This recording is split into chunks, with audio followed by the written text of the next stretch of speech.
That song's like 7 minutes long, so we don't have to listen to the whole thing.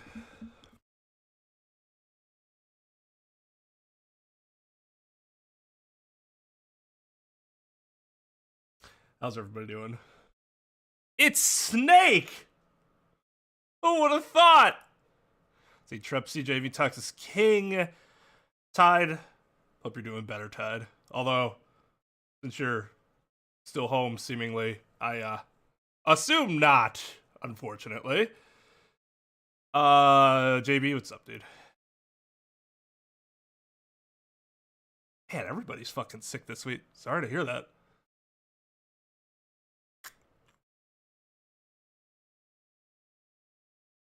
Hey guys, so I'm playing the game that I said I would play. April Fools! Got him! Got him! Well, it's probably better you get the last day off instead of trying to go back for one day and then having 2 more days off anyways. Bamboozled. Dislike, unsubbed, reported for offensive content.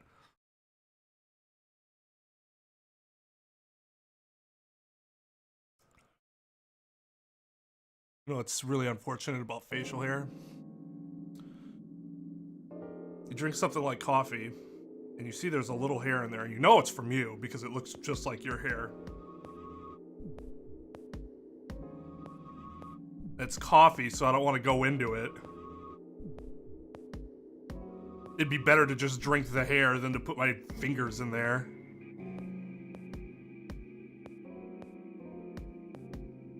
You just resigned yourself to drinking a little bit of your hair.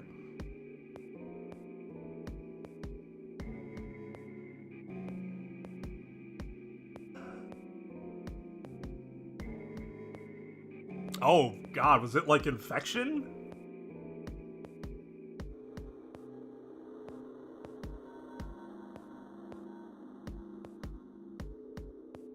Wait. It shouldn't be sub-only mode. I've changed that every time. Like, for the past, 2 weeks, but then it keeps going back to it. Let me see. Yeah, this should not be sub-only mode.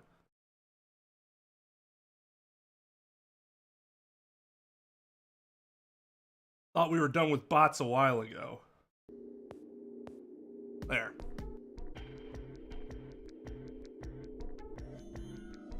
Ice 9.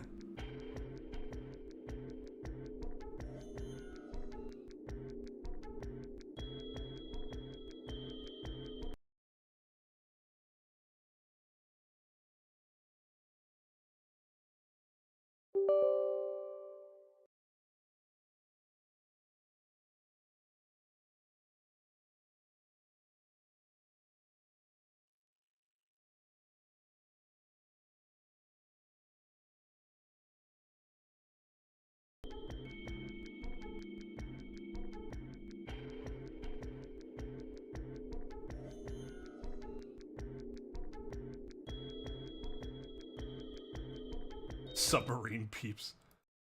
There we go.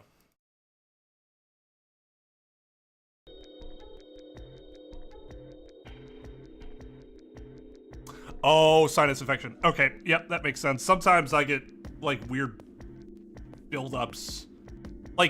It won't be leaking, but I know there's fluid in there because of the pressure that starts to get applied.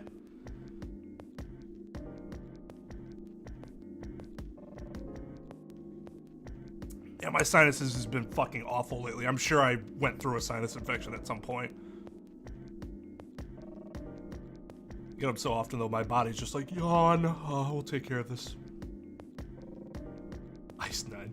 Yo, what's up, Johnny?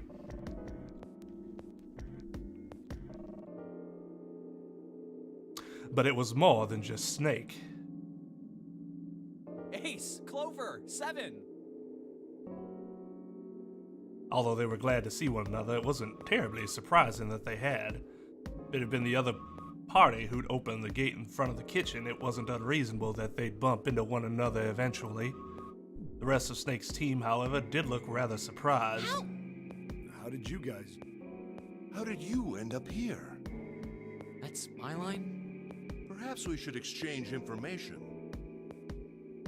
Ace sure loves exchanging his information. After a moment of silence and surprise, everyone suddenly began to talk, desperate to exchange information.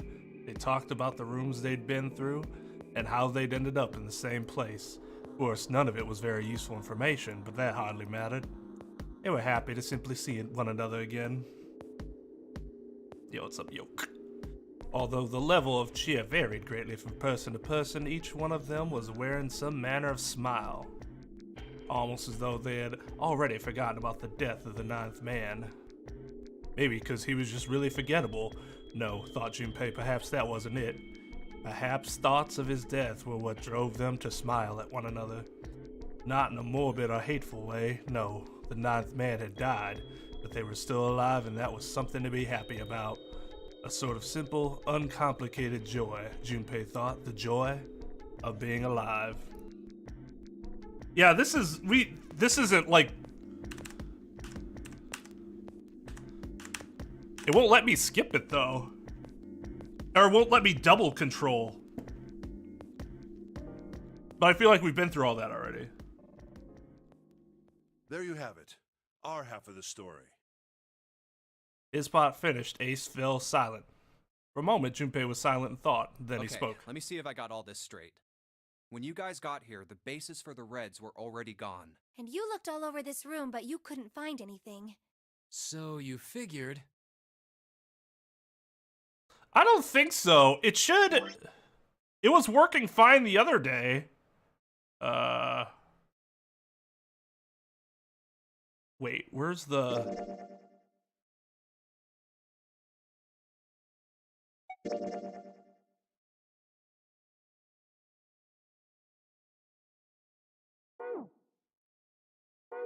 I guess we could check and see.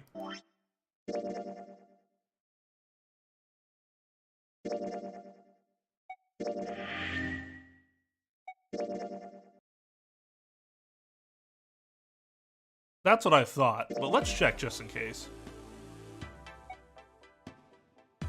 Wait. No, this is off. That's supposed to be off. All right.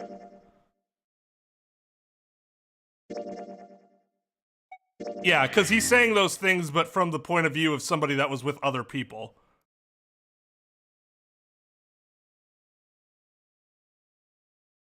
Okay, let me see if I got all this straight. When you guys got here, the bases for the Reds were already gone.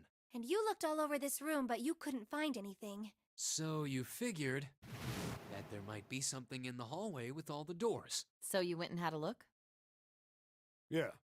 And while you were looking around, you heard voices. Uh-huh. So you followed the voices and came back here. Indeed. And that was how we found you. Why don't we check those 3 Reds again, just in case? You're right. Huh. There's a long, thin gap on the bottom. I think it's a slot for something. Probably electronic. Well, this isn't good. If the red is inactive, we can't keep going. Well, what about that hallway over there? Isn't there anywhere else we can go? No, there isn't. There are plenty more hospital rooms, but nothing else. Hospital rooms. That's what's behind all those doors? Yes. There are a number of individual rooms in addition to this large one. There was a door at the end of the hallway, but it was locked. Well, speaking of which, I need to post the schedule to YouTube. There was an astrological symbol engraved near the keyhole, however. Oop! I was able to get a good feel of it. I believe it was the symbol of Jupiter. Not again. Those goddamn things are everywhere. I wonder what they all mean. Means fuck you. While we're asking what things mean, what's the deal with this room? I mean, I thought this was a cruise ship, but I can't imagine a cruise ship would have a hospital like this. I also can't imagine a hospital... a cruise ship would have bloody letters on doors, but, you know, things change. Well, I figure it's probably a hospital ship. Chances are it's the Gigantic. The Gigantic? It's just the stupidest fucking name. What is this gigantic? The Gigantic. She was a sister ship to the Titanic, built in the early 20th century. Actually, the We'll do Titanic it had two again! sister ships, and they looked exactly the same. I know he's told us this before. The British. She ran it. What happened? One theory going around is that a man named Lord Gordain seemed like that. Soon enough, but the giant. So you're saying this Lord Gordain bought this? Yeah, at least. That's pipe down. What? That's it. Proof? Proof that. Well, this ship's got. So. Oh, No. lie. Well. I don't know. Ah! Yeah. Hey! Yeah. Your point being? Wait, was I the only one that... Why? Oh. Yeah. I guess I told the rest of them. I told them. What?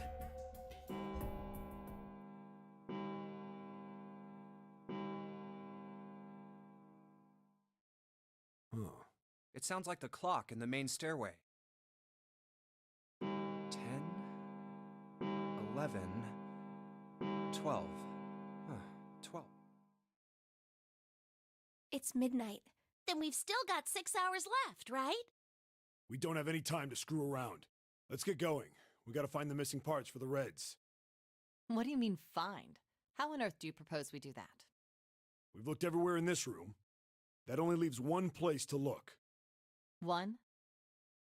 Well, not just one. That is very different from what was on the screen. Wait. Don't tell me you mean we need to search all of the other rooms. Don't freak out. We've already searched 4 of them. 4 rooms? We just have to split up the rest between the 8 of us. If each of us can do 6 rooms apiece, we'll have the other 48 rooms cleared in no time. There are 48 other rooms? Her early experiences had apparently not encouraged Lotus to trust Seven, and scratched his head awkwardly. Maybe? Seven really often thinks something that he does not actually say. All right, so everyone knows which area they're searching? Yeah. Yes! Junpei was chosen to search the rooms on the starboard side, moving from fore to aft. We'll all meet up when the clock goes off again. How about in that room with all the beds? Yeah. Sounds straightforward enough. I'll shout if I find any of the components we need. I hope we can find them within the time limit. If we can't, then we'll just have to come up with another plan. Right. Then let's do this.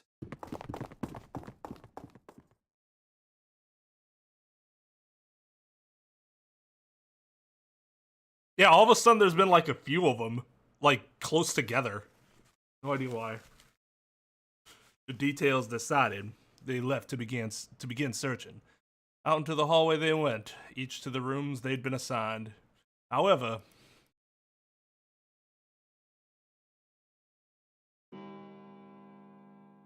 from far away, Junpei heard the bell ring. It did so only once. It was 1 It's a.m. 1. I better get back to the others.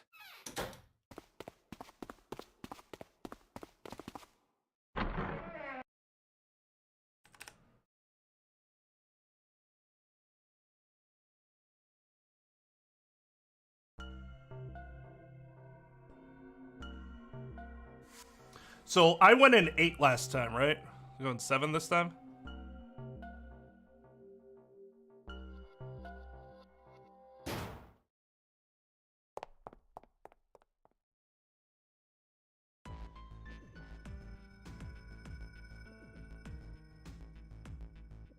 Oh. I guess we gotta check this shit real quick. How about the casino on... Okay. Forgot about this.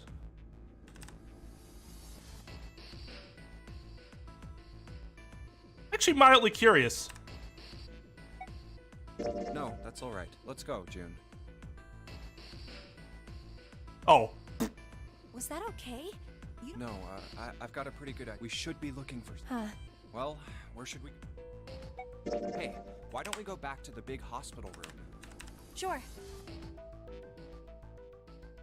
Hey, wait.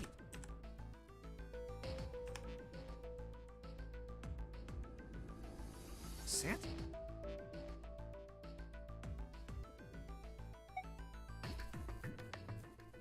I doubt we'd learn any. Jumpy? No, nothing.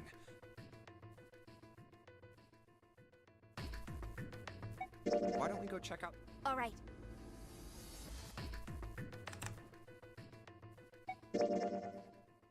Maybe we should leave her alone. Yes.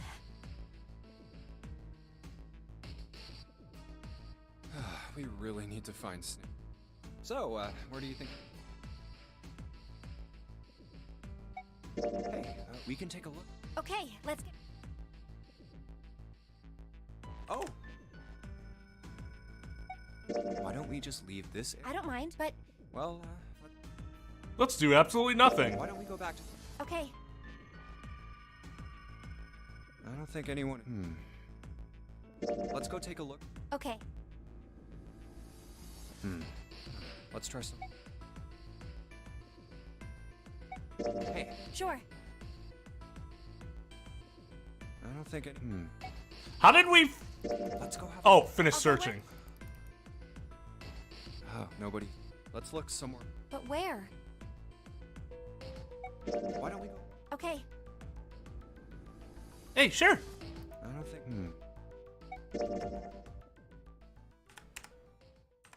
That snake hasn't been.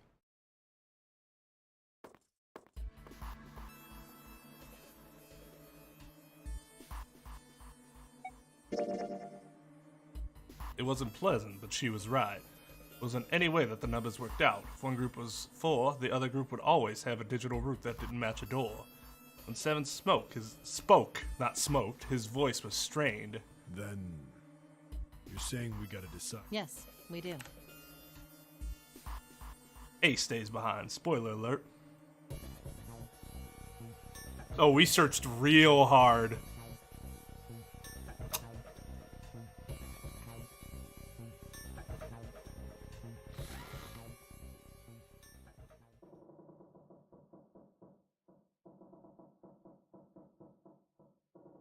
Oh, he definitely smoked.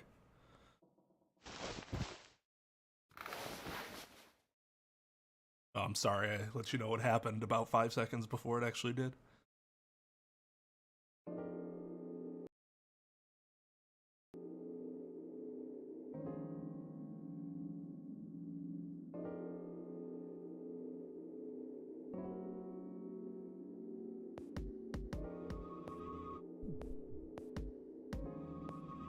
Wait, why are they both grayed out?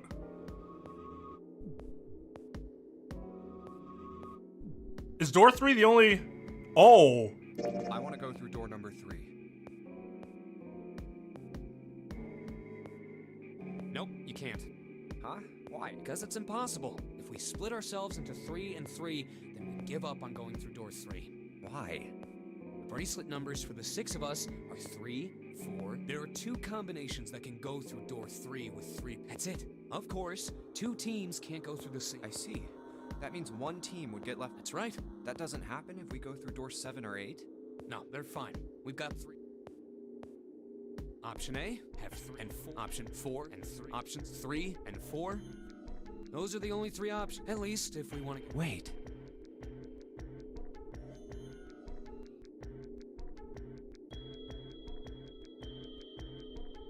But that means 5 and 6 can never. If we want all 6 of us. Have you mulled it over enough, or do you need... Anyway, that's the deal. You've got 2 choices. You can't choose 3. If you choose 3, you're gonna be leaving. So what are you gonna do? 7 or 8?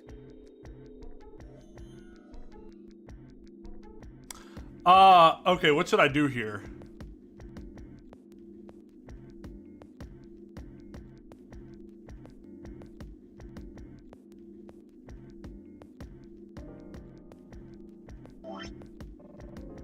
I hate that they do this.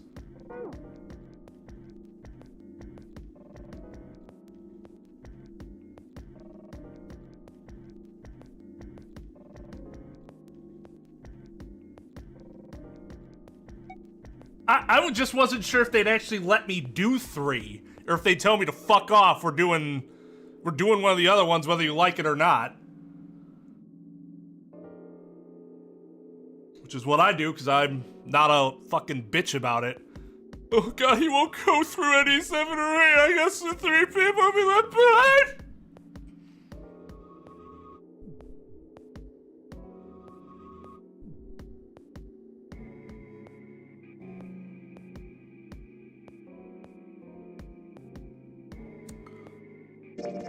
Sorry, Santa, but I still want to go through door 3. What? That's nuts! You've got to be crazy! Why the hell are you so obsessed with that door? I'm just... Junpei paused. He swallowed the words he'd I'm just curious been about to door say. 3. That's all. That doesn't explain shit! It doesn't. I've got a reason. I'd be happy to explain it to you if you'll just come with me. That doesn't sound like words the murderer would say right before he kills you. With that, he began walking toward the door. Their curiosity likely getting the better of him, the others followed. Few of them looked a little suspicious, but Junpei told himself that wouldn't matter. He kept walking and kept silent. Eventually, they arrived at the number 3 door. Junpei stopped. I'm curious about the red. 7, would you mind authenticating for me?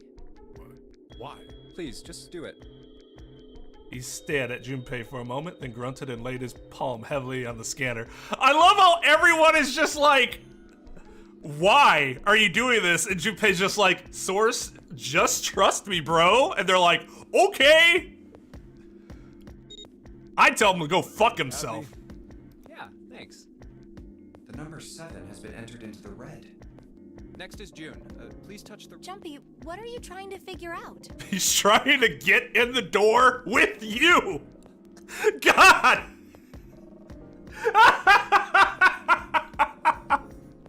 What a dickhole. I love it. Yep. I think... Junpei thought about his answer for a I might moment. have found another way out. What? Really? That got them excited. Just as Junpei had intended. Now please, June. Oh, okay. I mean, 3 is the sexy door. In that June's going in it. With those 2 numbers in the red, Junpei had what he wanted. He casually placed his own hand on the scanner and the 3rd asterisk blinked on. Alright, the only people who haven't authenticated now are Santa, Clover, and Lotus. So, what's your point? You don't get it. Think about it. Huh? What's the sum of your number and Clover's? 12. And what's the digital root of that? 3. Which is Santa's number. By the way, Lotus, what's the number that's currently in the red? 7 plus 6 plus 5 equals 18. It would be 9, right? Yes, and what will the digital root be if you add 3 to that? 3. The door's number. There you go. Hey, wait a minute. What the hell are you up to? I'm not up to anything. I'm just waiting. Waiting for what? I'm waiting for the balance to shift. Santa, or Lotus and Clover. Once one of you moves, the others won't have a choice. So I'm waiting. Junpei laid his hand almost casually on the lever. You Wow! tricked us! What a dickhead!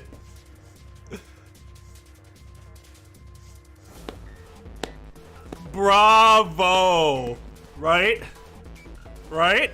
Bravo! No. No. No. Just clap your paws and be happy.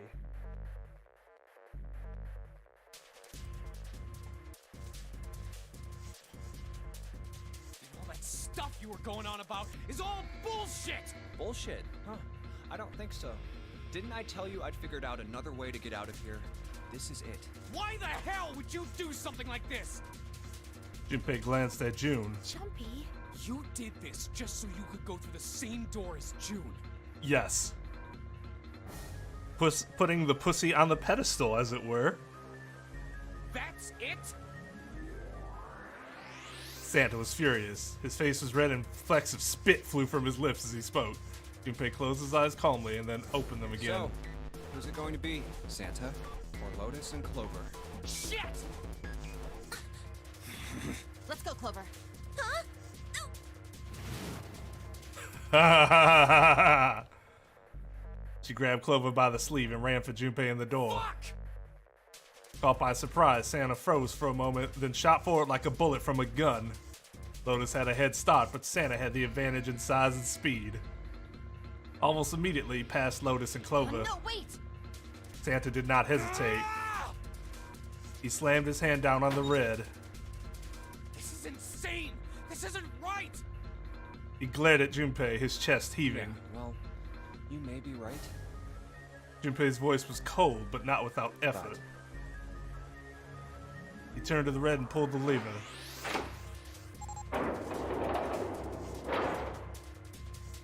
With the sound of metal on metal, the door opened.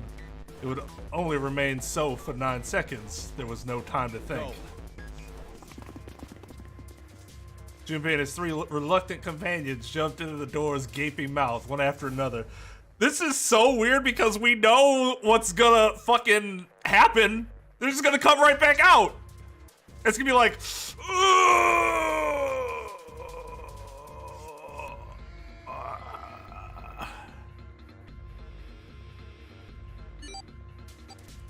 no sooner did they enter than an all too familiar noise sounded from their left wrists. The detonator had activated. Junpei looked back only once and saw Lotus and Clover on the other side of the closing door. No. They stood still, stopped, where they had been when Santa reached the red. The defeat and desperation on their faces tore at Junpei's heart. Then the door closed and they were gone. I would have speared the shit out of Santa. Post Junpei. Junpei! This isn't fair! Santa rounded on Junpei, lightning crackling in his eyes and his knuckles white. Do you realize what you just did? You leave them out there, and they can't... Shut it! That's enough! It hadn't been Junpei that spoke, but Seven. Gotta find the dead or none of this is gonna matter! The clock was ticking. The dead was their only chance at survival. Unless they could find it and deactivate their detonators, the 4 of them would be... Got less than a minute left! No time for screwing around! Get moving! Damn it! You and I are not done yet, bastard! That's exactly why I would have speared Santa. They scattered and began to scour the room. The deactivation device was nowhere to be found. Where the hell is it? Corridors stretched out in 3 directions, but everyone was blocked off by a wall of metal. There's only one way out. One other door. It's gotta be behind the door! Seven ran for the door, rusty iron thing. Large hands grabbed the hold of the handle and pulled. Damn, it's pitch dark inside. Can't see a thing! Junpei stuck his head through the door and looked around the room. Wait. Almost immediately spotted the blinking red light on the I right found wall. it. The dead's right over here. He stepped into the room. Ugh. What? The floor's slippery. He stopped and glanced down at his feet. Hey, What was... What the hell are you doing? There's something... Get over there! Yeah, dude, shut up! Junpei felt Seven's heavy hand against his back and stumbled across the room. The other 3 piled in behind him. They all felt immediately that something was wrong. Nothing that could be easily identified, only a sense that something terrible shared the room with them. There was no time to say so. Quick! Get to the dead! They all started running. In the dark, it was hard to tell where the wall was. All they could see was the tiny red light blinking at them over and over and over. There it is! In quick succession, they all slammed their hands against the scanner panel.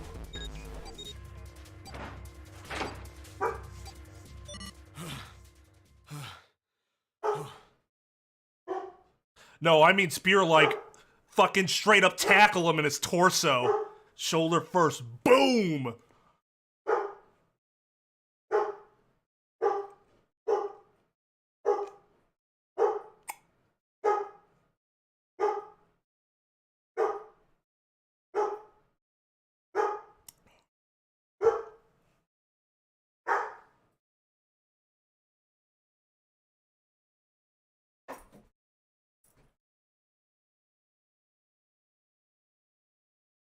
Working it.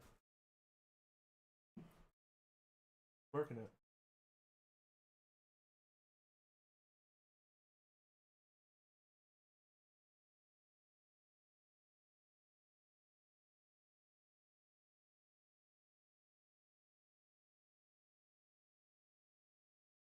Need to relax.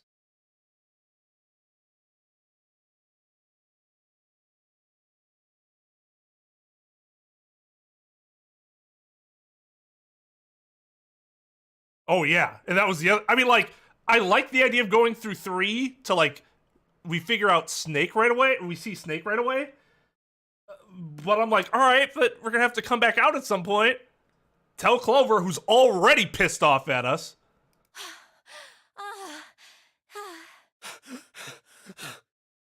Seven leaned against the wall, gulping air as his breathing began to return to normal. He glanced at his left wrist and grunted. It stopped. It stopped.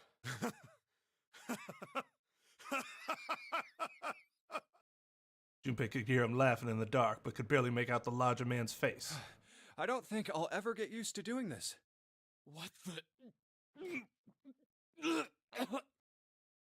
The sound of retching came from Santa's direction. What the hell is this smell?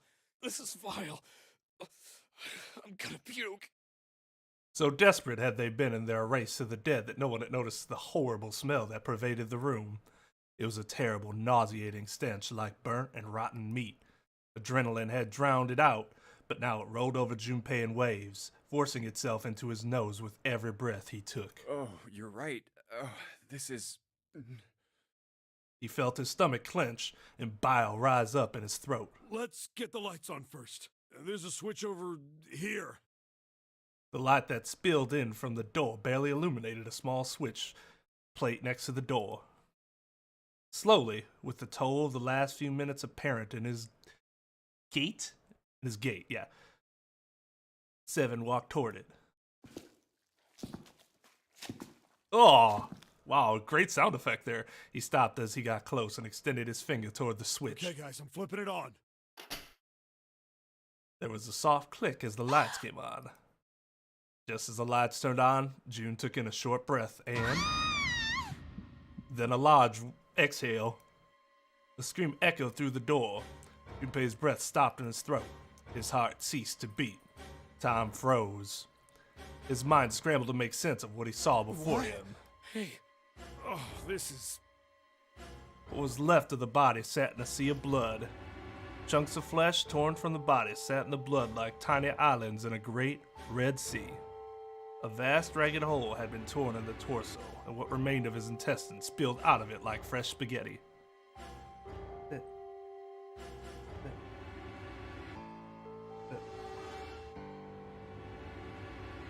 Just took you outside. You get to go out right now.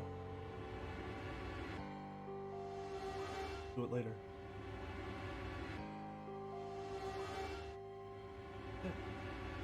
Well, I guess you are.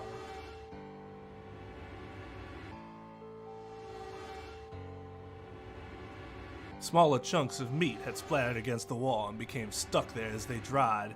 Globules of yellowish fat had left trails like tiny slugs as gravity pulled them down the wall even as they dried to it. Looks like an explosion.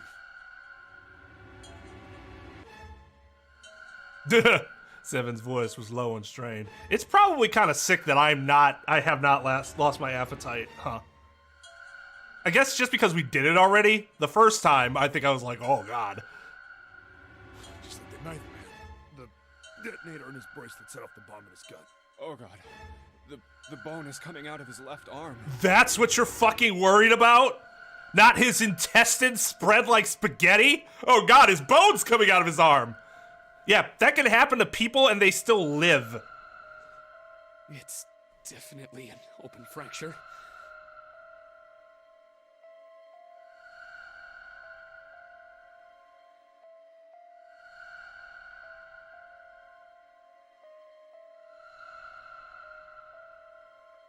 That's gonna be a tough one to heal!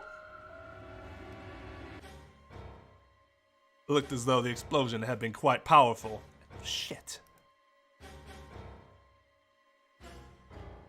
His legs were both bent in an odd, unnatural way, and his left arm had split open, exposing the painfully white bone of his ulna. His bracelets lay next to him. Seemed to have hit the wall enough to have shattered the display, which lay on the ground in pieces. Face is the worst. Yeah, can't even tell who it is. Half of his head had simply collapsed. The blood coating almost made it look like raw pizza dough covered in tomato sauce. His clothes too were covered in blood. The burgundy tie, the white suit, the jacket with the yellow piping, and the gray slacks. But the clothes are... They were all familiar to Junpei. Is that Snake? Santa's voice wavered as he spoke, his mouth dry. Oh my god. Finally, Junpei spoke. Why did this happen? Suddenly, June was screaming, her voice broken. It was an eerie scream full of insanity and not entirely human. No! No! No! She shook her head violently and grabbed fistful of her own hair. Junpei could hear the song of hair tearing. Stop! Calm down. He grabbed for her wrist, Hey! but as he did, June leapt up and ran toward the exit. Get me out of here! You have to let me out of here! She screamed at the door and a fist slammed against it with a hollow sound. Junpei could see drops of blood on her knuckles. Why are you doing these horrible things to us? What did we do to deserve this? June.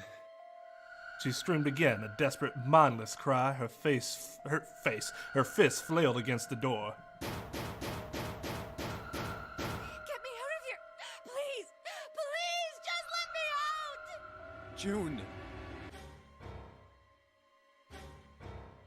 Junpei couldn't watch anymore. He ran to June and wrapped his arms around her, pulling the screaming girl away from the door. Calm down.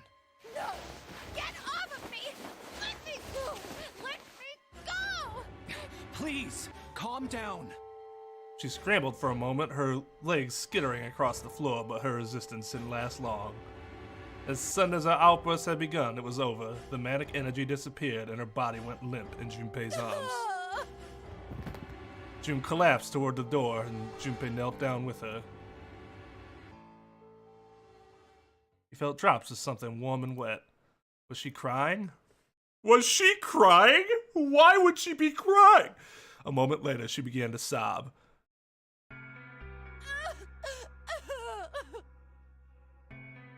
Her shoulders shook, and great hot tears rolled down her face like rain. We're gonna be fine. It's gonna be alright, June. It's going to be okay, Connie. I don't know what gave you that fucking idea. Her name was I'll a be whisper. here with you, okay? She nodded Thank once. you. Thank you so much, Jumpy. A trembling voice pulled at Junpei's heart. He knew this was a great decision. This just confirmed it. He stroked her hair gently. His face was so close to her. The scent of her hair was nostalgic. Do you feel better? Yes, but I'd like to stay here for a little while at least. Jumpy's body is so warm. You don't have to speak about him in the third person when he's right there, especially given how close he is. I think you're a little more intimate than that. A little too formal. Several minutes passed before June's tears had dried. Junpei stood up. He bent down, his arms under June's, and helped her to her feet. They didn't speak. Neither did Seven or Santa. A person was dead. Wasn't the allegation that it was these two that did it? I actually really like Santa's hat, by the way. I don't know what that's supposed... Is that like an apple? No.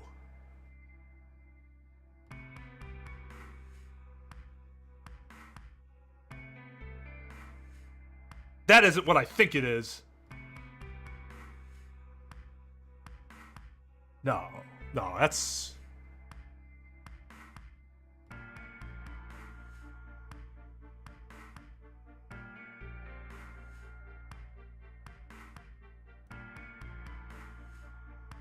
That's an apple, right?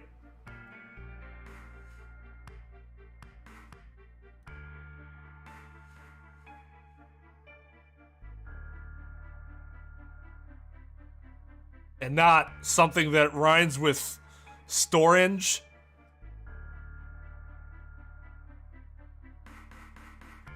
The person was dead. They had died in that room in a terrible way. Junpei knew there was no way he could make himself forget that. What were you thinking of? Maybe it's Maybelline. There you go, the apple Maybelline. Apple scented.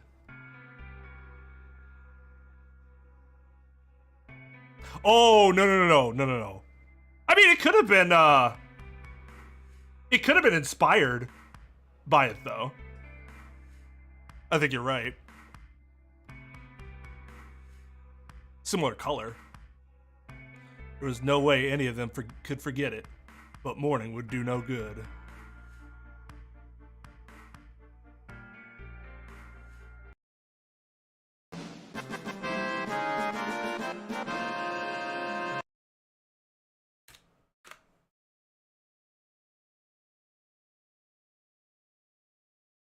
Thank you for the reminder. Enjoy!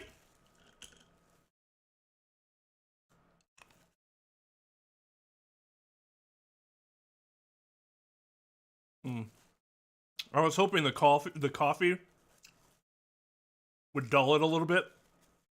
Not so much. Not so much.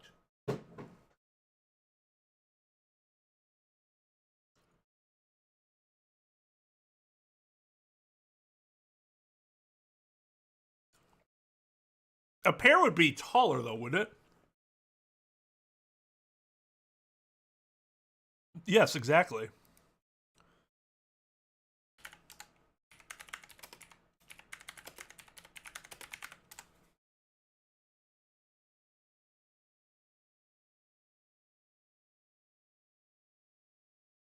Oh.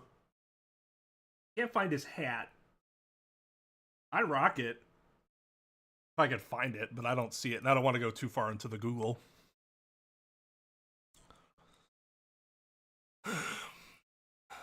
There was no way any of them could forget it, but mourning would do no good. They spread out to search the room, but each felt as if their heart was made of lead. We better get to it.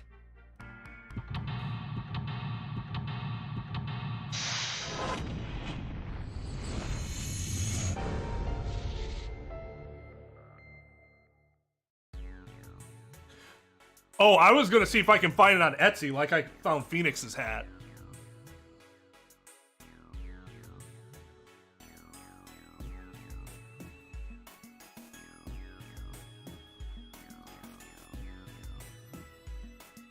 I like cool beanies.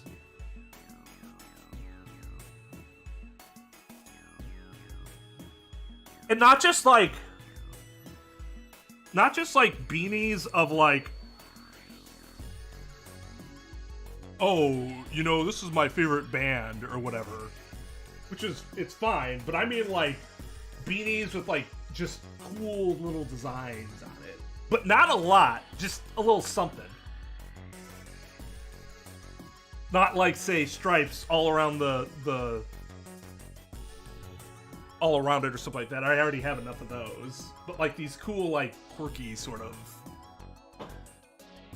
Be right back.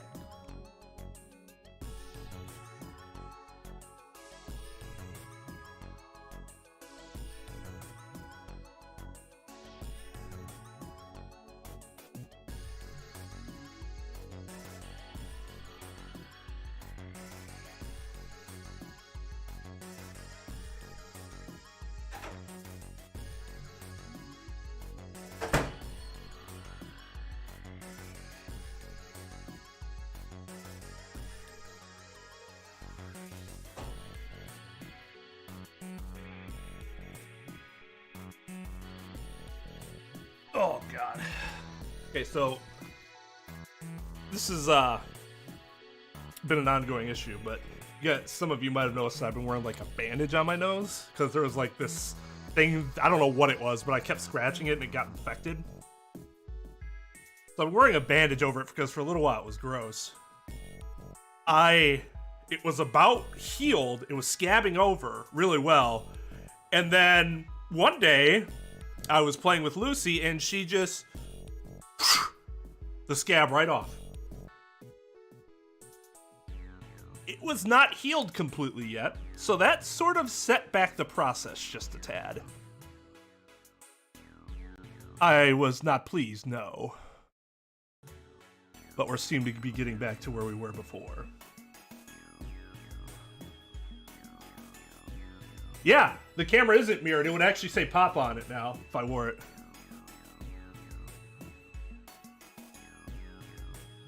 Yeah, it was unfortunate. I mean, it's very, very difficult for me to get mad at my dog. So it's not like I, reacted poorly or anything like that.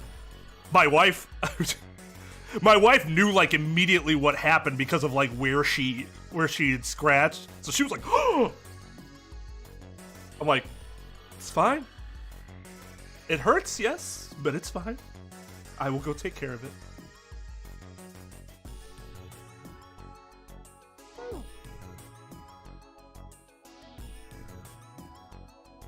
You guys might have noticed this already, but I'm a very patient person. I would say it's one of my strengths.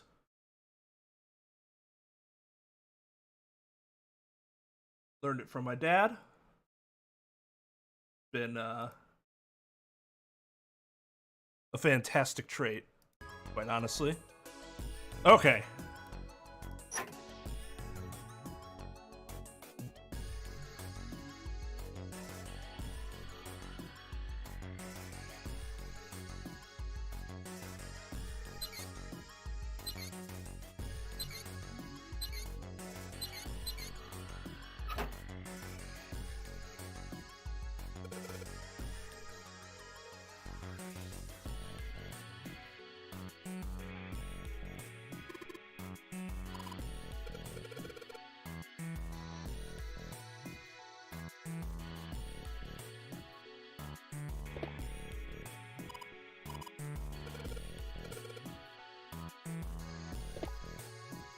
Okay, so we need something to...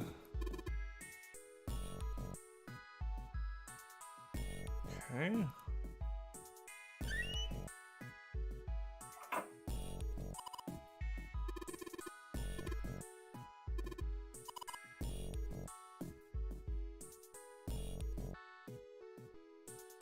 Punyaripa.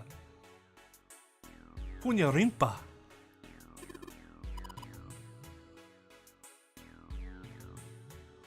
Okay, but we need something to put the water in.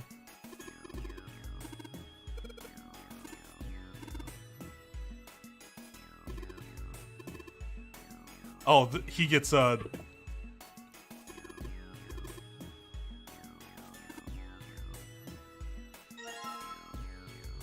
I think that was a hint of his policeness.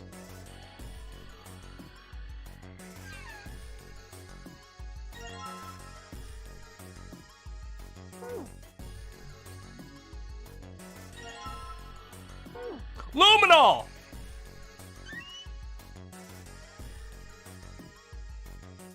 Junpei reached for the broom, and as he grabbed it, he heard a soft voice behind him. It was June. Rabbit hutch. Huh? He turned around. June still looked sadly pale, but there was a smile on her face. You just reminded me of it. The rabbit hutch, I mean. How did I remind you of something like that? Jumpy and the broom.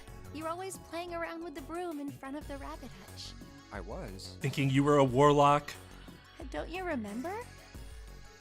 Junpei stared at the broom in his hand. You don't remember that summer either?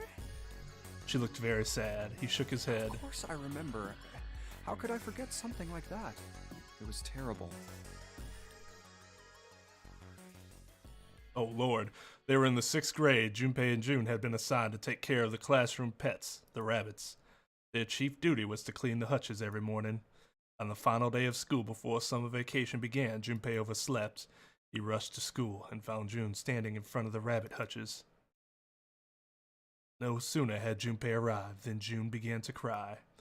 He had no idea why, until he looked behind her into the rabbit hutch. The first thing he saw was blood. The hutch was filled with dead bodies of the rabbits. Even after their teachers and friends came to see what the commotion was, June couldn't stop crying. I just kept crying and crying until you came over. You held my hand, and you looked very serious, and you said, "Don't cry. I'm gonna catch the person who did this." After you told me that, I finally stopped crying. Well, the real fun started after you quit crying. You told me we were gonna catch the killer together. June smiled, and a little of the flush of life returned to her cheeks. Then we decided that we'd ambush them. Yeah, I remember. School also kept roosters and guinea pigs. Junpei and June had decided the murderer would likely return to finish off the rest of the animals. They would ambush the killer at night. Junpei and June hid behind the hutch at dusk and waited. It was a warm summer night. Quiet sound of crickets whispered through the air. As soon as the sun went down, the stars began to wink at them from the sky. And June's, Akane Kurashiki's face. That night was something Junpei knew he would never forget as long as he lived. But the murderer never showed up. We waited for them all summer vacation, and they never showed up. Yeah, but the animals didn't get attacked either. I think all that work amounted to something, you know? He felt the same way, but it was good to hear her say Although, it. you know, if you think about it, we were probably taking on a lot more than we could handle. What do you mean? She looked up at him, confused. Come on, we were just kids. If whoever killed the rabbits had actually showed up, they probably would have had a knife or something. I mean, you must have been pretty worried, right? I wasn't worried because you were there with me. She blushed furiously, my favorite kind of blushing. Well, you know, no one else wanted to take care of the animals. Clearly embarrassed, she tried desperately to change I the was the subject. only one who asked to do it at first. Yeah, well, boys don't really want to bother with taking care of animals, you know? Well, yeah, but you asked to do it after I did, didn't you? If it wasn't the rabbits, they were gonna make me do something else. You know how that school was. True story. How that school was, that's how all schools are. I figured it'd be better if I was working with somebody who wasn't too much of a loudmouth, right? Somebody who wasn't gonna tell on me if I felt like blowing it off. Really? That's why you volunteered? Yeah, it is. He nodded quickly and much too earnestly, and then quickly looked away at something very important. Really? Of course. That hadn't been the reason, of course. He had asked to take care of the rabbits so that he could be near June. But it had been so long ago, he couldn't bring himself to tell her how he'd felt back then. It would be embarrassing. He took a quick breath to clean his. He took a quick breath to clear his head, tossed the broom up, and then snatched it out of the air. Well, we don't really have time to be walking down memory lane like this, you know? We've got to figure out a way out of this room. Otherwise... Yes. I'm gonna look over there. No, the real plot twist is that it was us. And the oversleeping thing was a ploy. So, like, it was our fault, but not our fault, but really our fault.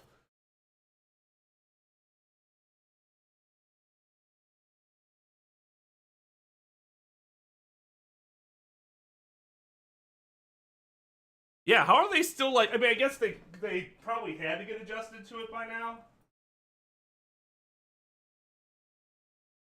Sorry, I'll be right back.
Okay.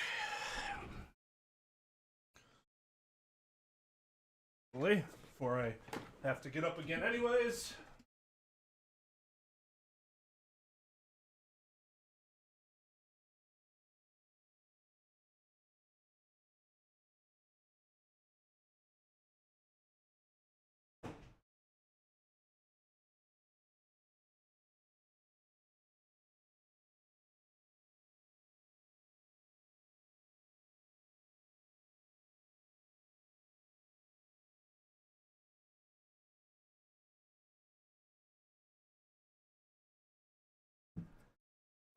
Okay.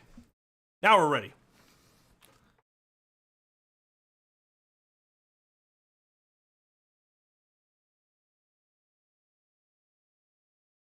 June nodded curtly, then turned and walked away. I should get back to it myself.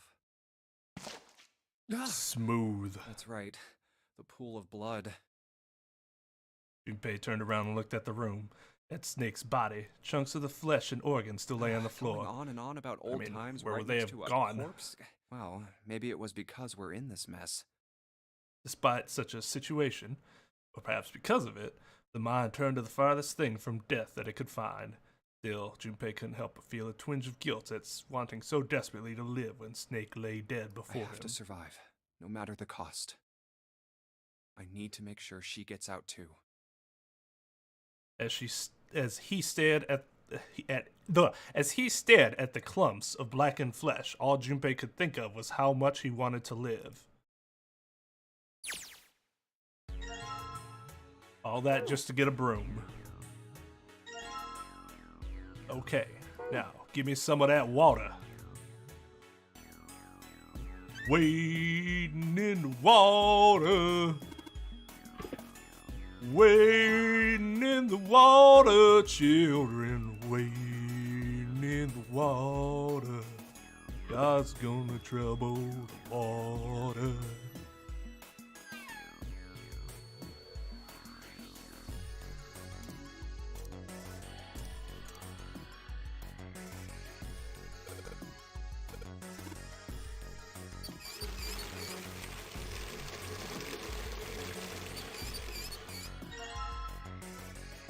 Bucket with hot water. Let's go. Let's go. Okay.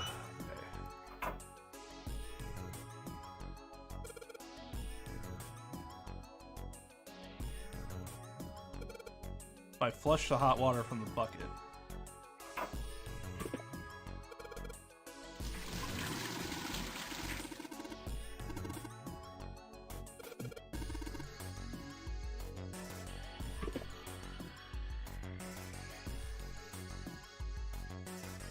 What?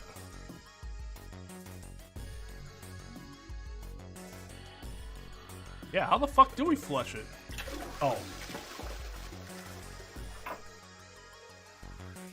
185 equals.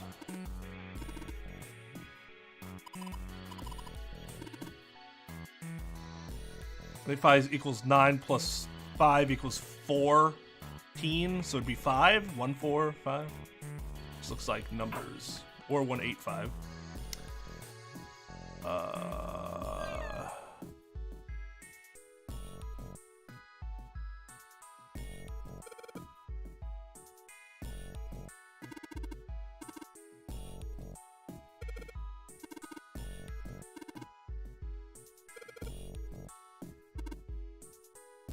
LR.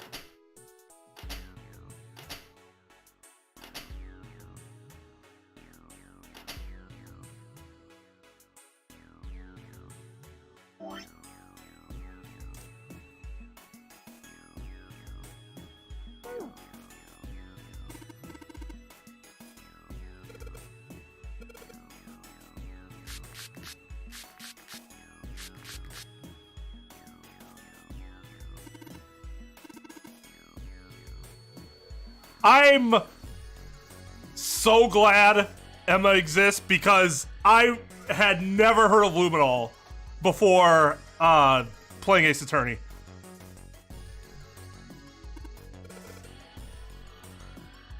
LR, LR, L. Left, right, left, right, left.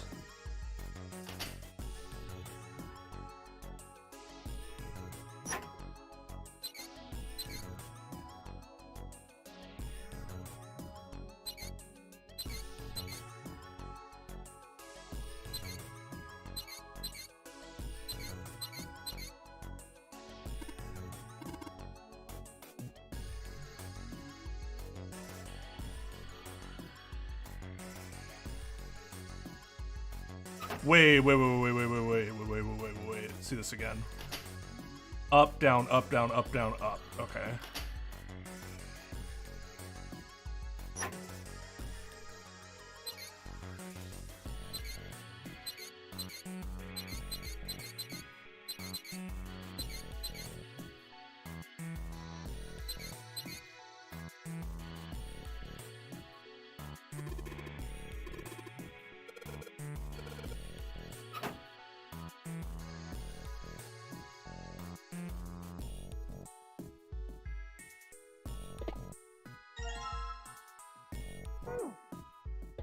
Okay. So we got a key card. And have broom, toilet paper, and screwdriver.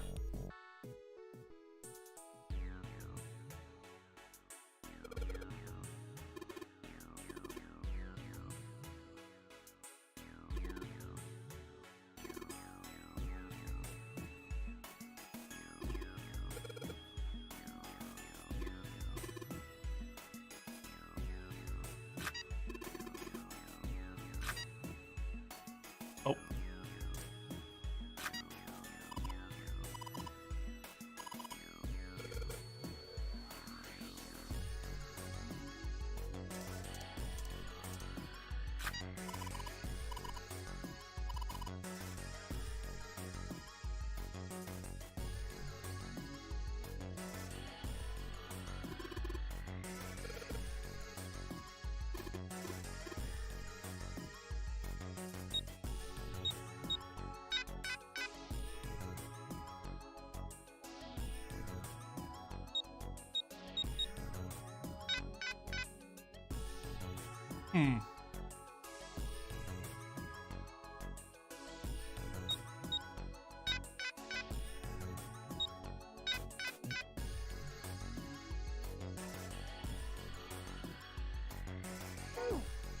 Okay, I gotta figure out what the...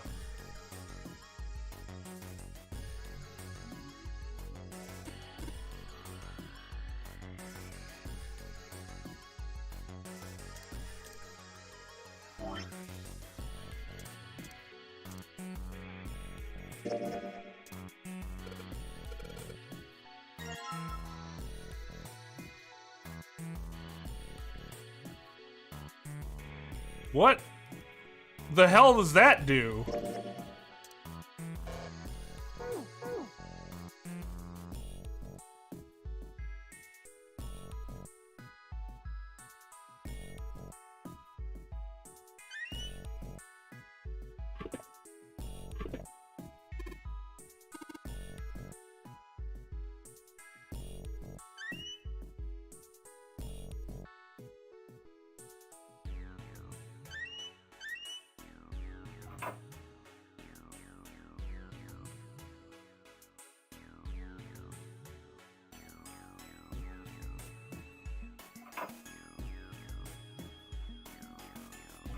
Oop, that's not what I meant to do.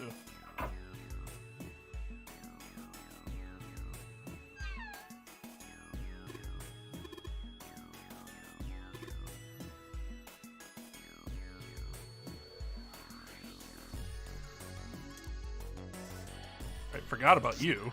Hey, Junpei. You know why thermometers only go up to 107 degrees Fahrenheit? No, I can't say I ever thought about that. At 107 degrees, the cells in the human body start to die, and the organs begin to shut down. The proteins in your cells start to harden. It's like when you hard-boil an egg. Even if you cool it down afterwards, it won't go back to being a raw egg. In other words, it's dead. That's why thermometers don't go past 107. There's no point. Well, that's really fucking weird to bring up. Oh yeah? But it's Oh, yeah? pretty rare for a fever to get that high. Even viruses and stuff don't usually drive the body temperature up to 107. Of course, there are other external things that could. Like what? Well, let's see. Something like getting locked in a sauna, or getting thrown into an incinerator and burnt to death. Yeah, I guess that would get a little hotter than 107 degrees Fahrenheit. All right! Huh? Nothing. Oh, What he's was still that all about? he's still not happy with you, you fucking moron.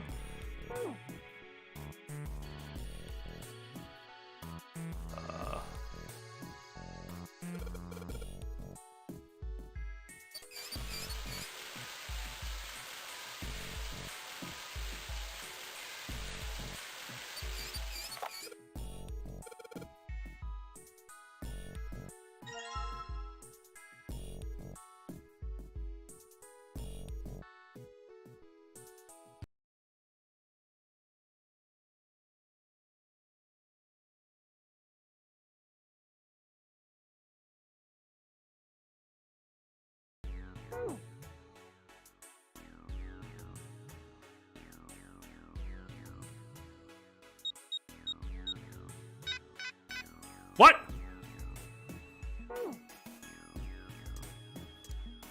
Oh, is there a third?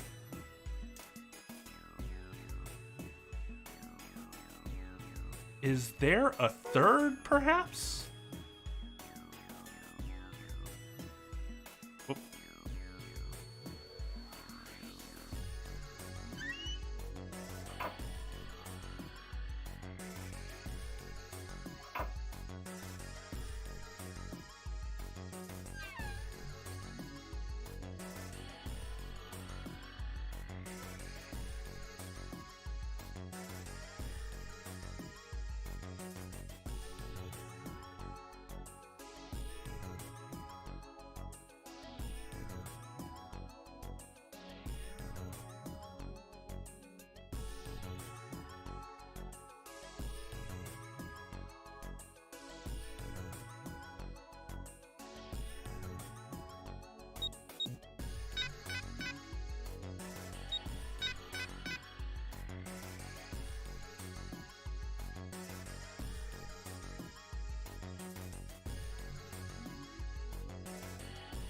Yeah, okay.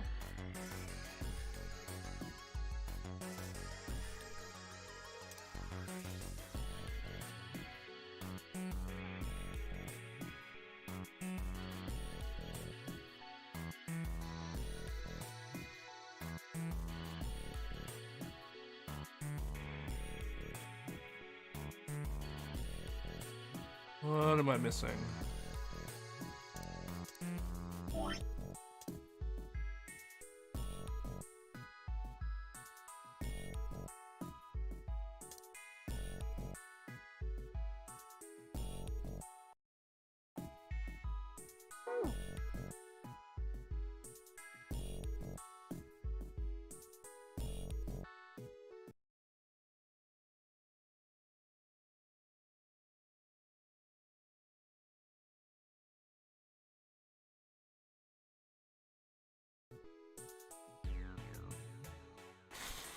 What else is there? I don't need to do that.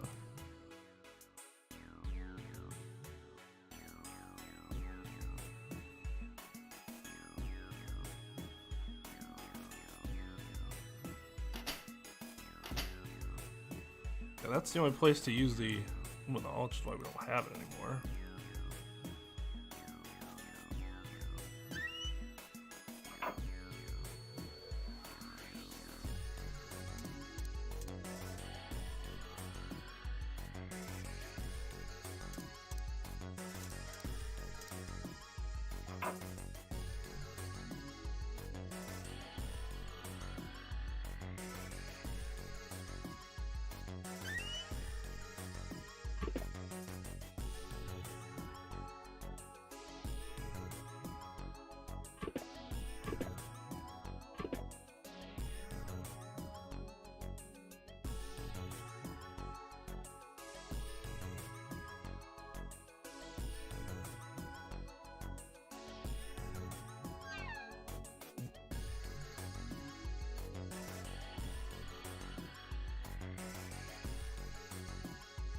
Hmm.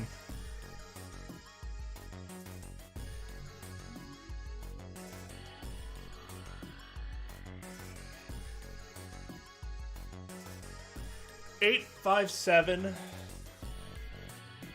plus 185.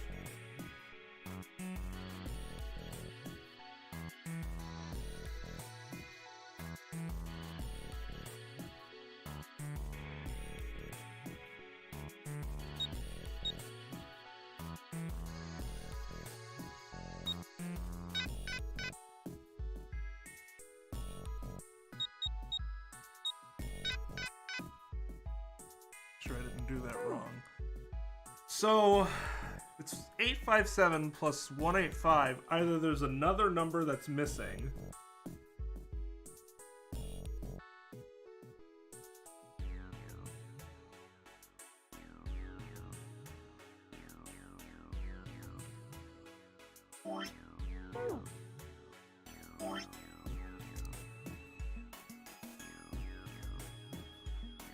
Oh.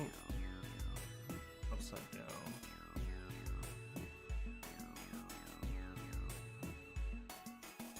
So 957 is either 957 or adding them all together would give us 21, which would be 3.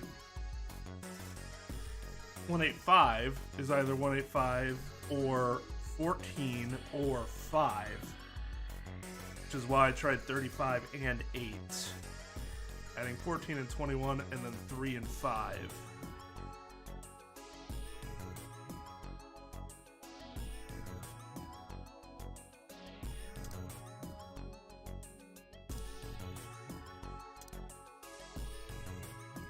What the fuck am I supposed to do with this?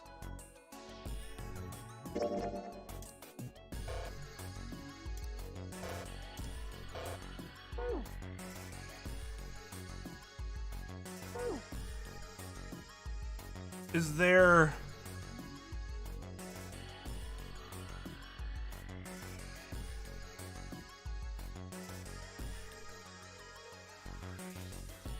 Is there something up high that we need to get? But I don't see anything. Oh. You don't need to go in there.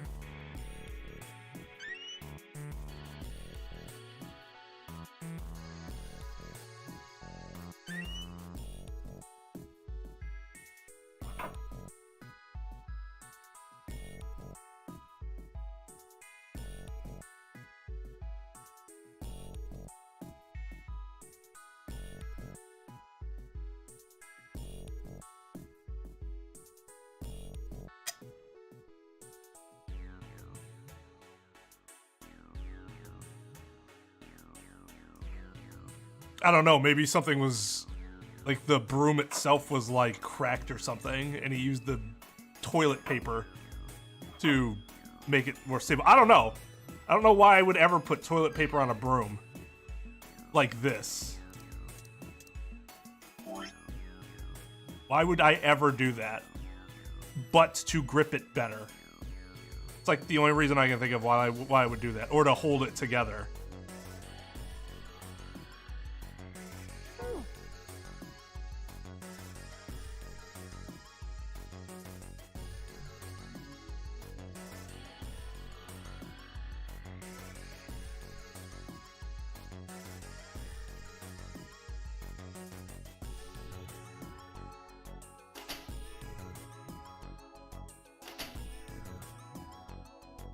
I don't know what else I can even look at.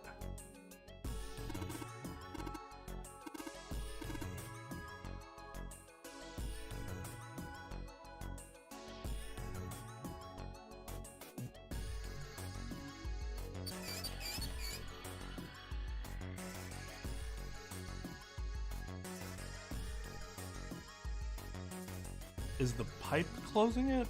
What pipe? This?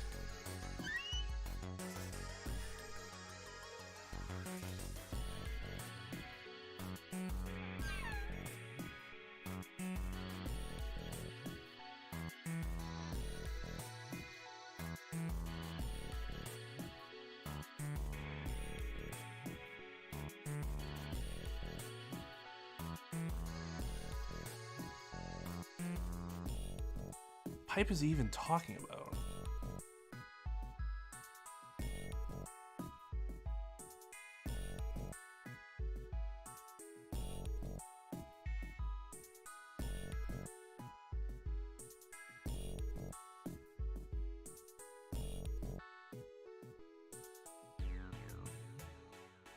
That's one way to wipe your ass.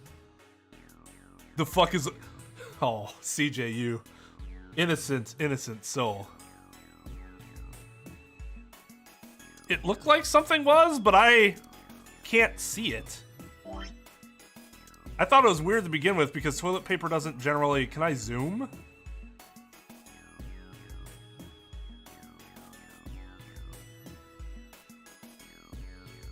I can see it a little bit. Is that 1, 3, 4? God, I had to really fucking get up and look at it. I thought it was weird that they wouldn't let you do that again, which is kind of weird. Yeah, it's kind of weird.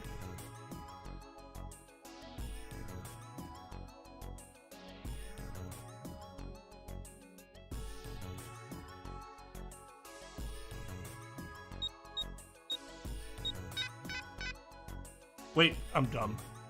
No, yeah.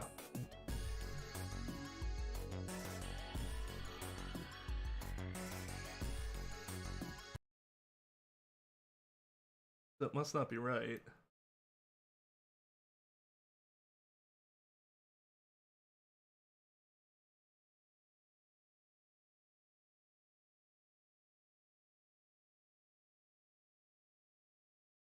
Oh. Yep. I can't math.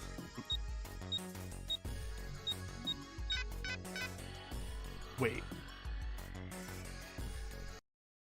Can I math? 4 plus 1, 8, 5 plus 8, 5, 7. Why am I... How do I keep getting different answers every time? 957 185.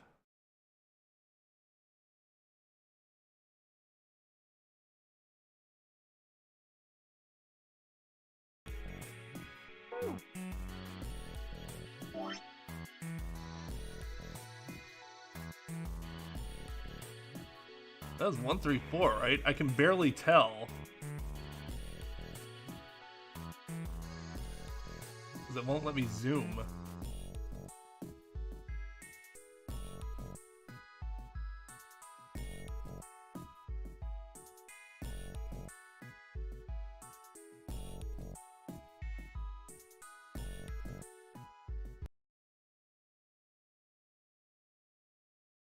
Oh, search?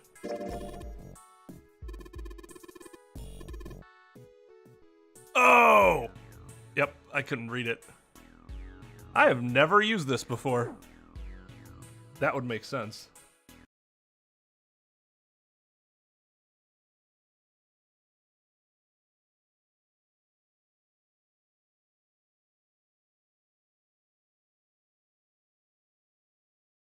What was it? Yeah, no, I don't have a problem with that, because, like, I have never had a reason to use search before, so, like, I never would have thought to... I don't even look at that button. So I'm not sure I ever would have looked at it. To be completely honest.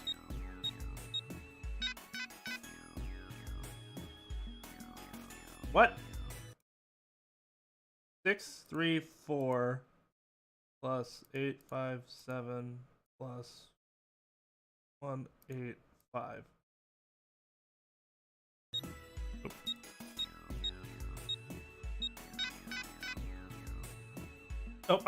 Oh my god, I cannot use a calculator. That is not what it's supposed to be.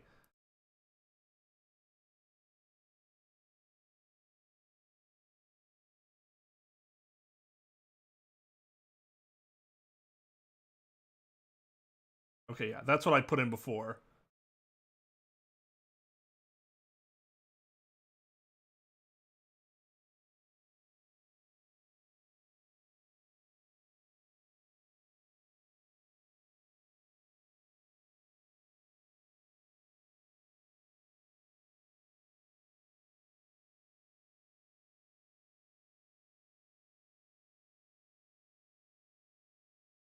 which that's not correct, right?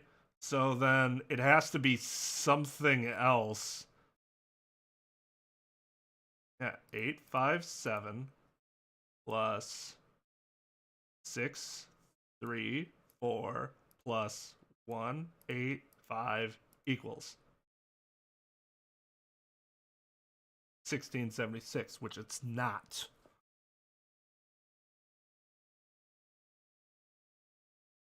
$957. So 1776. You know, I was using 957 before, and then I thought it was like, oh no, it's 857. And I don't know why I thought that.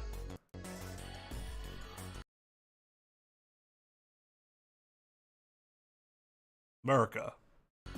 Yeah, but Windows calculator is way easier to use. Believe me, using the in-game calculator would not have solved that problem.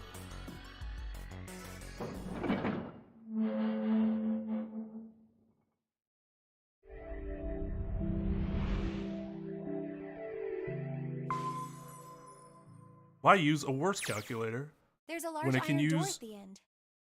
a quicker calculator? Let's take a look. Oop. Why did that change?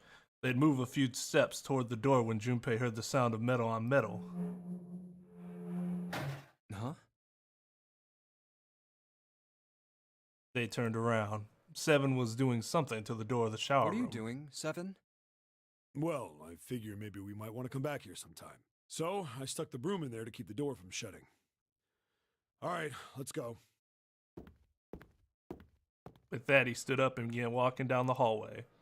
He brushed past Junpei and kept going. After a moment, the rest of them followed him. Before long, they found themselves at the large iron door. They'd only been there for a moment when June spoke up. Jumpy, look! He turned. There on the right side of the hallway was a piece of paper attached to the wall. What's up? What's that on the wall there? Oh, I think it's Junpei ran over and peeled it off. a map of the ship's interior? This is where his face gets really red. It says C deck. So it's the map for this floor then. We'll have time to study it later. Let's keep going for now. If he had studied it now, his face would be really red. Junpei folded the map and stuffed it into his pocket. Back at the door, the four of them lined up in front of it. Santa stepped forward. He grabbed the hold of the door and then turned to look back at the rest of them. Ready? I'm gonna open it. They nodded. Santa nodded back and threw the door open.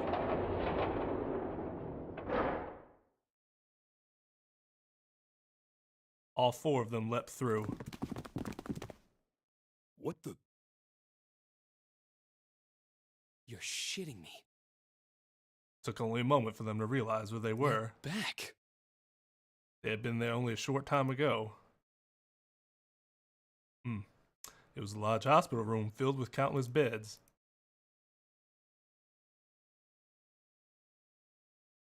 Lotus and Clover looked up as they entered.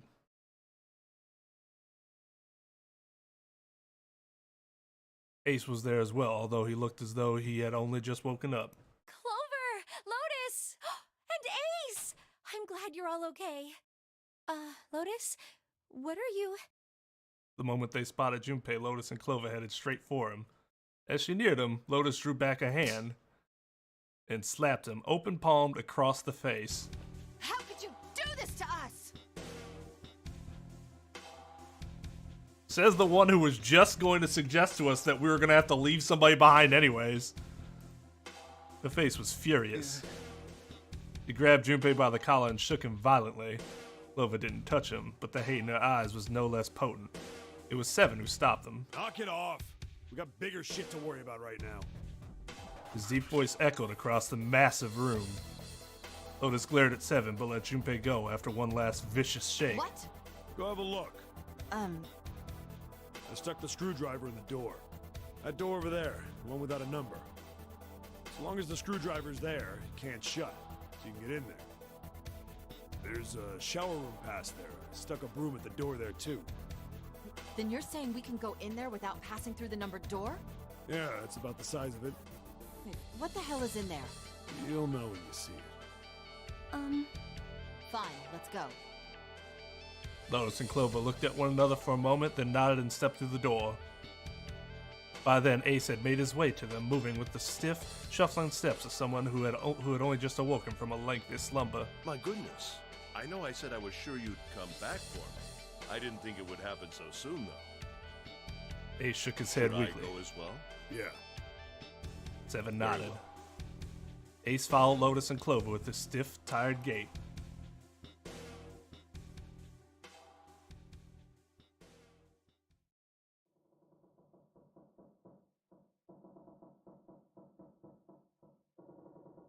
The squeal of tortured metal made Junpei's teeth curl. It sounded like the noise a ghost would make.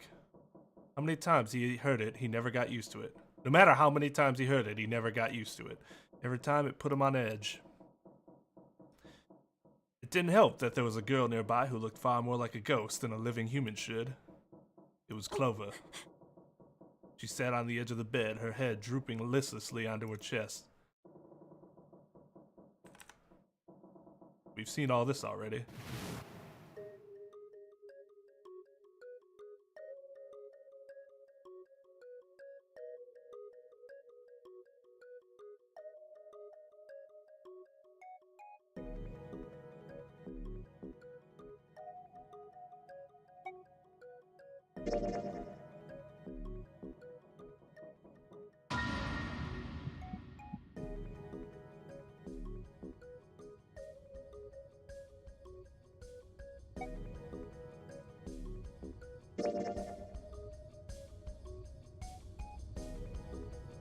Wait.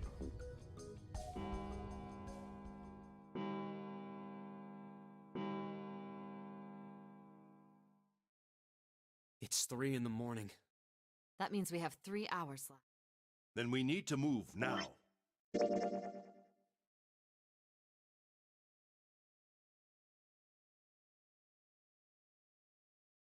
Okay. So I need to go back to... This is still locked.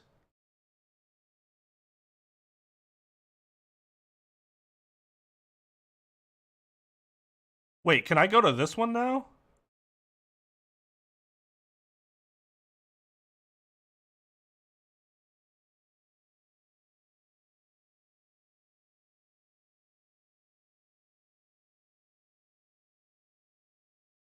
Got it. So I'm gonna have to get the keys from here, aren't I? Shouldn't I restart here at this point?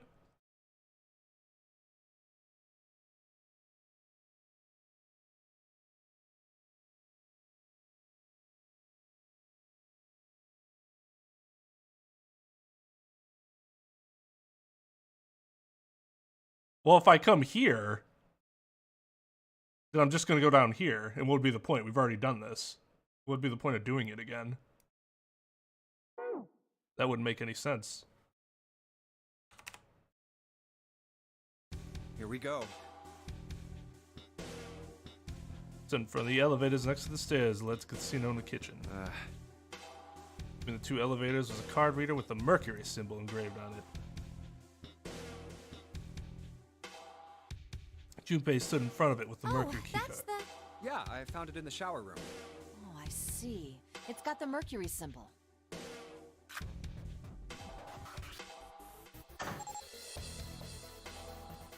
Now we can go.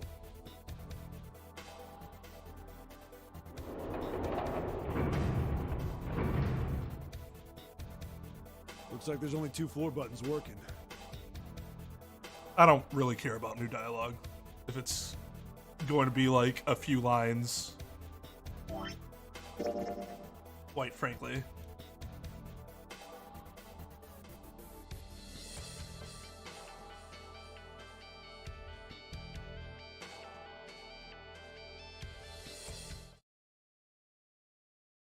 One, two, three, four. All right, 7 pieces.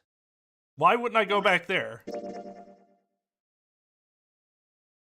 What I don't understand is why are some of the keys like you don't have some of the keys?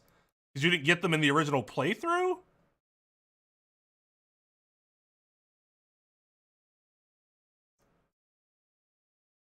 Well, we want this one, right?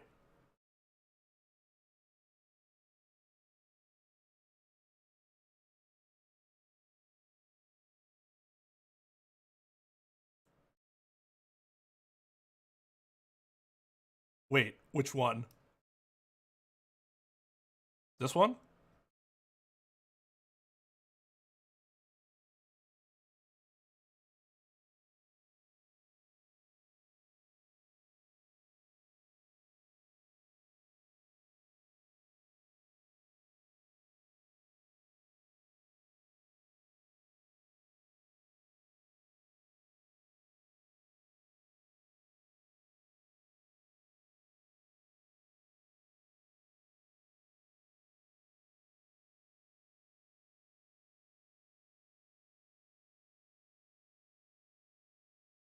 Oh, so I should go here.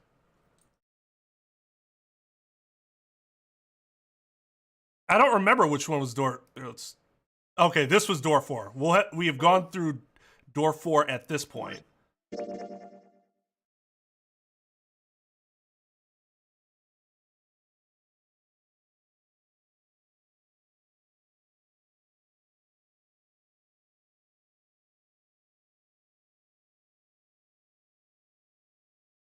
Oh, 6? What? Oh, God.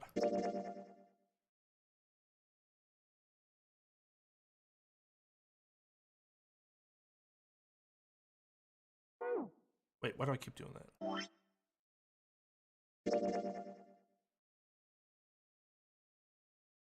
I see. So I should pick 6th door.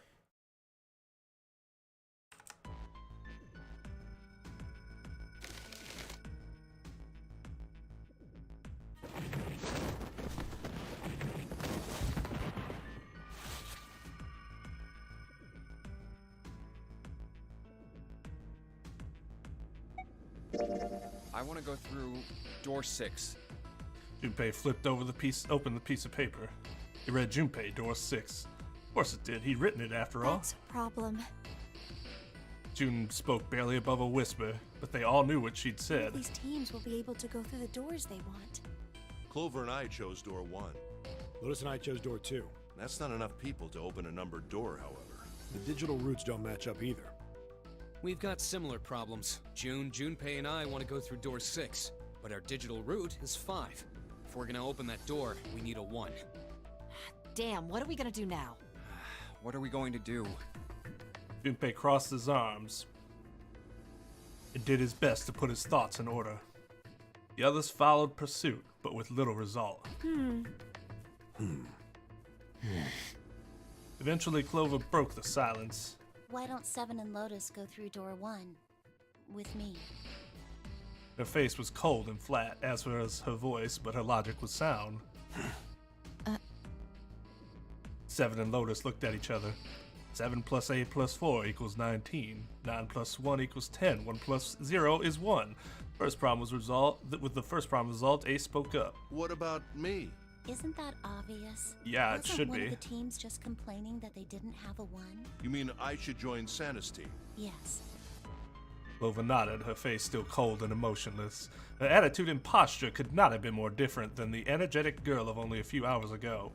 No one seemed ready to contradict her. Her response was understandable given the horrible situation in which she had found herself, but even so. I understand. I'll go through door 6 then. If we do as Clover has suggested, we can all pass through a numbered door and no one will be left behind.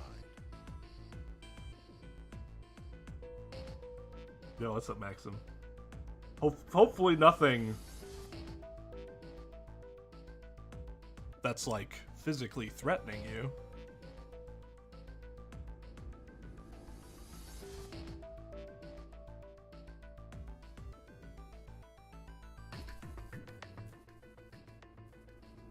April Fools! Yep, I walked into it. Right before you said it, I'm like, that son of a bitch. Because you, of all people, were going to be the one that could get us with that. Because we're like, oh no! What happened to our favorite Russian citizen?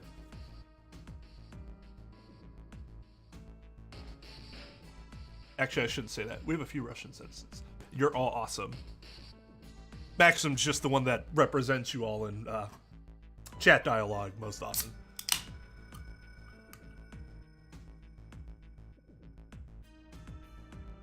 She already knows. Multiverse Clover is helping her get the axe that she needs. This seems to be the most reasonable solution. 7, Lotus. I don't have a problem with it. Me either. All right then, we're good to go. See you later. Wait, Clover! Don't move on your own! See ya I'll be going too, later. then. Yeah, be careful. We should get going as well. At last, Junpei and the other 6 managed to separate themselves into 2 teams. Clover, 7, and Lotus headed to A deck, where door 1 was, near the main staircase. Junpei, June, Ace, and Santa, however, took the elevator to E deck.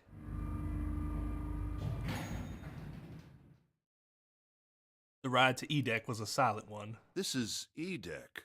There should be a door at the end of the hall. All right, let's go. Santa's words jolted them to action. They stepped out of the elevator into a long, not large, straight hallway. Before long, they arrived in front of the door Here 6. it is. You guys ready? Yeah. Then let's get to it. One by one, they put their palms over the red. With the soft electronic noise, it authenticated each of them.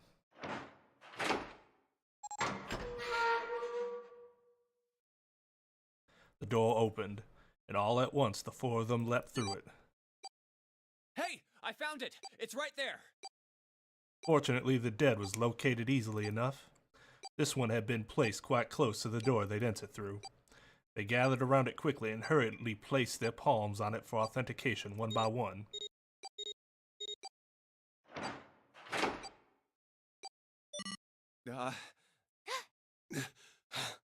It's...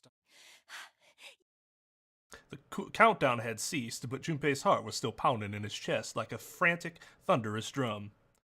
Felt as though it might shake itself up and out of his throat. Whew. I don't believe I'll ever get used to that. I'm not sure it's something I'd want to get used to. We should finish this game before imminent death becomes a normal thing. You got that right. Once I'm out of this hellhole, I'm taking a nice long vacation. I agree.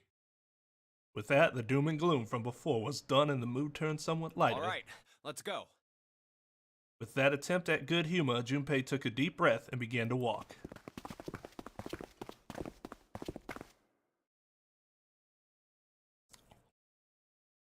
He jogged down the stairs at the end of the hallway and found himself staring at a large door. This door looks heavy. But it's not locked. I'm opening it. He took hold of the bar that served as its doorknob and shoved it down. The room beyond stopped him in his tracks. It was gargantuan and made entirely of metal. None of the accents of wood or tile he'd seen in the rest of the ship. This room was purely functional, but utterly tremendous. Whoa, what the hell is this? Santa got out a few words before awe stole the rest of them. The rest were too stunned to offer anything more than This gasps. has to be the biggest room so far. The ceiling is pretty high, too. Huh. Could be 2 stories, maybe even more. This space could be utilizing the entire length of the ship. What's that huge Kamaboko-looking building in the middle? June pointed to the massive building in the center. Kamaboko? Well, I guess that's as good of a description of it as any. Junpei and the others were standing on scaffolding that crisscrossed the whole area. The proper term was catwalk. Junpei thought, although that didn't seem particularly I important. see stairs, so we may as well head over to them. Yeah, but this section's barely wide enough to fit 1 person. You're right. Nearby was a long iron staircase that made its way eventually to the door beneath them. Whoa, you can't even tell the shape when you're this close. Let's check out the other side, too. They moved around toward the opposite side of the massive building, following the catwalk. They hadn't said much as they walked, but as they approached the building, Ace suddenly spoke up. This looks to be the steam engine room. Yeah, I was gonna say, it has to be the engine room, right? The steam engine room? At least if it's based on the Titanic. Yes, that thing that looks like a cross-section of a mushroom is the boiler. Do you see the 3 round doors near the bottom? Coal is put into those and burned, which heats the water, producing steam. The same thing that drives a steam engine. This one is simply somewhat larger. I see. Somewhat. It doesn't appear to be running right now. The entire room was as silent as the grave. All right, let's split up. Then all of a sudden, Junpei heard a noise behind him. He jumped just in time to see June collapse to her knees. Hey, what's wrong? Are you all right? He dashed toward her and wrapped his arm around her shoulders to steady her. Hey, June. It was then that he Junpei. noticed. Oh, you're really warm. Is your fever coming back? Yes, it probably is, but I'm fine. Please, don't worry about me. I just need to rest, and I'll be fine. Her voice was weak and forced, and it said a great deal more than her words did. Here, sit down. Careful. Junpei carried her to the nearest wall, propped her up against it.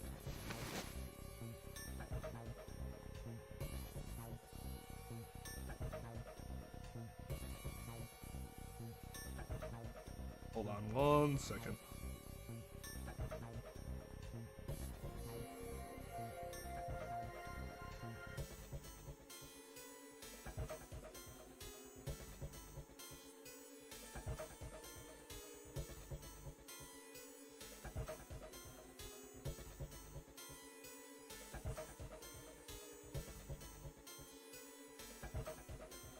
Sorry, I gotta respond to this real quick.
Sorry about that. I had to respond to an email.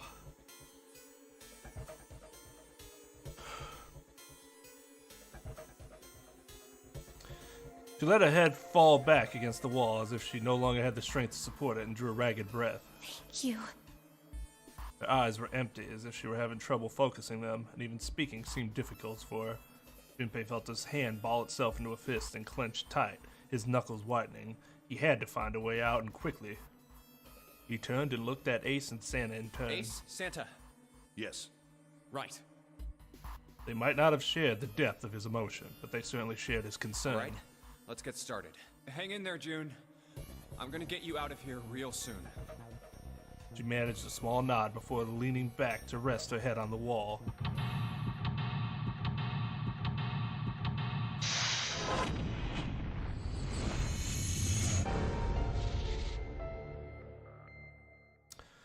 Okay. We are looking this way, and we can go all the way around.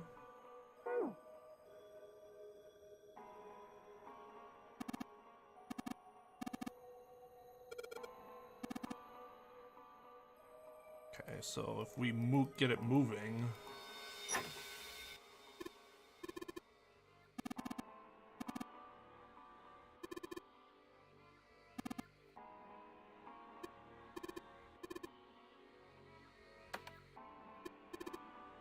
Yeah, so it won't do anything until... Whoops. We put the connectors in. Okay.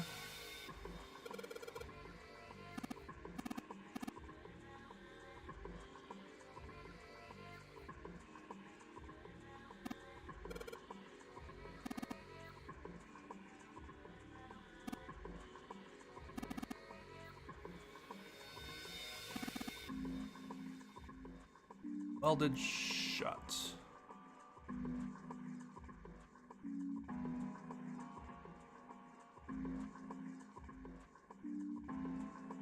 Bronze and gold.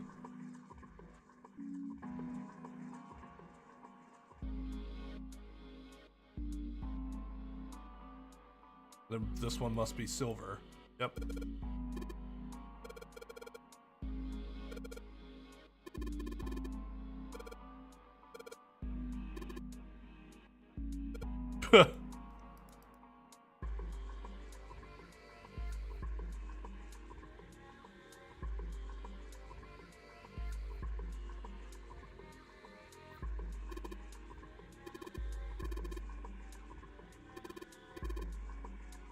Snowman's secret meeting.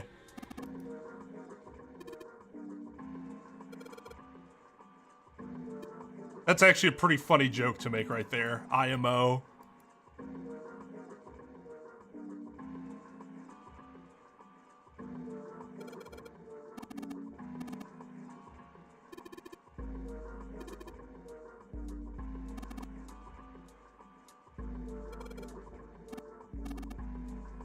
Okay, so this is the exit we need to get. All right.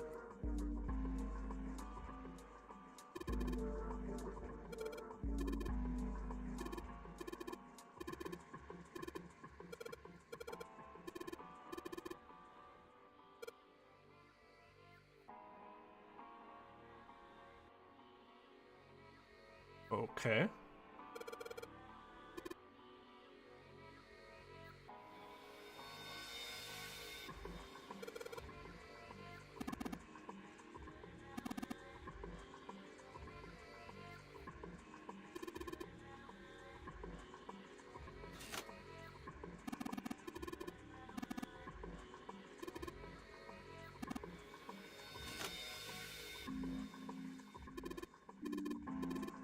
Okay.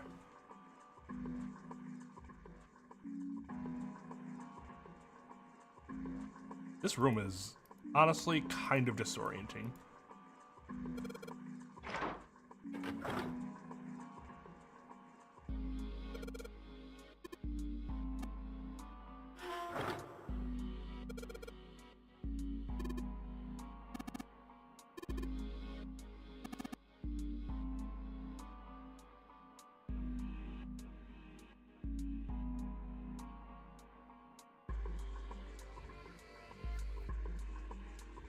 Okay.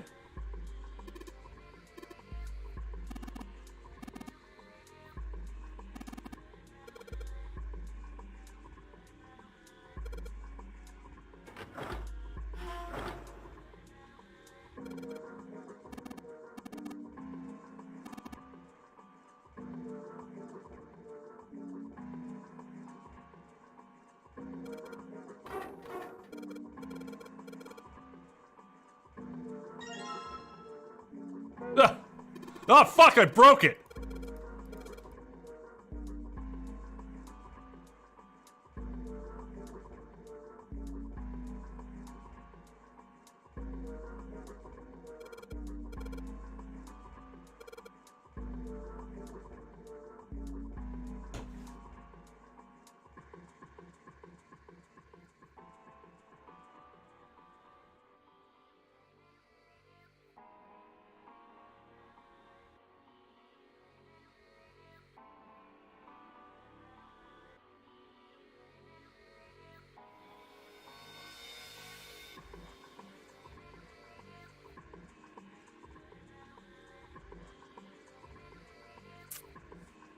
The masculine urge, right?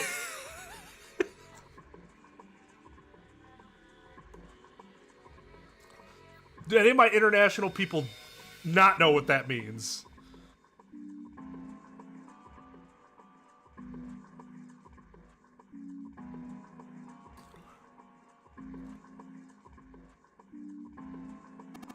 God, Junpei is fucking horny.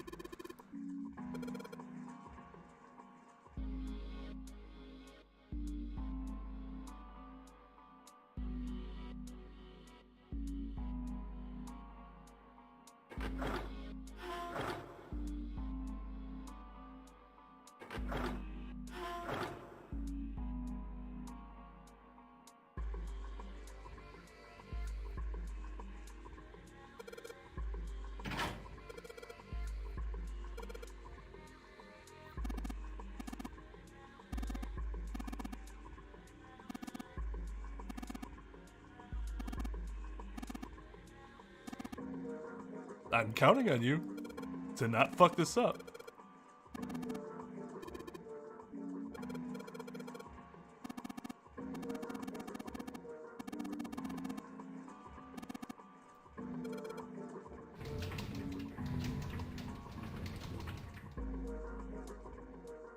I believe the box has reached the floor. Yeah.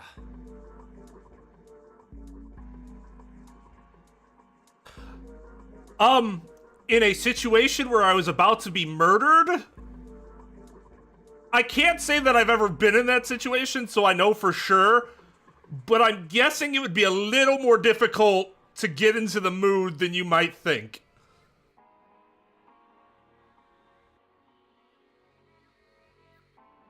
He stuck his head out over the side of the catwalk and looked down.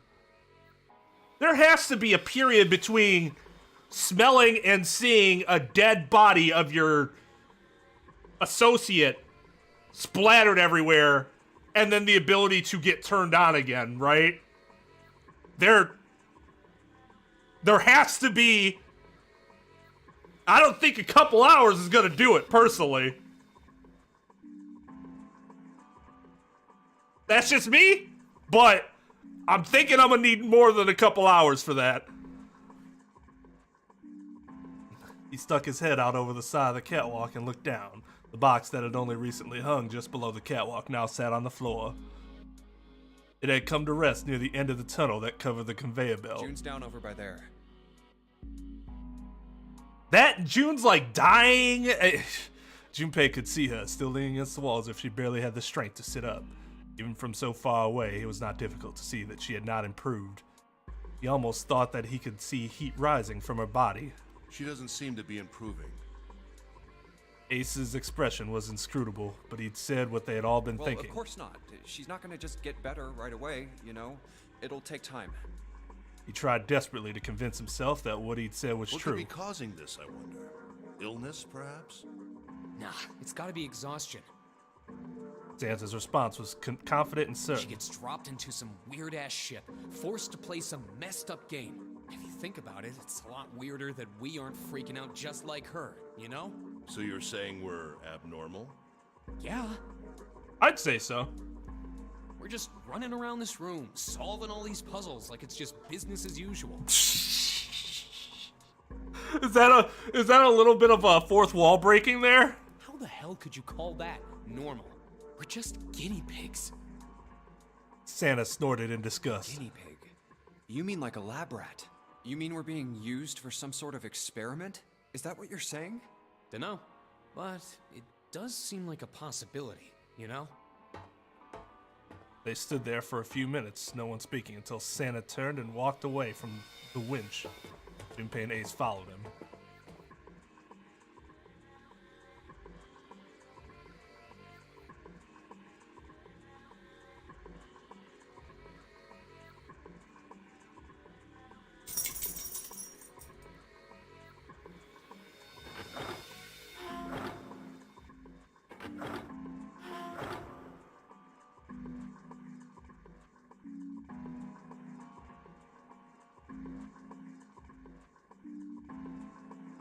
What the?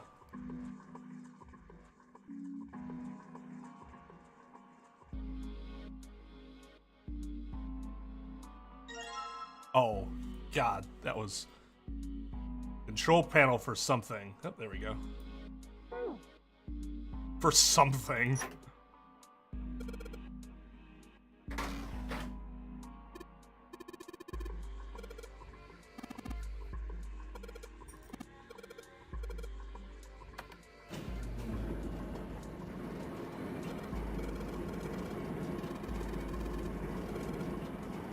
The thing that it's on, that would make sense.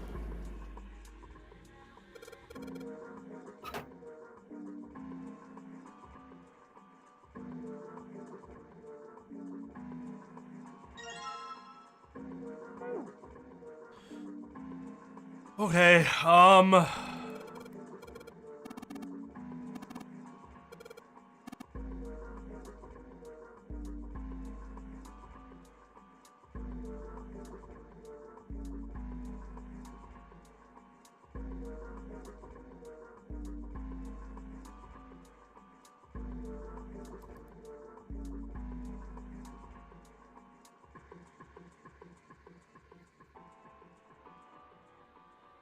And we have coal.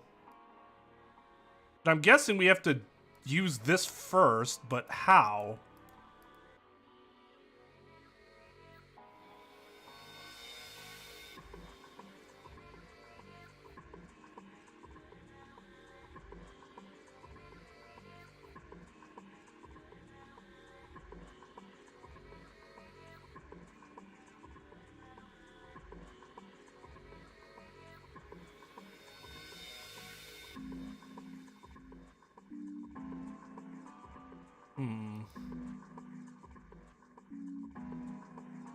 Where?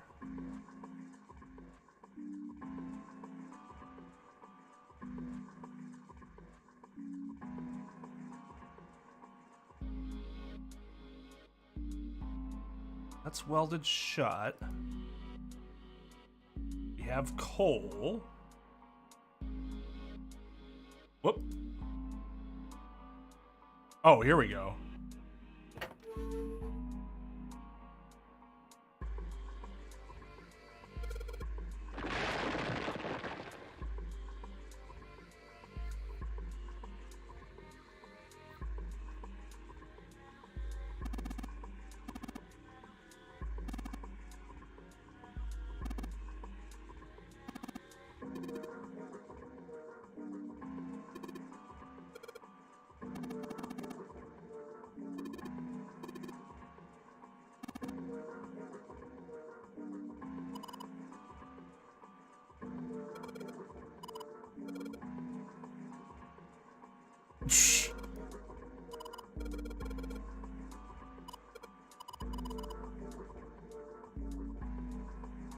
Manly work. Let's get to shoveling that coal.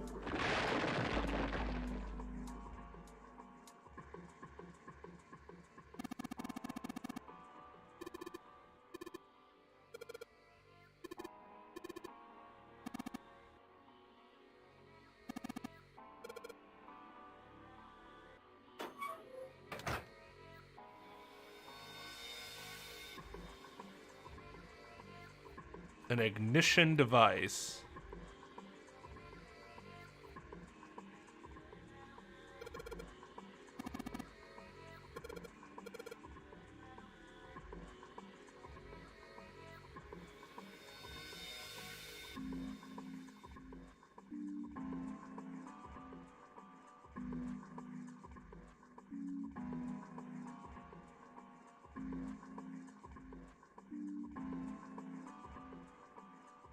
An ignition device.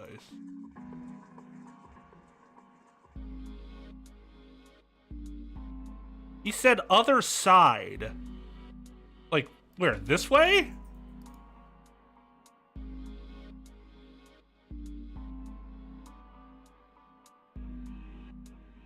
This is the first room that I've been in where I'm, like, legitimately kind of confused as to, like, where to go.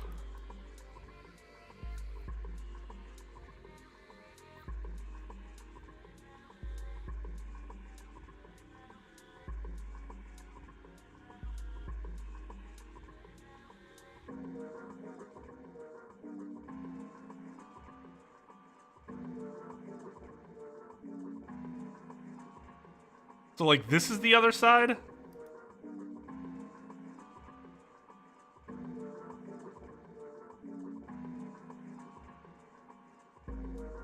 Okay.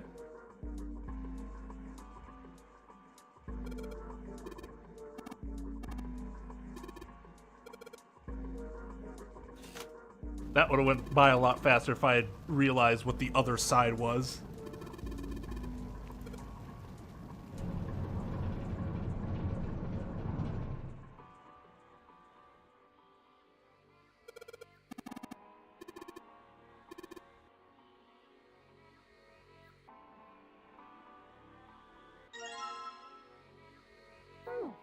Okay. Gold disc. Bronze disc. All right.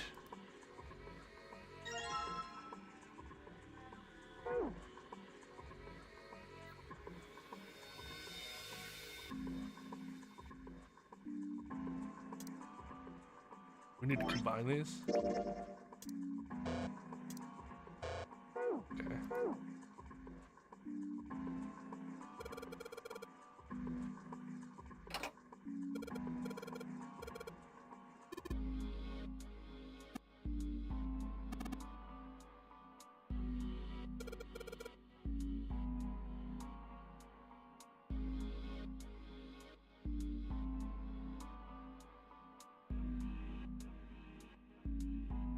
This is... Wait, how do you... Okay, there we go.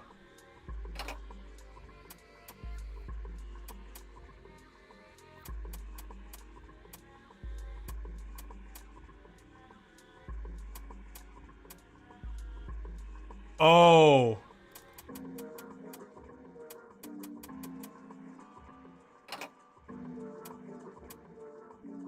No, no, no, no, no. That's not right.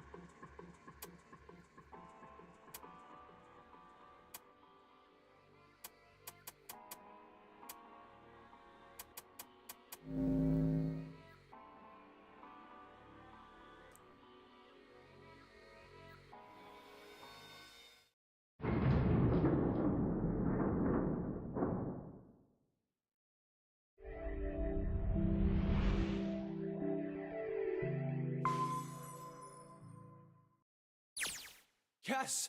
The door's open! Given the circumstances, Junpei's happiness was certainly understandable. Ace seemed to share his excitement. All right, Junpei. Why don't you go get June now? Santa and I will keep an eye on the store. Santa snorted. Why do we need to do that? Even if it shuts, we know how to solve the puzzle now. We could just open it again. Well, I suppose that's true. Shall all three of us go and collect June then? Nah, I'm cool. I'll let Junpei handle it. He still seemed irritated by something, however, and sat down on the stairs petulantly. So are you only interested in being contrary? Ace sighed with the air of a long-suffering parent. All right, I'll go get June. I'll be right back. He gave a quick nod to Ace and Santa and dashed off down the stairs.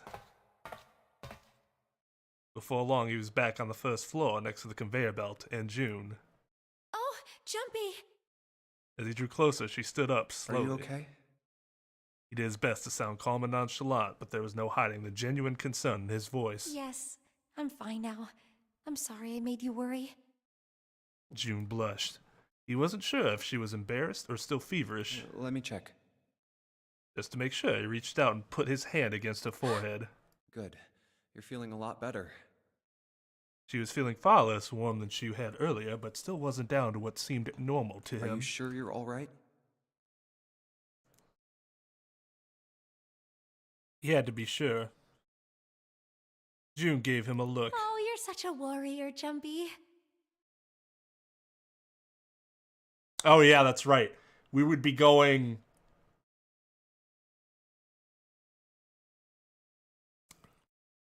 the other way at that point. Oops, I mean, warrior. June giggled. What a joke. He wasn't sure if she just made a joke or not, but seeing her smile again made Junpei feel at ease. If she was well enough to smile and laugh, then she really was feeling much better. He gave her a friendly poke on the forehead. All right, let's go. Go where? Oh, right. I didn't tell you. We got the exit open, so... Great! Let's go! June clasped her hands and nodded urgently. They headed back to the exit, but on their way, they found... Oh, it's... Santa? Santa was sitting on the stairs. He was, however, holding something in his right hand and staring at it with a strange expression. Oh, did he sleight of hand our piece of paper? Junpei and June slowed down and finally stopped in front of him. What are you looking at? Santa answered without looking up, his voice quiet. It's a photo. It's my sister. Oh, never mind. Sister? Santa, you've got a sister? Santa simply nodded. Yeah. Kid was cute as a button. Was. Stuck out. June cocked her head confused. She was only about an inch tall then?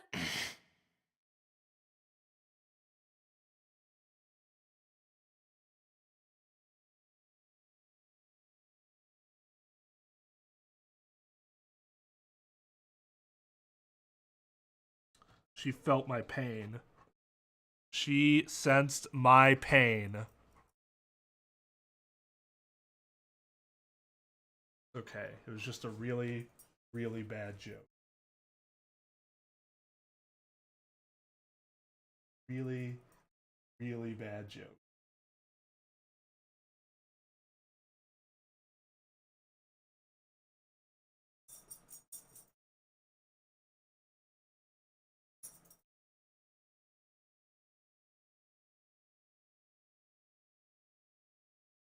Oh, God.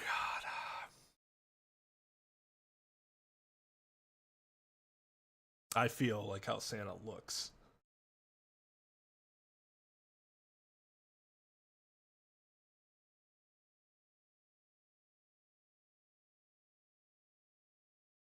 Santa glared at her. Oh, sorry. I guess an inch is a little large for a button. Probably more like a half inch.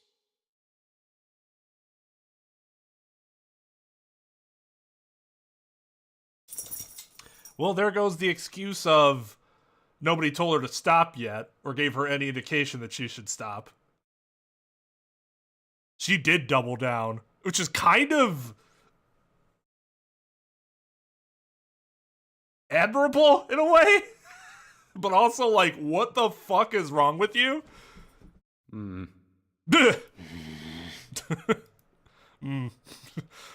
Santa didn't smile or laugh. Sorry. Why are you looking at it? He simply turned back to his picture and spoke. I was her Santa Claus. Wait, what? This sudden revelation took Junpei by surprise. He had no idea what Santa meant. He glanced at June, who shook her head. She didn't know either. Have you ever heard the story of the two Santa Clauses? It goes that a long time ago, there were two Santas. One of them wore white, and the other one wore black. The white Santa gave presents to good kids, and the black Santa played tricks on bad kids. They went on like that for a while, but eventually the black Santa's tricks started to get worse and worse. Pretty soon, the white Santa couldn't stand it anymore, and he stabbed the black Santa to death. What the fuck is this story? When he stabbed the other Santa, the white Santa got blood all over his clothes. Why is there not a movie about this? And that's why, these days, his clothes are red. He just never washed them or purchased new clothes? You could say that red is all that's left of the black Santa. Junpei was silent. He could think of nothing to say. This was fucking ridiculous. Wow, was that disturbing. June was staring at Santa's sadness playing on her face. He I continued. wonder which Santa I am. The white Santa or the black Santa? I'll wear white and black so that we cannot be sure which I am, he thought. Aw. Clever, huh? Hmm. All right, let's go. Santa stood up suddenly, his downcast demeanor gone. But why is he not sure? He shoved this picture back in his pocket and headed back up the stairs, taking them two at a time. Huh? If y'all are gonna just say ellipses, we might as well just move along here. Junpei and June looked at one another. There was nothing they could think of to say. Hey, what are you two doing? Let's get moving, come on!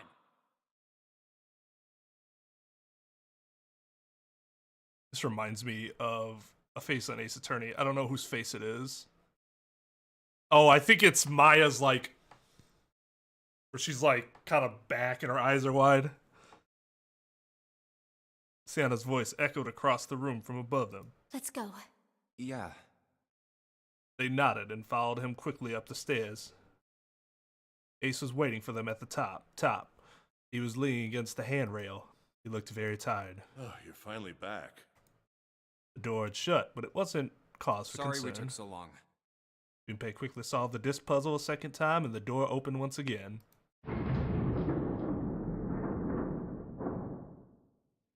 Let's go.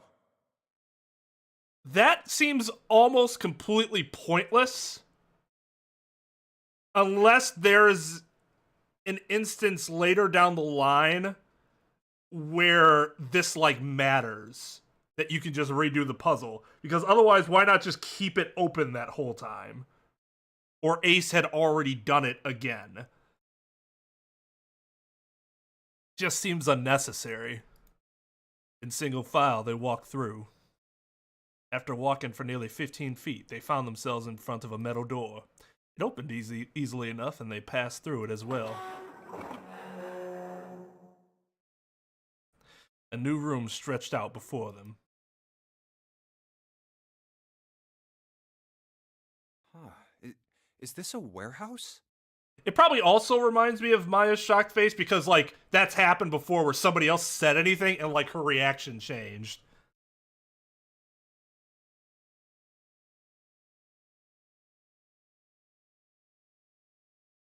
No, I believe this is the cargo room. This must be where they store all of this vessel's freight. If you know, you know. But does it have to close automatically?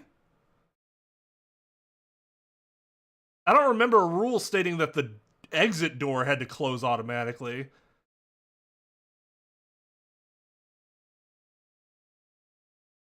Like, I just don't... And even if it did, why make it that way?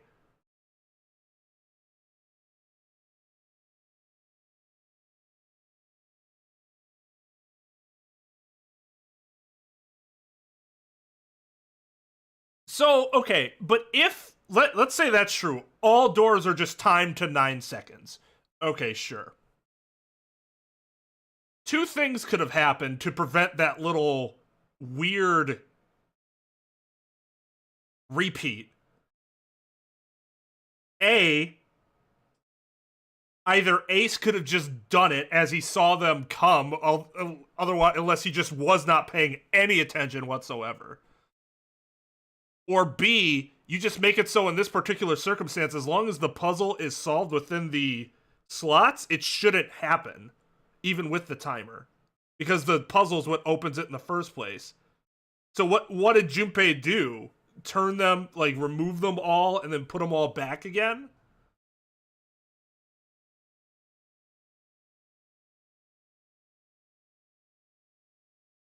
I mean, that's just an assumption that we're making. That's speculation that each door is 9 seconds. The only doors we know that are set for 9 seconds are the ones with the red on them.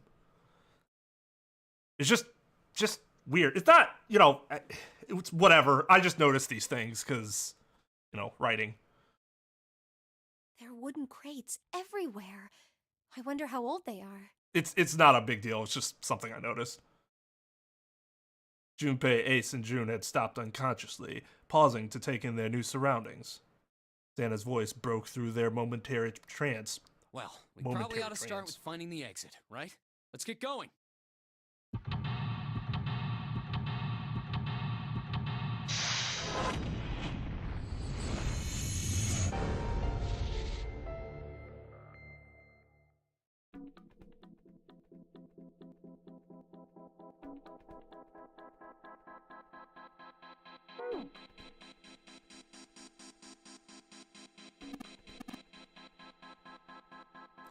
A lot of crates.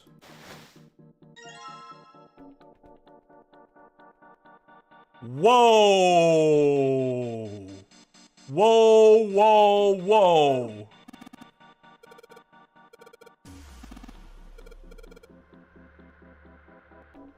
Why don't you show him? This kind of means something, Junpei. It's just a headshot. Not of us or anything, because that would be weird.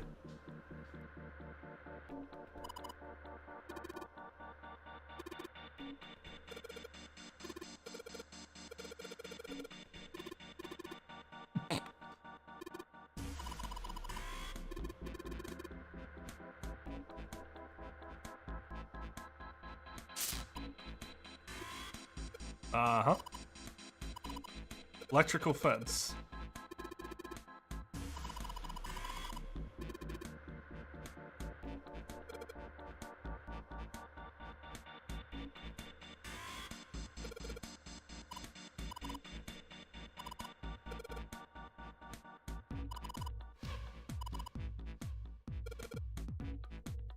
Yeah, you'd be fucked. Although maybe a couple of you could.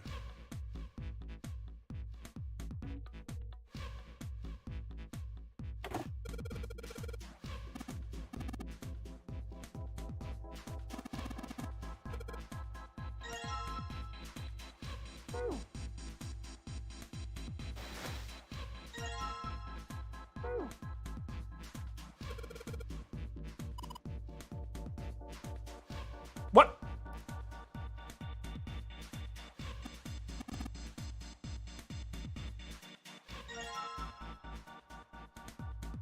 That's an. What was Junpei doing when they caught that picture of him?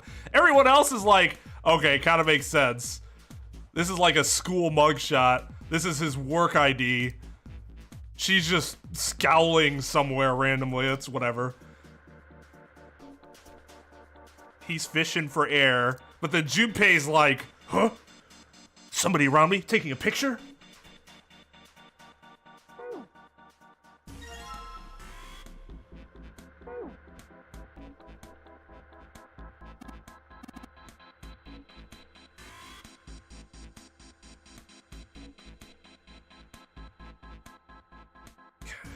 Sack.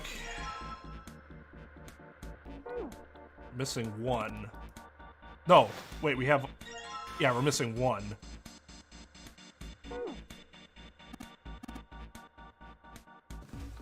And there we go.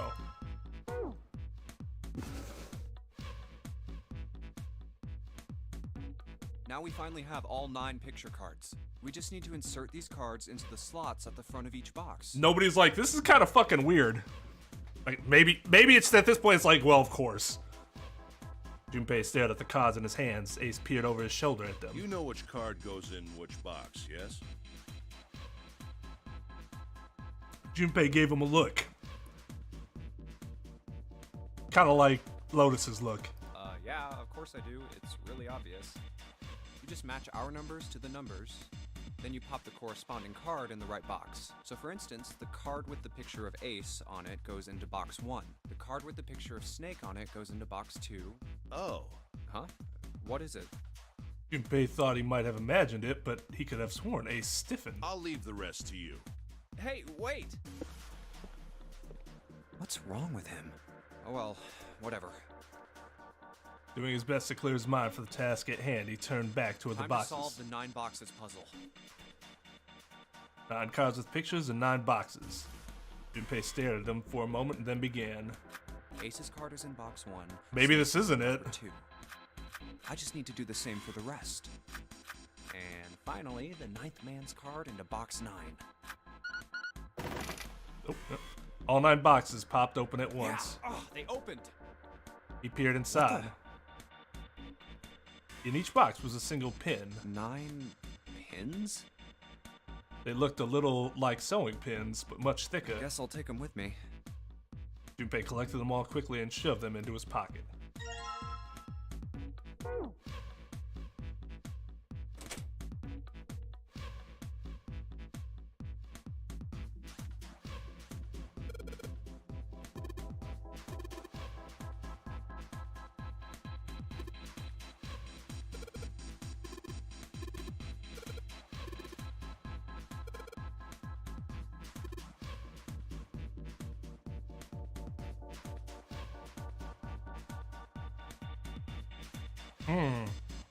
That's weird.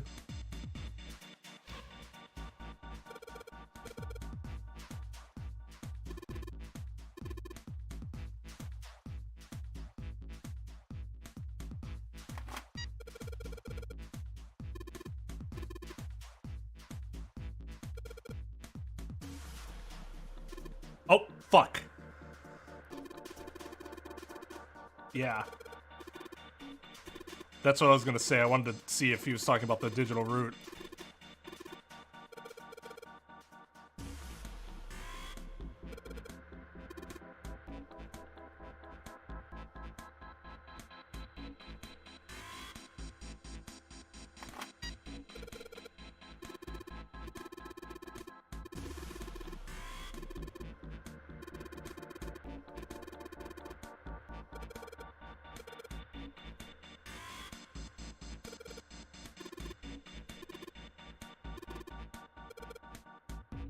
This seems like the ultimate digital root puzzle, which is ass for me.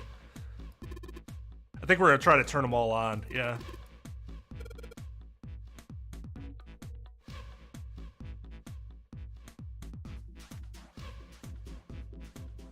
Yeah. So we gotta get, shit.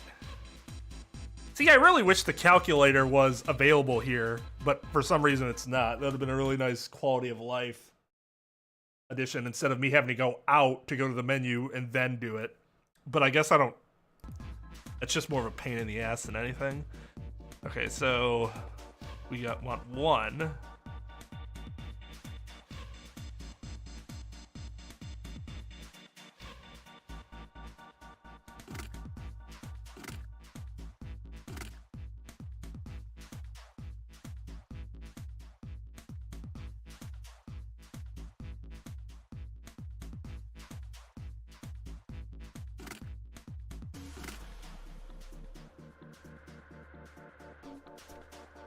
Shit, that's 3. Wait.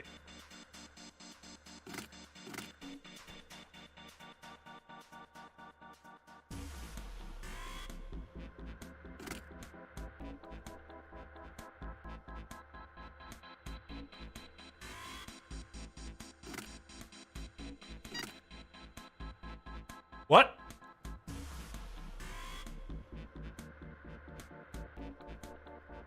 Shouldn't 1 have lit up there?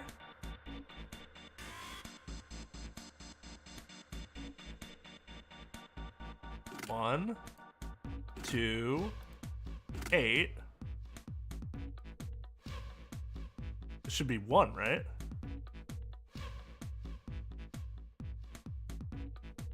Can I not do ones that are next to each other? In which case we go 5, 7, 9. Oh, because it was 2. I'm a dingbat. I am a fucking dingbat.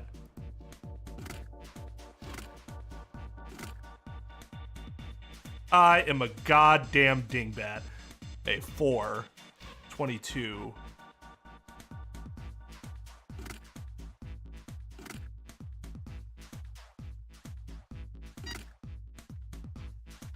God.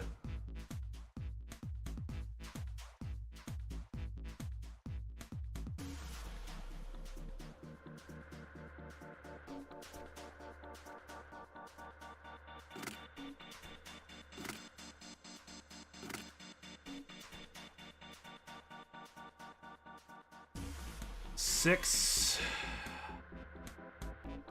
15.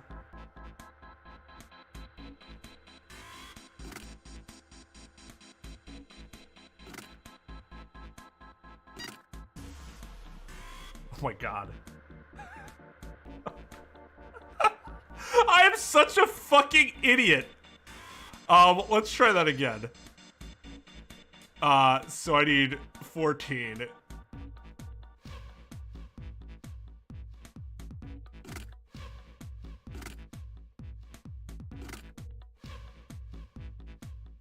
No, it's, yeah. God.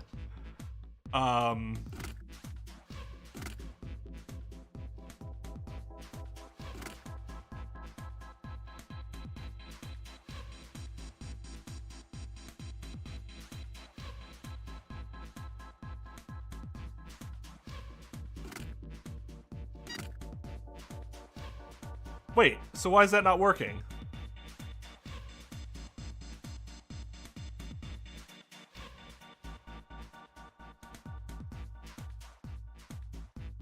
Oh, because that was 15. That was 5. What am I doing? I had it right the first time, and I completely, like, this is why I don't do math. This is why I don't do math. This is why I don't do math. I think of a number, and I'm correct, and then I completely fuck myself. Yeah, this is what I was gonna do in the first place, and then I just didn't for some reason. God.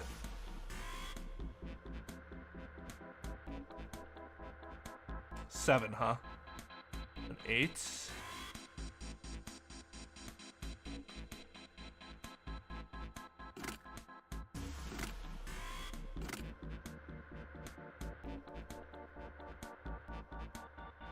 Oh,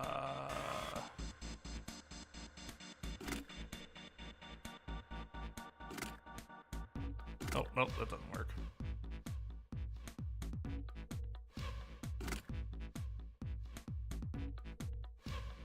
Want 17.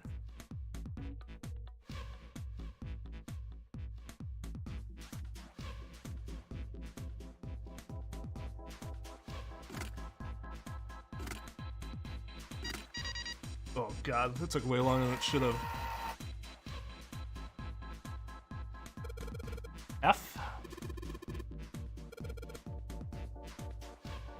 Was I though?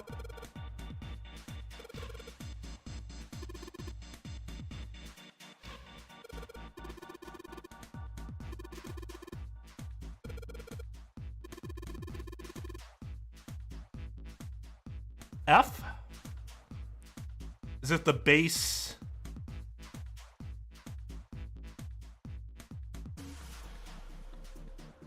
What was F in base 10?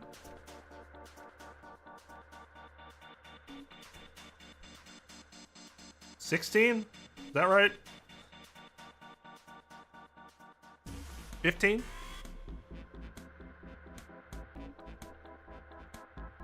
A, B, C, D.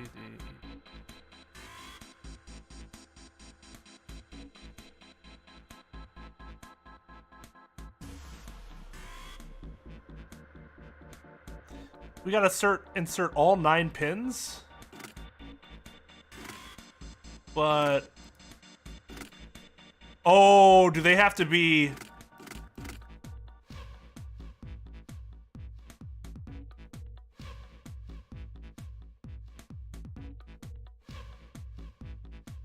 Do they all have to add up to 6? Is that it? So I need 3 combinations where they all end in 6? Or do I just need 3 combinations that all end in 15? Oh,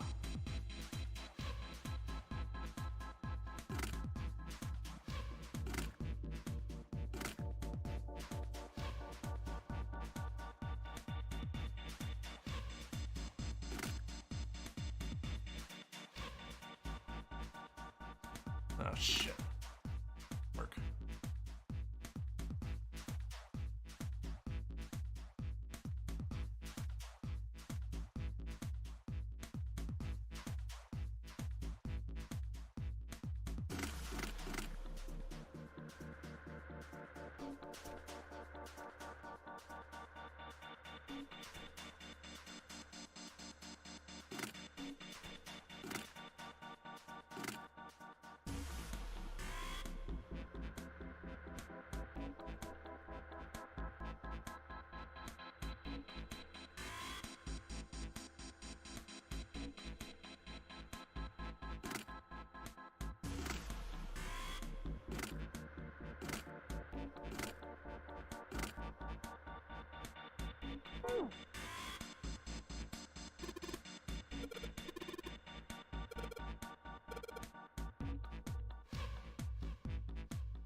Wasn't that correct? Alright, I'm bad at math, so let's try this again. So that's 15. Then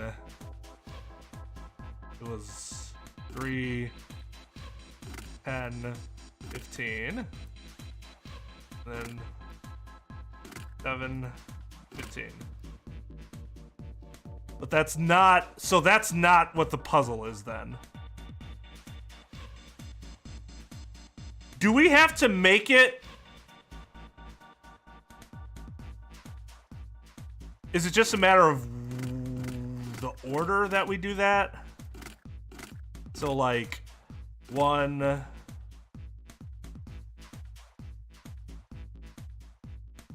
6, 9 goes here, and then it was 2,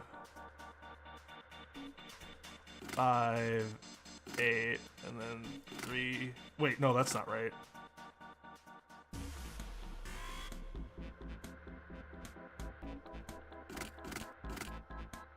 It was 3, 7, 5.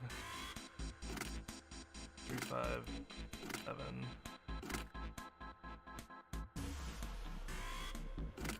Right, yeah. That. 1, 2, 3.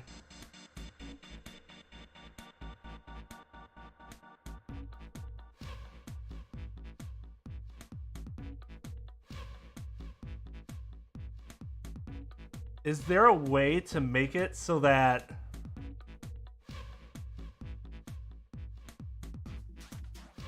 each row makes 15? Oh, that's really obnoxious. Oh God.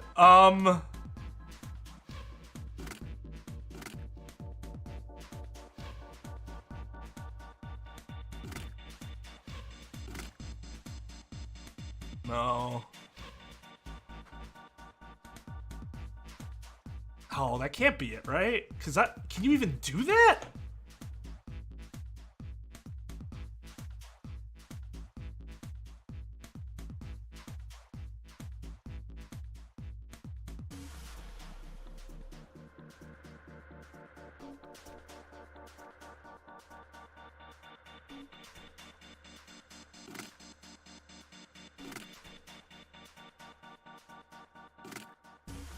This. And then, wait, shit. Okay, so that's 15.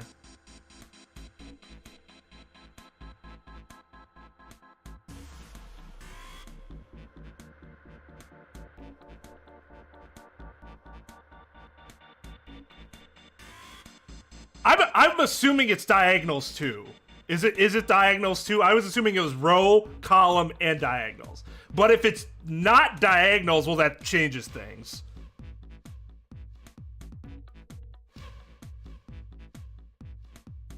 You can answer. I legitimately want to know. So if I'm wrong about the diagonal, I don't have to worry about that. Diagonals too. Okay. Okay. All right. Fair enough.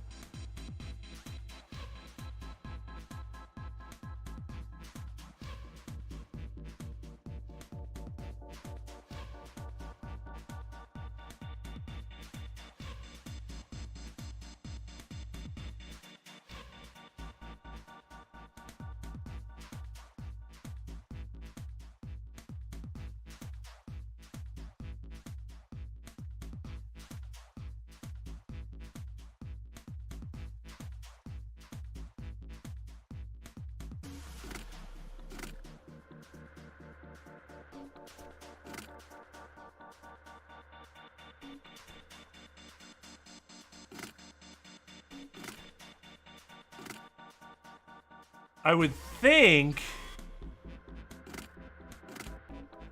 What happens if the higher number in the middle?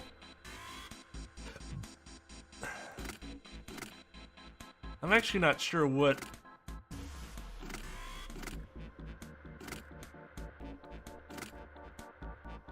Oh, that would have to be this.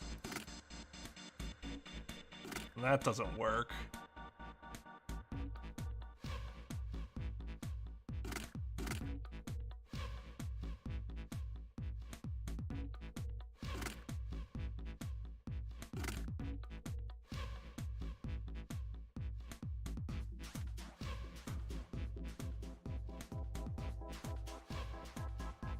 Also, it's possible that I have the rows wrong.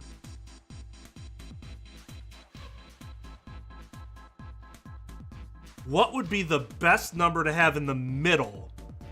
5? Maybe?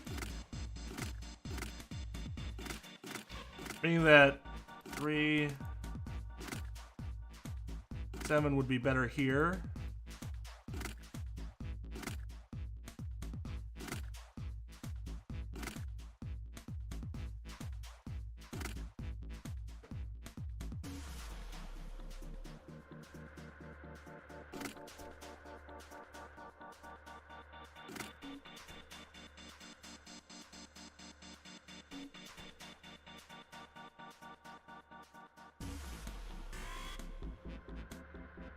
I get it this way, and I got it this way, and I got it this way, and I got it this way.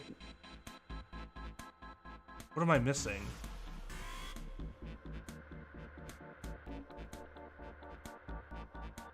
No, it's it, isn't it? No, it's this. This is fucking everything up. Oh!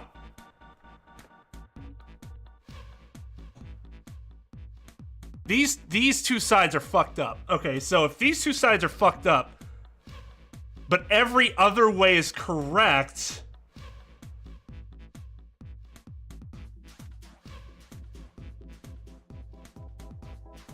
Oh. Everything but two columns.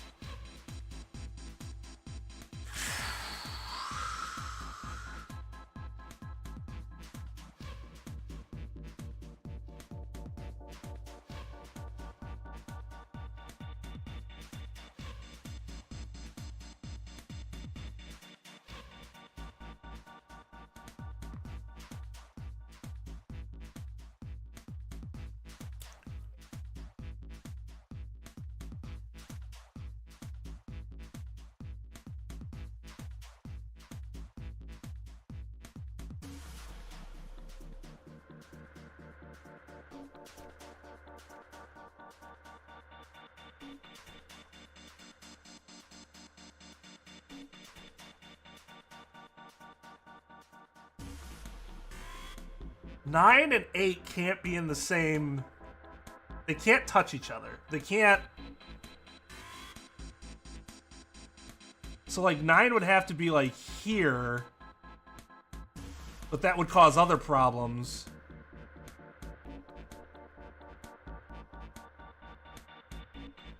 Maybe 5's not the middle number?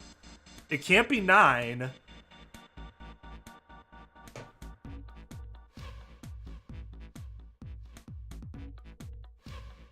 It can't be any number above 5. The middle cannot be any number above 5.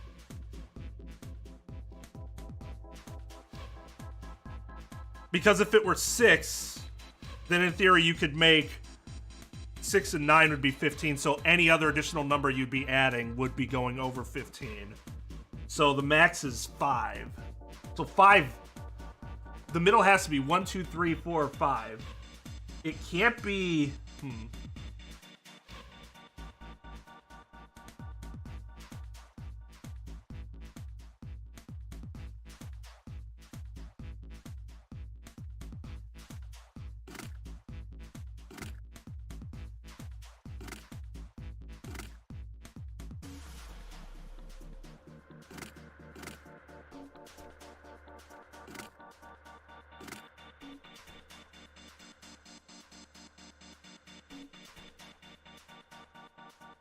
This is the same problem.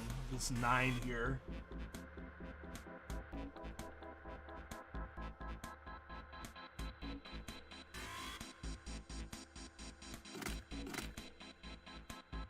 The 8 and the 9.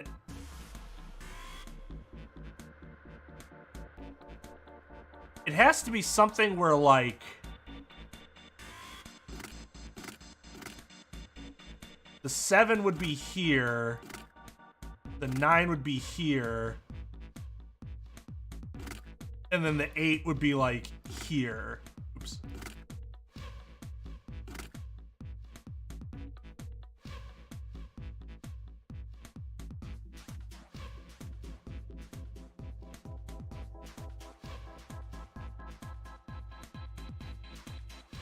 Let's see, this can't work.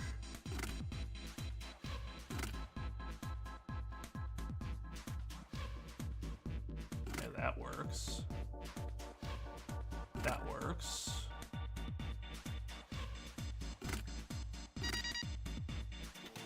Let's go!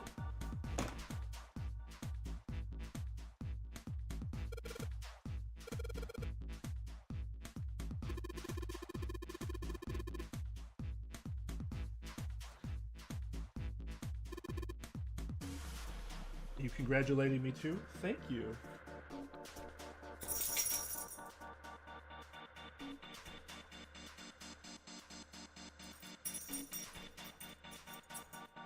That took longer than it should, but I'm fine with that, given my severe mathematical deficiencies. See, CJ, that's how you do that. Thank you. The first time. I'm not gonna pat myself on the back too hard, but that's actually quicker than I thought it would be.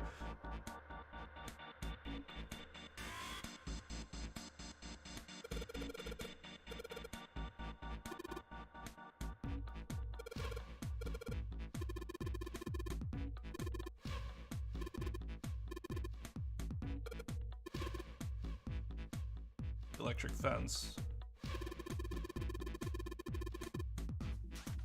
Oh, Pushmaster 5000.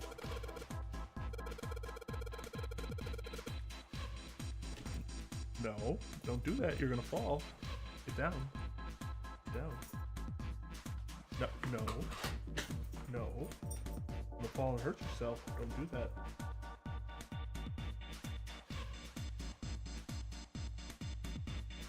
No, no, we don't bite. We don't bite because we don't get our way.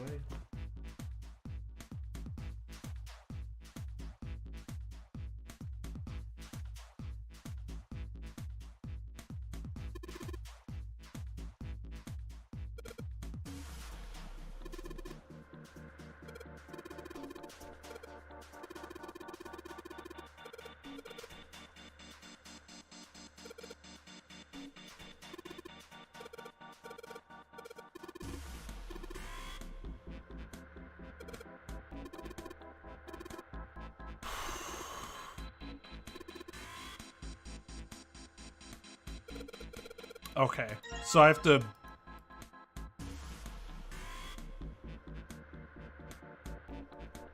Oh, that's not...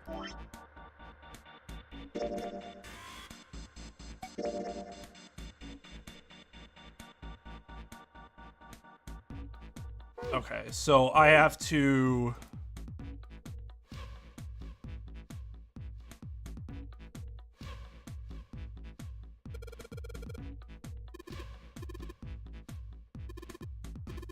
$50 moves.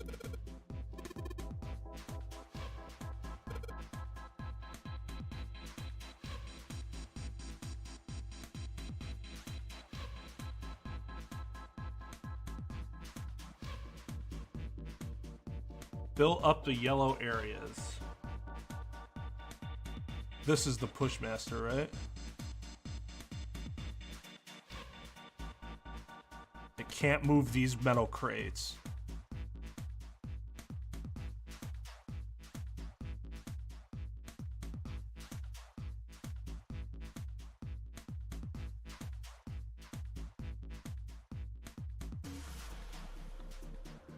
I forget what's the deal with the coffin?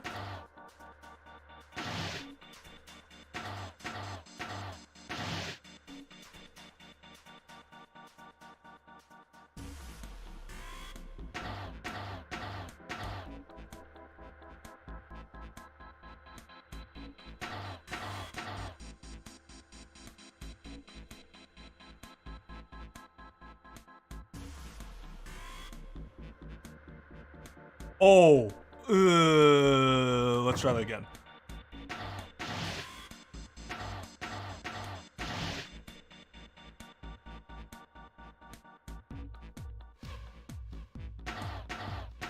Forgot that I could actually move in the yellow boxes.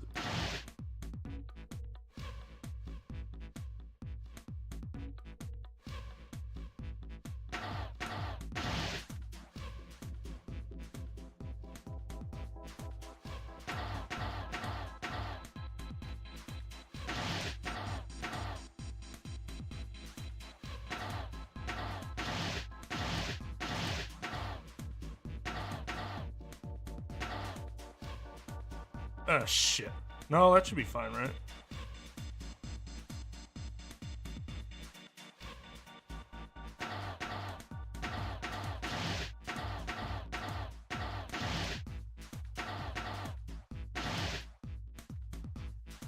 Oh, I fucked! Ah! I screwed up.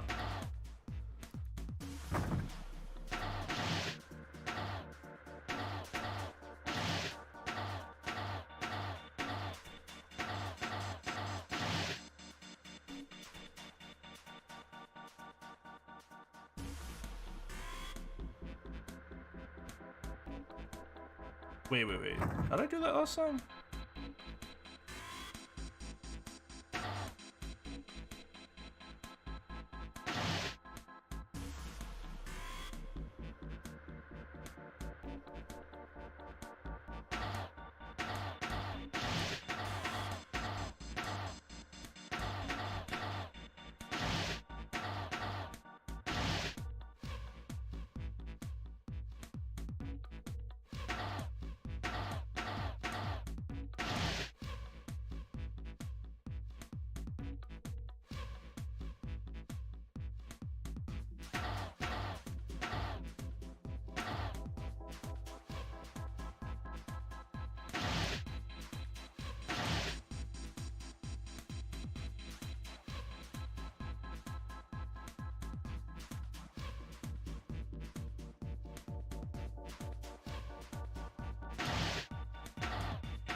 That one was a little easier.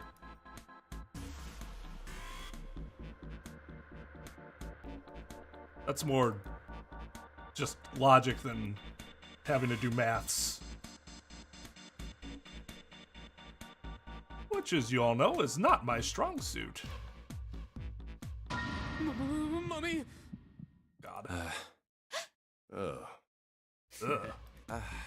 Whatever. Just open it. Okay. A small key and... a gun? Yeah, a revolver. Gold gun. It looks pretty old. I wonder if this is a replica. This thing is... Are these real bullets? Oh, if this is real... Oh. You're not gonna take it? Yeah, that first time, I started going into autopilot mode and definitely misclicked and just fucked everything. And then I tried to fix it and went in autopilot and fucked it again.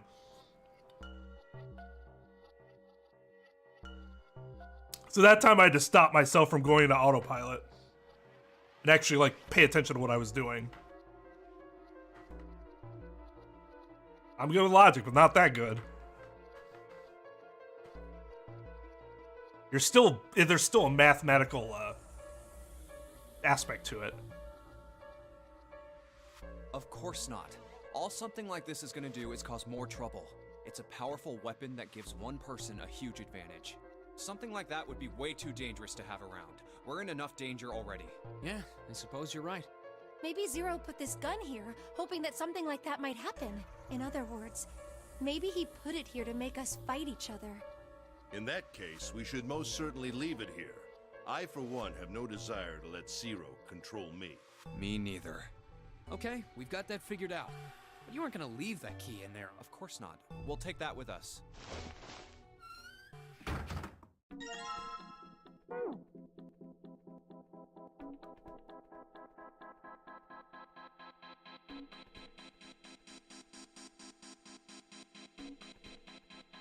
It just goes to show how interesting that is. For some people, the pins were a lot easier than the boxes, and for some people, the boxes were easier than the pins. Oh, we are? I mean, not that it mattered a ton in that particular circumstance, but yes, thank you for letting me know.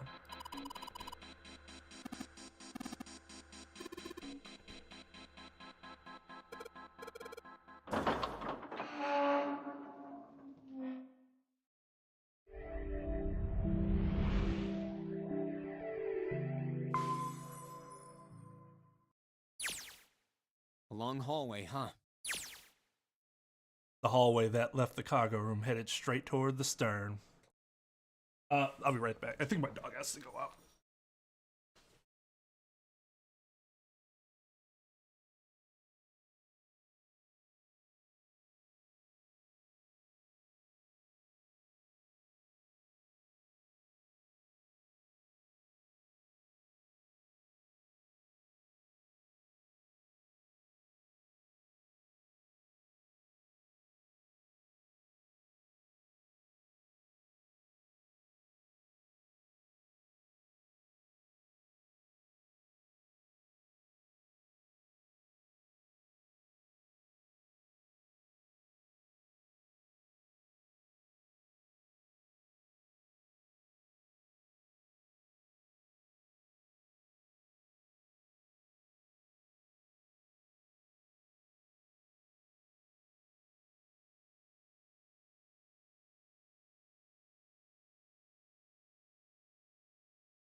The hallway that left the cargo room headed straight toward the stern. Let's check it out. Junpei and the other three proceeded down it silently. Some distance along it, a large room opened up on the left-hand side. It looked familiar. An iron gate covered each of the elevators.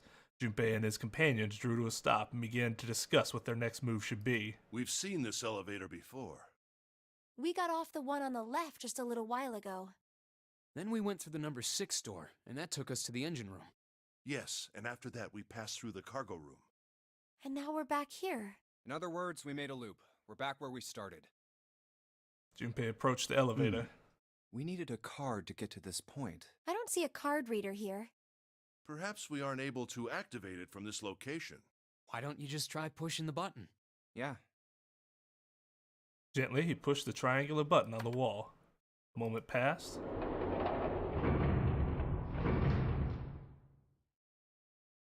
It works.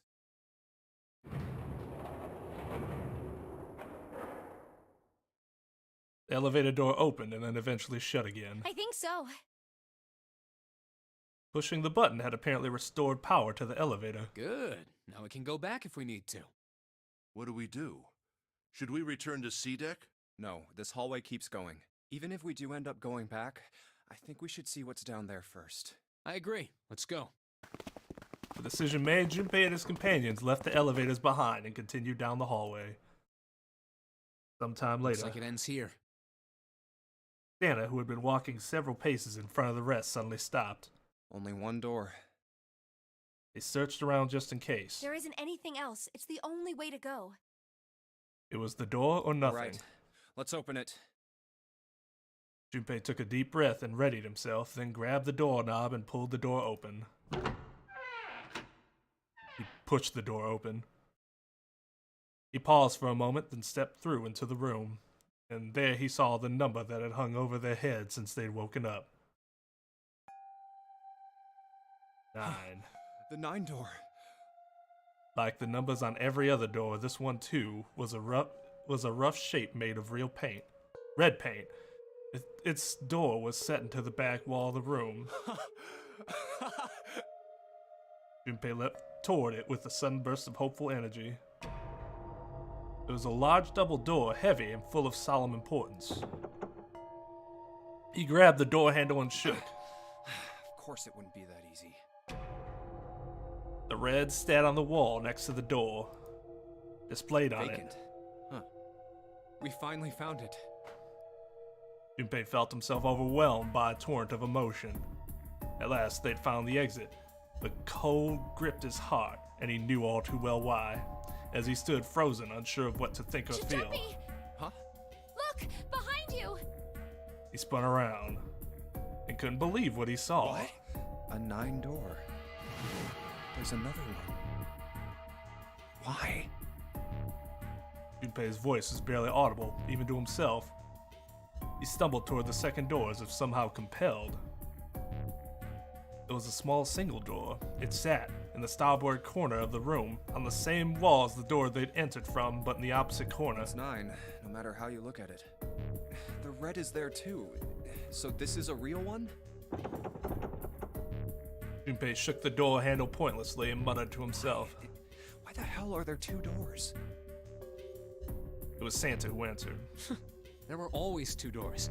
I mean, if you think about it. Zero never actually said there was only one door with a 9 on it.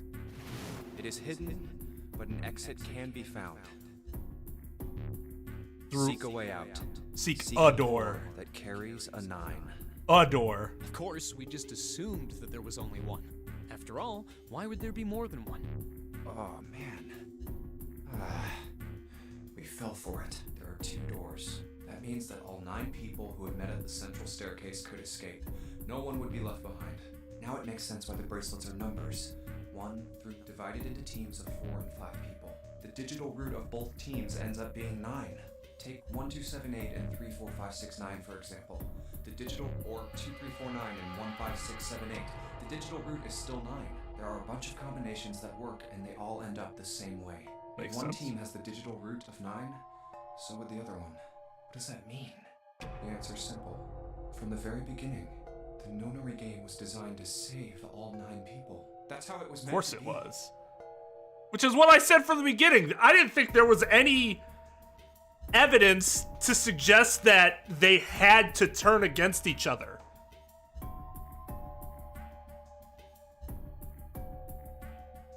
Zero didn't lie.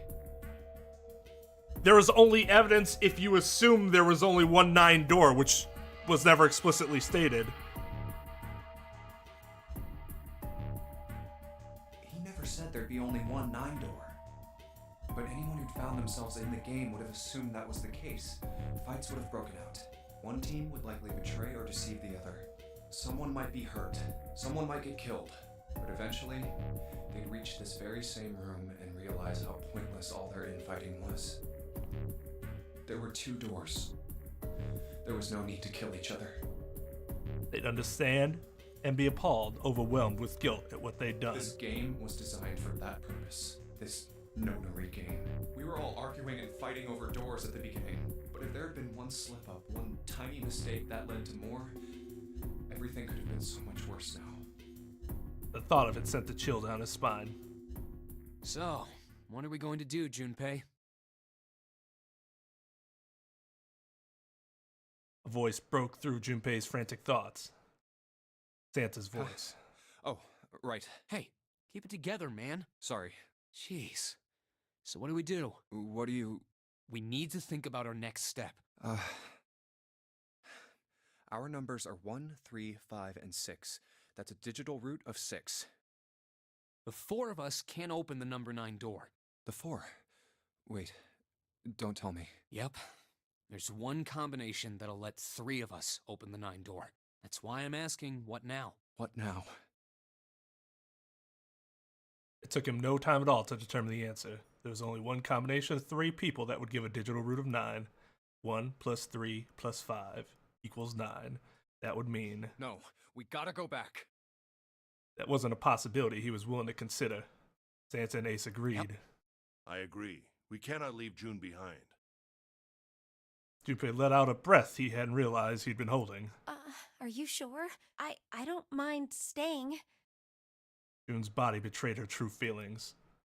Her eyes were wet with the beginning of tears, and her legs shook. It's okay. There's no way we'd leave you behind. Santa had said what Junpei had known the moment he realized which 3 people could go through the door. Besides, I'd rather drown at the bottom of the ocean than escape with this sausage fest.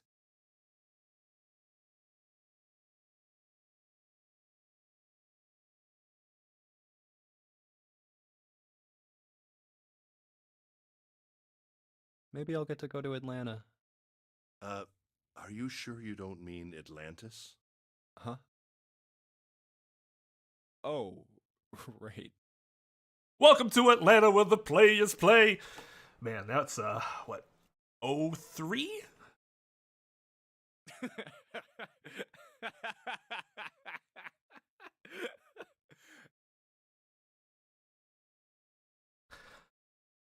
Perhaps it was a sudden reassurance that no one wanted to leave June behind, but Junpei laughed harder than he had in some time. Santa and Ace smiled. You guys. Who's left? 7, Clover, and Lotus.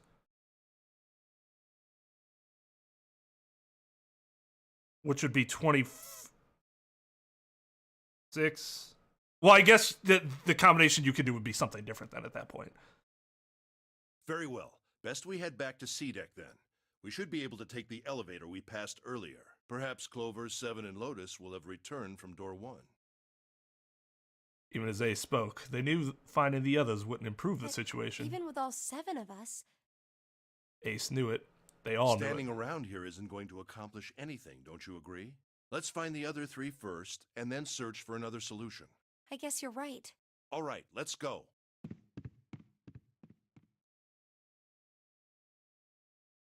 He got freaked out. Ah!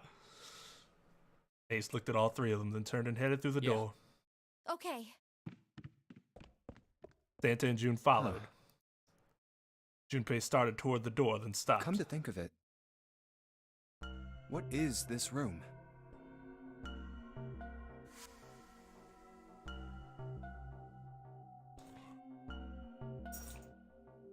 Didn't seem terribly important now, but what exactly was We were it? so focused on the doors, we didn't even look around. A red carpet ran between 2 columns of wooden benches that ran the length of the room. It's a fucking church. Or chapel, whatever you want to call it. Huh. It looks like it's set up for some kind of ceremony, but what kind? Facing the 9 door was the carpet leading to the bow of the ship. At the end? Oh, never mind. This could be very much not a church of some sort, but was it an altar, perhaps? There was a small rectangular alcove at the end of the carpet, and inside the alcove was a raised platform.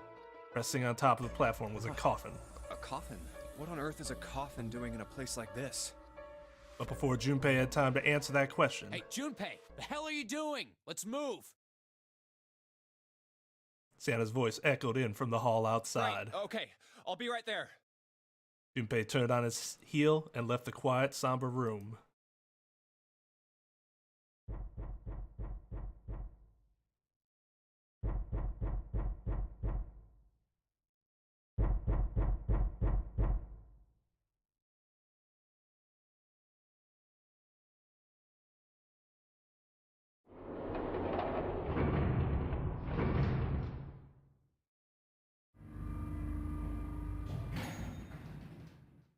What? They took the elevator up to C-Deck. Once there, they headed back toward the main hall and the central staircase. It didn't take them long. It's 7 and Lotus. They didn't look happy. We've got a problem. Clover is gone. What? Junpei and his 3 companions looked at one another. He turned back to 7 and What do you Lotus. mean, gone? Ace, Santa, and June had their own questions to ask. When? Why? You 2 went into door 1 with Clover, didn't you? 7 and Lotus responded as best they could. Yeah, we went through the door together. But Clover barely spoke to us. She just did her own thing the whole time. There were 4 rooms on the other side of door 1. She wouldn't let us into the 4th room. She just said, I'll take care of this one. And shut the door. She must have blocked it with something on the other side. We waited for a while, but Clover didn't come out. We called for her, but she didn't answer. So I kicked down the door and we went into the room. But It was empty. Clover wasn't there. There was a door on the other wall. And it was open. We figure she opened the door and left by herself. We ran after her, of course, but Well, obviously we didn't find her. We figured that much out. Clover's gone. Junpei thought for a moment.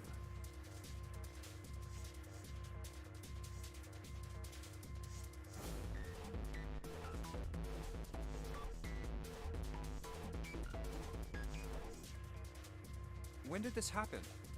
We got here just before you. You certainly have excellent timing. So you haven't searched anywhere other than near the staircase? No, we haven't. Finally, Ace spoke. His voice had an edge of resolve and concern. Very well then. We'd best separate and look for Clover. We haven't much time left. Let's begin. Yeah. There were quick nods all around. The 6 remaining players spread out.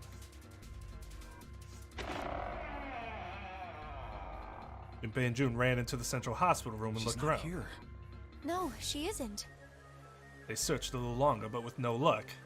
They couldn't find Clover. There's no sign of her. Let's go. Finally, they gave up and left the central hospital room.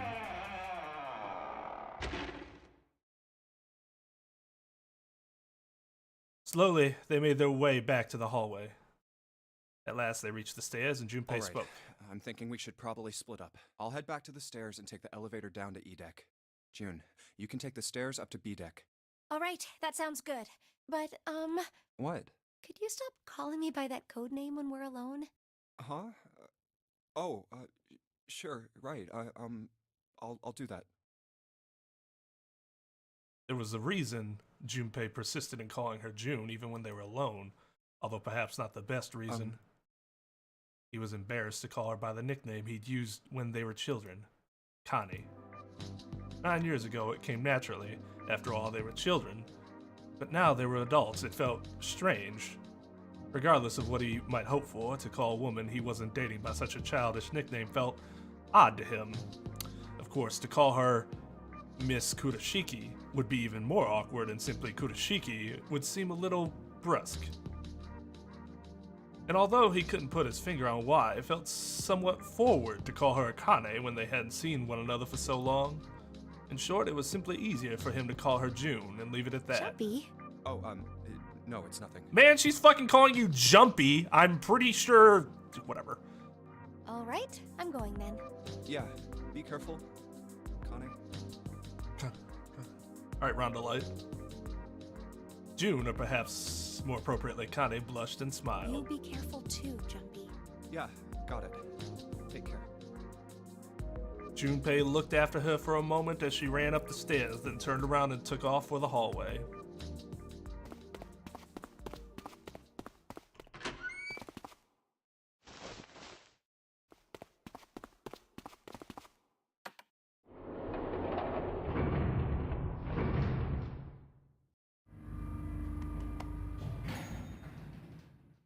Alright, I'm gonna have a decision coming up at some point. Tragedy always strikes when one least expects it.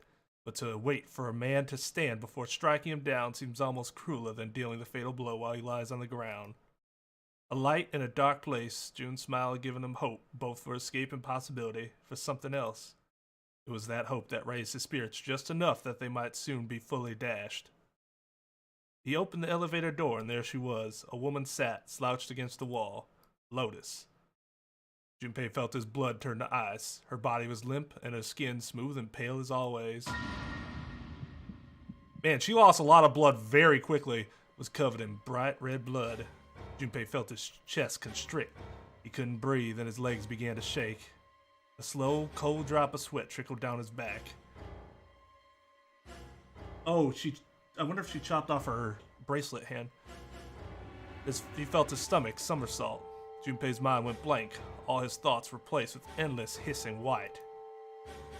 Driven by little more than instinct, he began to walk toward Lotus slowly.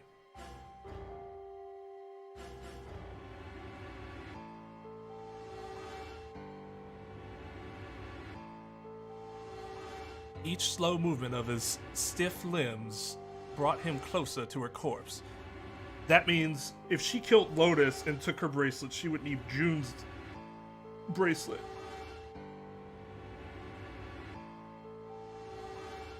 To get through the 9th door. Finally, he stood next to her. Robotically, he bent down and put his hand against her neck. There was no pulse, no rise and fall of breathing. She was slightly warm. Something somewhere in Junpei's shaken mind told him that meant she had been killed recently. Yes, Junpei thought, his mind slowly returning. She had been killed. Someone had killed her. There's a deep cut on the left side of her chest. Blood still oozed from it, although clearly her heart had stopped beating some time ago. The weapon had been a knife then? Perhaps she had been stabbed in the heart once. She would have died immediately. He took little comfort knowing she must have suffered very little. Only then Junpei noticed. Lotus's bracelet was gone. Lastly, let us discuss how to remove the bracelets. There are only 2 ways to do so. 1. You escape from this ship. 2. Your heart rate reaches 0. In other words, once the bracelet is taken outside the confine of the ship, or the backside of the wearer's heartbeat has fallen to 0, it will shut down automatically. Yeah, backseating. Was that why the killer had ended Lotus's life? So that she might have the number 8 bracelet? If that were true, then the killer was whoever wanted the number 8 bracelet. Perhaps more accurately, the person who would gain the most by obtaining bracelet number 8. Who is that? Who would benefit the most from number 8 bracelet? The thought had only just entered Junpei's mind when... oh, he heard a noise, a sound like a sharp knife cutting through wet meat. It struck him as strange that the noise came from inside his own body. A moment later, the pain hit him. It wasn't merely pain, there was heat, extreme heat as well. He felt as though molten iron had been splashed against the side of his body. Finally, his brain made the connection. He had been stabbed. But where? His body was quickly going numb. He couldn't tell where the knife had met his flesh. Given the circumstances, however, he had most likely been stabbed in the back. Of course, whoever had killed Lotus had now done the same to Junpei as well. His voice was little more than a weak groan. With what little strength he had left, Junpei turned his body, trying to catch a glimpse of his attacker. But as he did, the knife dug itself deeper, twisting viciously. He collapsed onto the floor, a puppet with its strings cut. His arms and legs lay where they fell, oddly twisted and awkwardly positioned. Junpei's body was entirely numb. He could feel the blood leaking out of him, but nothing would move. Nothing save his eyes. As he lay on the floor, his life ebbing away, Junpei finally saw his attacker. 2 tiny images of the killer reflected in his eyes. That recognition came nothing. He felt no emotions, not anger, not sadness, not regret. The paralysis that had claimed his body had reached his mind. His killer glanced down at his body.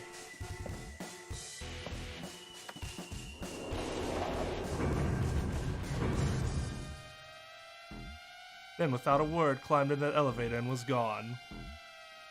His eyesight began to fade. The world grew blurry and began to dissolve into an empty white fog. The fog crept into the edges of his mind and worked inexorably inward. Soon it swallowed up the last that remained of Junpei's mind, and his consciousness left him. There was nothing more. Into utter emptiness he fell, into 0. Whatever Junpei had been was gone.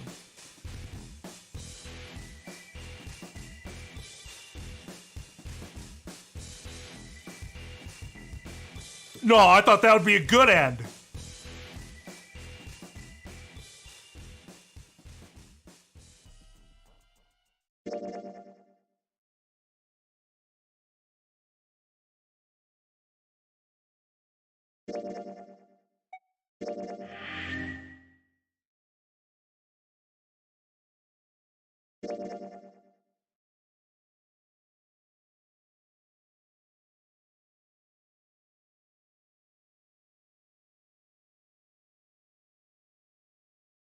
Okay, now what?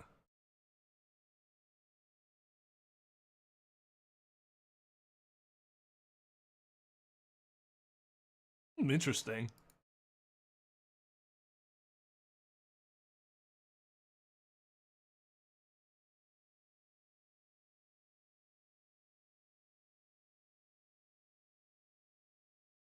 pretty rude. What do you mean, what? You finished the game! We're done! End the stream! We died!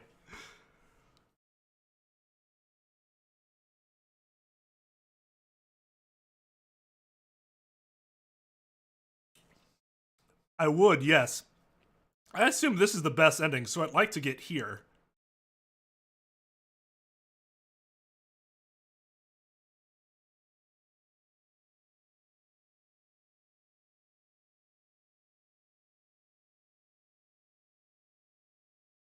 These?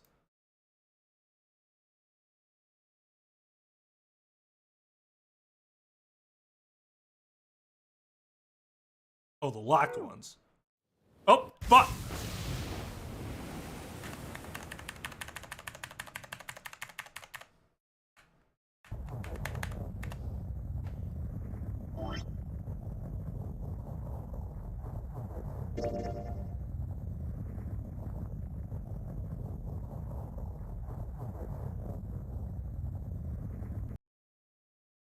I think we've been here before.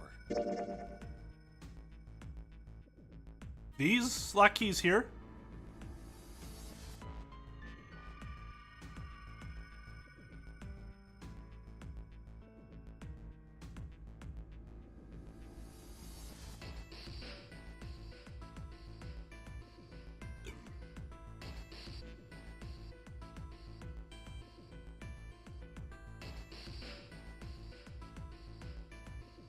In the operating? Do I do operating room? I assume since that's the first one, right? Yeah. Okay.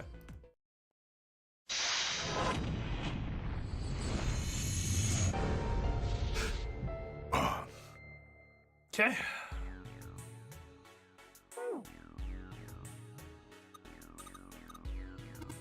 Okay, so I got... Oh, fuck. I wish I remembered... Was this... Is there anything else? I don't think so. That was it.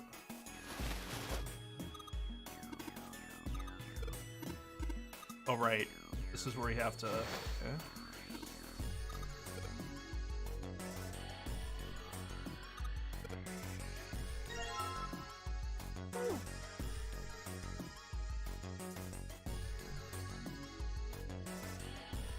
Nothing there. Hey, remember Clover before she was fucking insane? Oh, we need the... whatchamacallit. Yeah.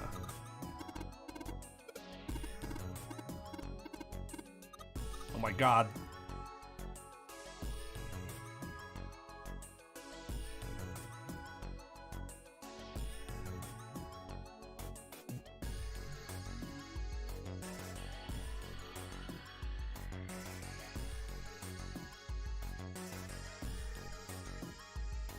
How do you jump to the conversations?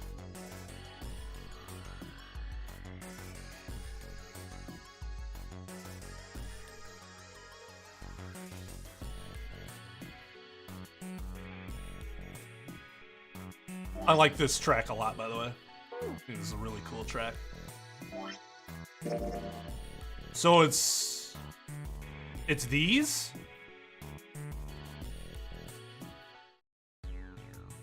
You think we should go back? Yeah, I think that's probably better.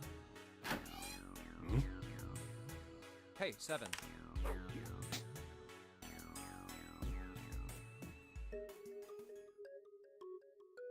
Like the molecules were communicating with one another. Transmitting information in a way humans couldn't perceive. This phenomena spread throughout the... Yeah, that's it exactly. But how did you know? I heard another story, kind of like that one. When? In the freezer. What? Freezer?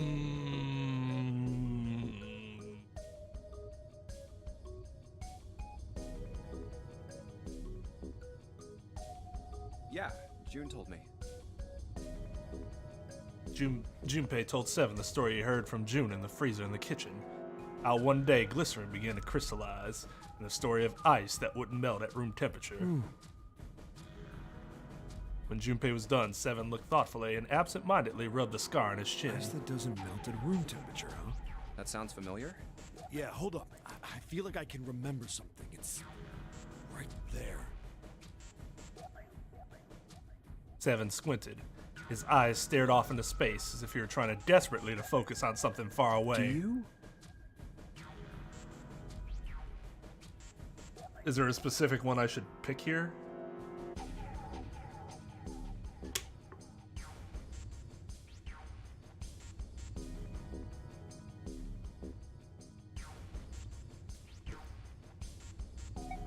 Do you know about Ice 9? Ice 9? Ice 9. Ice 9. Ice. Immigration's Customs and Enforcement Agency. That's it. I remember now. That woman, she's on this boat. That woman? Alice! Who's Alice? Come on, the woman who won't melt at room temperature.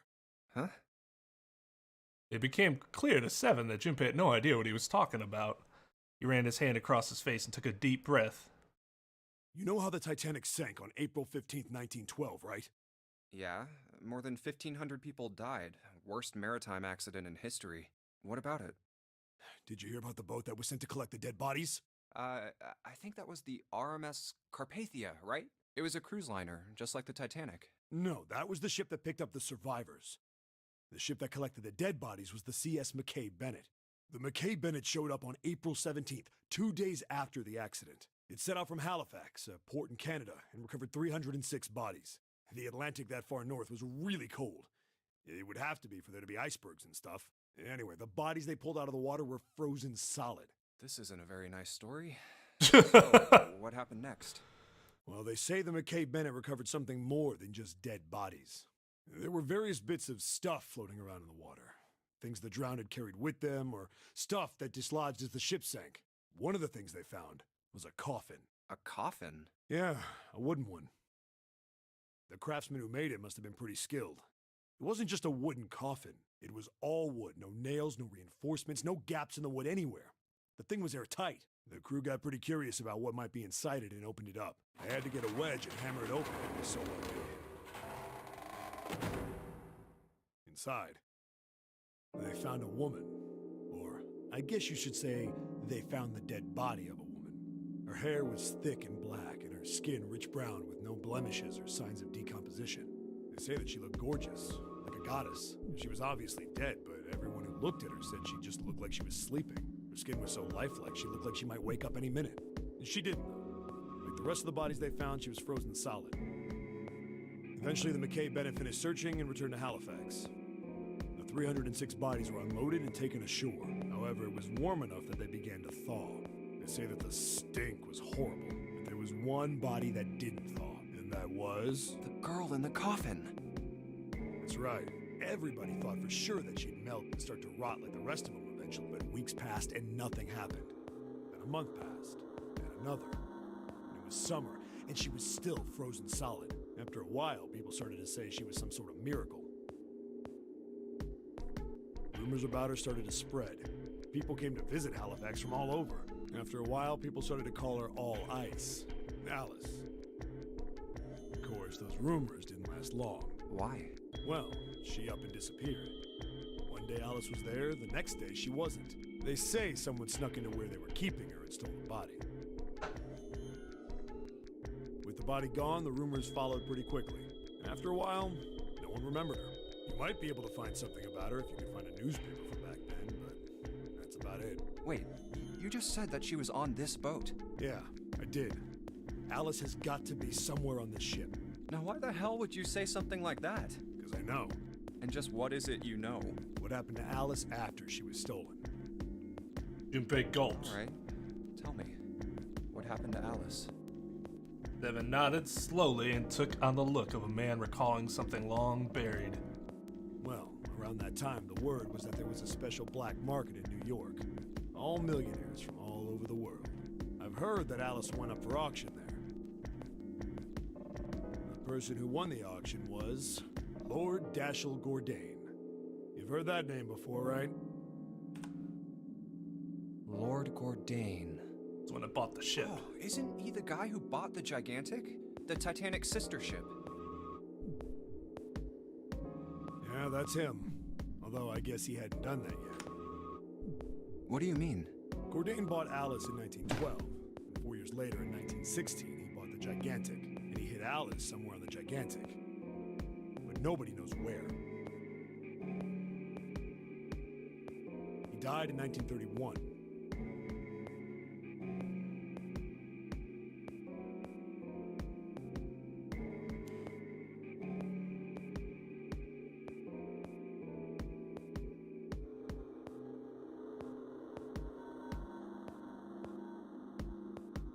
Apparently, he died without ever telling anyone where Alice was hidden. However, what? Well, he did have one close friend who asked him, "Where is Alice?"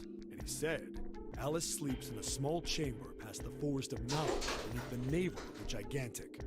What the hell is that? Is it some kind of riddle? Your guess is as good as mine. Seven threw his hands up in defeat. So that's it. Whatever you think, I believe it. She's hidden somewhere on the Gigantic. In other words, she's hidden somewhere on this ship. Before Junpei could dispute Seven's rather bizarre claim, as Junpei was trying to figure out what on earth he was going to say next, Clover's shrill voice pierced the room. Hey, what are you two doing over there? Stop wasting time and get over here. Okay, we're coming. Jeez. Okay, Mahiru. Seven looked at Junpei. Yeah, so anyway, that's the story. It might be useful someday. Don't forget it. With that cryptic remark, he turned and left the room. Alice. Huh.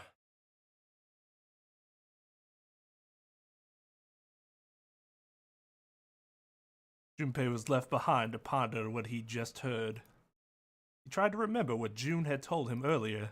That mummy wasn't just a normal mummy. They say that she was frozen. The story says that from the time of its discovery all the way through to when it got put on the Titanic, even though it was carried through the desert, her body never melted. Then was that Egyptian priestess, Alice? Did the water in her body become Ice 9? No, that's nuts. There's no way somebody like that could exist. Junpei shook his head, trying desperately to clear it, followed Seven to the operating room where Clover was waiting. Hey, hold on.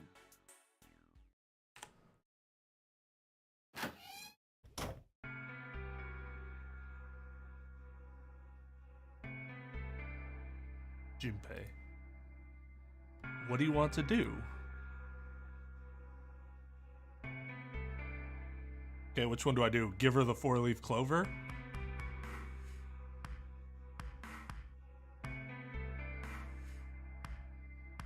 Yeah, that's what I thought. Oh, yeah. Didn't know why, but suddenly Junpei remembered something he'd been given It's earlier. in my pocket somewhere. Here it is. He reached into his pocket and dug it out. A 4-leaf clover. Dante had given it to him in the second classroom. He held it out to Clover. Hey, did you know? Each leaf means something. Hope, faith, love, and luck. That's what a 4-leaf clover stands for. Take it. Use it as a good luck charm. He pressed the 4-leaf clover into her hand. Listen to me, Clover. No matter what happens, you can never lose hope. You have to remember what's most important, and that's to have faith and to have love. If you can remember all of those, that'll bring you good luck. Snake, I mean, your brother, he's not dead. He's alive, somewhere. I'm sure of it. You've just gotta believe in that. Clover stared at the 4-leaf clover in her hand.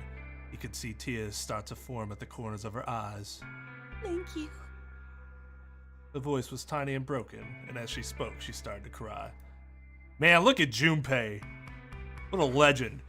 She tried to hide her tears by looking at the floor, but it did little good.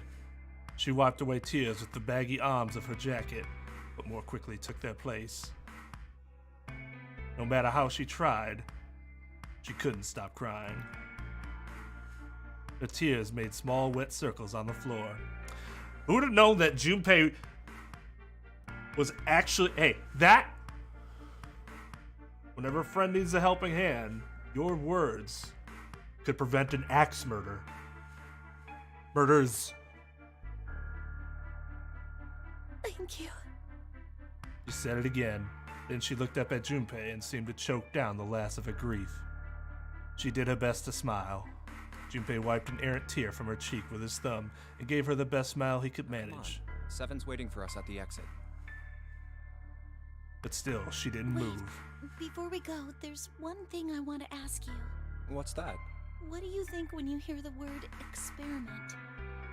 For a moment, his mind froze. Then he came back to his senses and realized the word meant nothing to him aside from the dictionary definition. What? Oh, I guess it was just a coincidence then. I mean, that you knew about the four-leaf clover. Look, I'm sorry.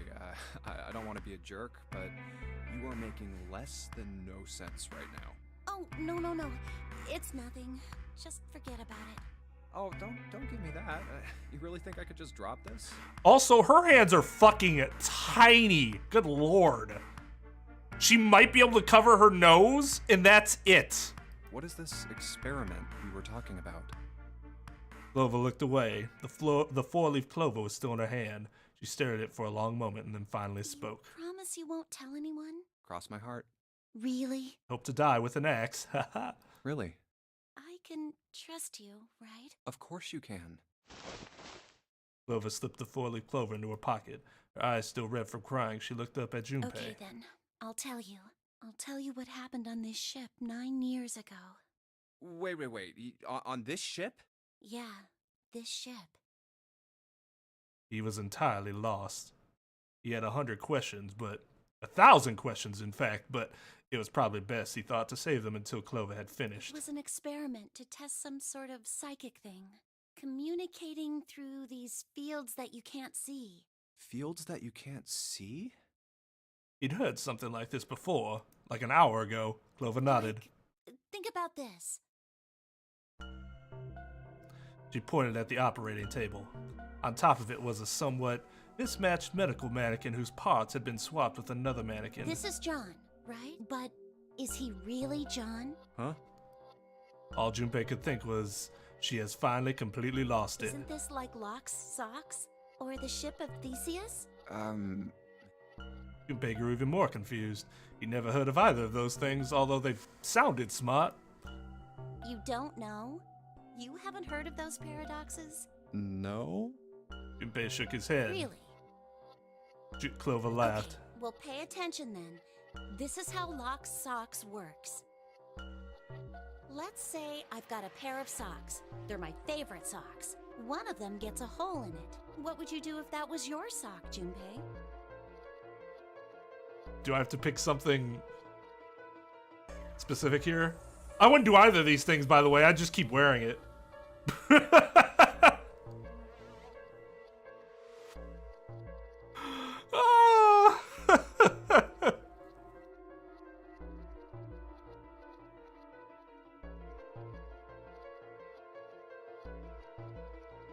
Yeah, exactly.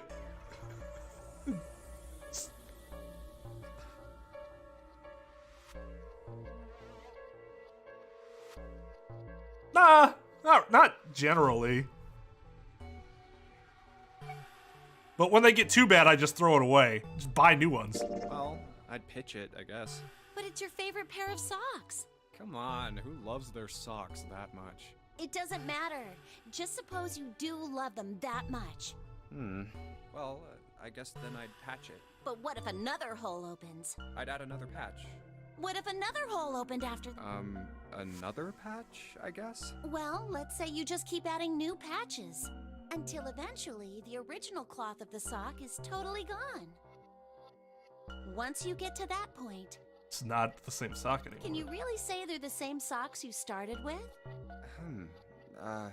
Well, that's tough. But the spirit of the sock remains. Junpei crossed his arms. So, that's the Lock Socks thing? Yeah, the ship of Theseus is a lot like it. The ship of Theseus. If you keep fixing the damaged parts of a ship, eventually it ends up with none of the parts it started with. Can you really say that ship is the same one you started with? And what if you took all the old parts from the first ship and built another one somewhere else? Then which ship is the real ship of Theseus? The one you repaired, or the one you built with all the original parts? It was an interesting question. Yeah, they mentioned it earlier when she first started talking about it. Clover could see Junpei was intrigued. Hey, do you think it's the same? What's the same? These guys. Is this John, or is it Lucy now? Junpei looked at the operating table again.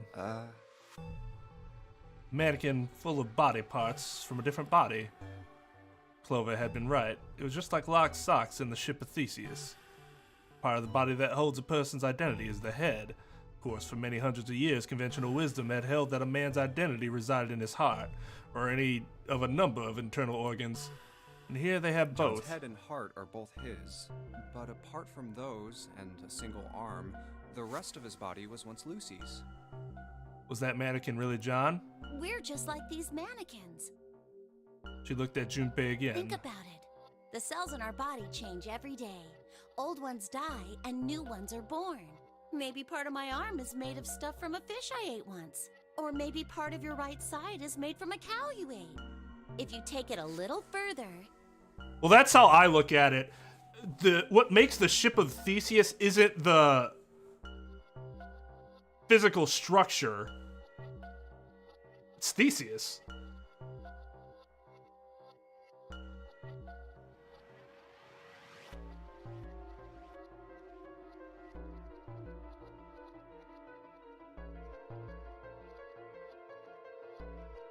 But then, what if he goes to another ship? Well, then...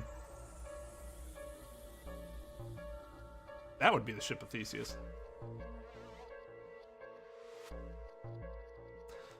But it's like... I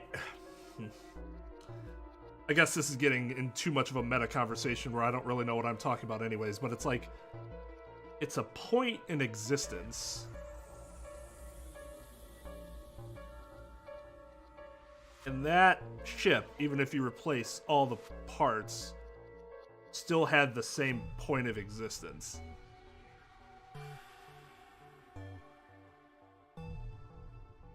I'm sure there's some way to better explain that, but I don't know what it is.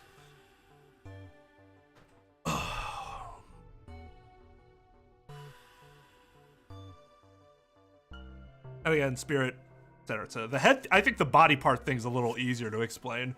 At least between Lucy and John. He has his head, it's still John. Doesn't matter if you replace his arm or whatever. But what I think what makes a human's their brain, not any other part. Those are just things given to the brain to use. Those cows and fishes are made from something else too, right? That's how we're all connected. Through fields that can't be seen with the naked eye. The silence was broken by Seven. Hey, the fuck? What the hell is taking you two so long? Seven's head appeared in the doorway. He was not happy. How long are you gonna make me wait? We don't have time to screw around. Junpei and Clover looked at each other. Clover looked at Junpei as if to say there was more she wanted to tell him. She shook her head. Whatever she had to tell him, she didn't want to tell him in front of Seven. Seven seemed to catch on. Oh? What were you two doing? Was this some sort of secret meeting? No, it wasn't. We were just... playing. With the mannequins. Huh? Let's go, Junpei. Moving a little bit too fast to be entirely innocent, Clover headed toward the exit. Seven stared after her, then turned to Junpei with an amused expression. Playing with mannequins, huh? Didn't know you were into that kind of thing, Junpei. First of all, you don't know of anything about what I'm into because you didn't know me before today, as far as we know. You're a dick. Junpei dashed past him and traced Clover's path out the door. The short laugh Seven followed. They stood in front of the door. Junpei took out the Jupiter key. All right, I'm gonna open it now. Is that cool?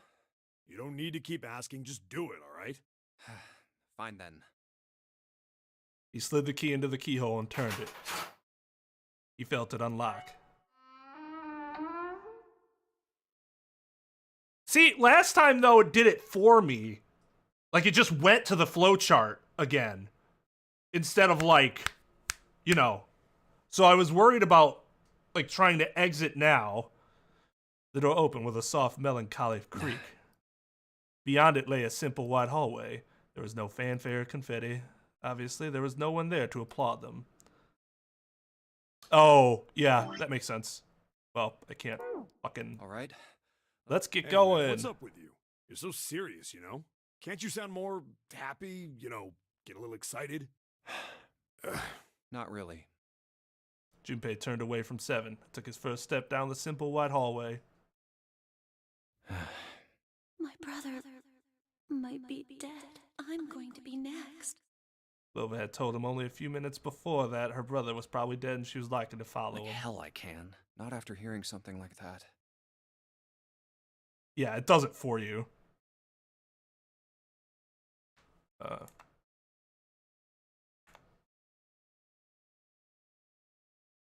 So do I go here then? Do I go through this?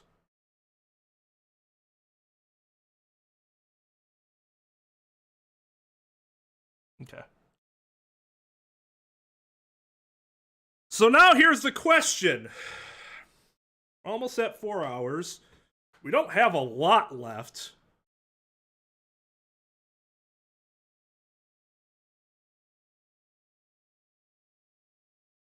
The only thing that's really going to take a long time is probably this.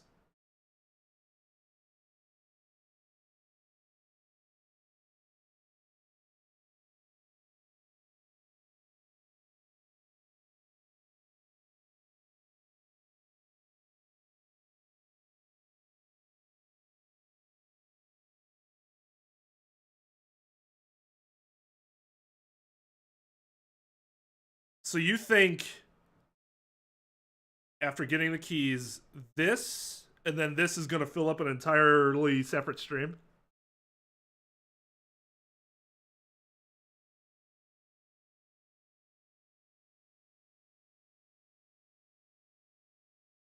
Okay. All right, let's do the keys then. And then we'll call it.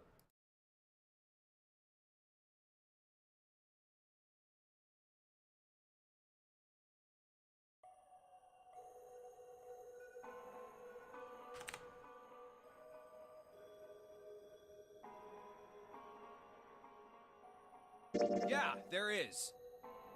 Ace's eyebrows You went checked up. on us. Now get out of here. We split this stuff up for a reason, all right? Jesus Christ. That's a lie. We didn't have to split up the work. I just want to talk to Clover alone.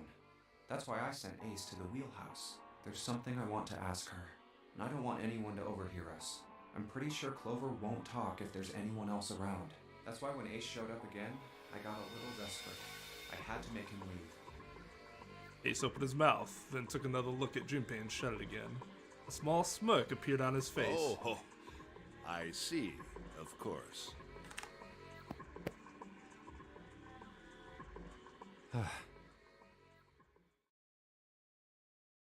Junpei let out a sigh and brushed a few drops of sweat from his forehead. He turned and found himself looking straight into Clover's eyes. She'd heard what Ace had said. She regarded Junpei with caution. What was that about? She was clearly suspicious, and with good reason. Why are you looking at me like that? Junpei's eyes widened and he held up his hands in a gesture of innocence. No, it's not like that. What's it like then? I just wanted to hear the rest of that story. I didn't get a chance to ask you about it until now. What story? About the experiment, remember? The one you started to tell me in the operating room? You said something about an experiment that happened here 9 years ago. Clover bit a lip. She stared down at the floor for several long moments, and when she spoke, it was barely audible. I'm sorry, but I don't want to talk about that right now. I'm just not in the mood, okay? You understand, right? I keep thinking about my brother. I can't stop.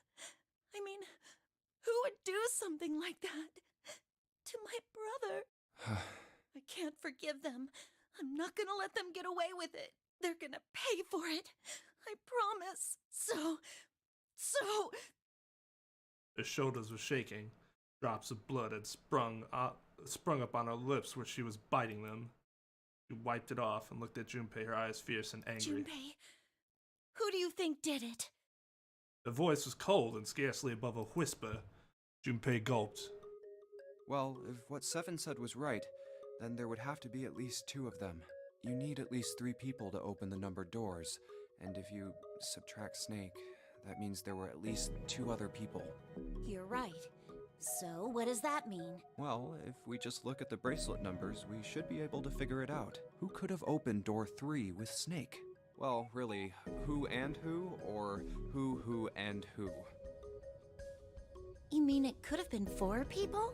Well, technically it's possible. I don't know. That doesn't seem very likely. Why? I'll tell you later. Why don't we just assume it was only 2 other people for now? Okay, got it. Then who do you think it could be? Junpei crossed his arms and thought. Snake's bracelet was number 2. Which 2 bracelets numbers added to 2 would give a digital root of 3? Oh, Jesus. Is there a specific way I need to answer this, or can I just say Snake and Santa? Or not, 7 and Santa.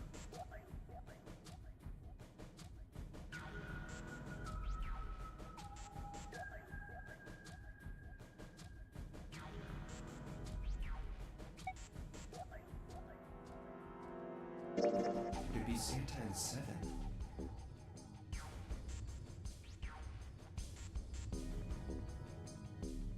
The digital root for Snake, Santa, and 7 is 3.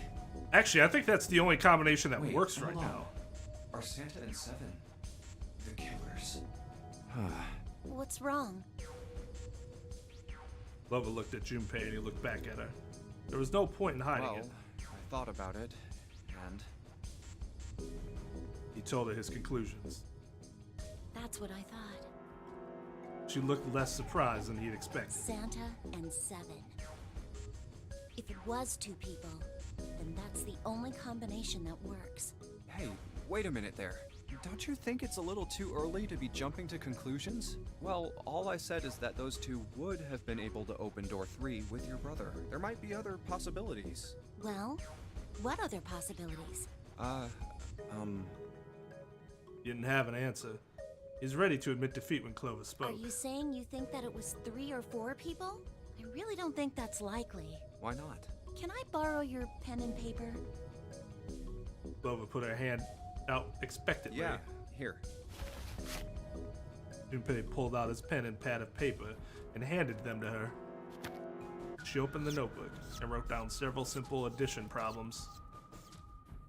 Eventually, she had 8, which provided a digital root of 3.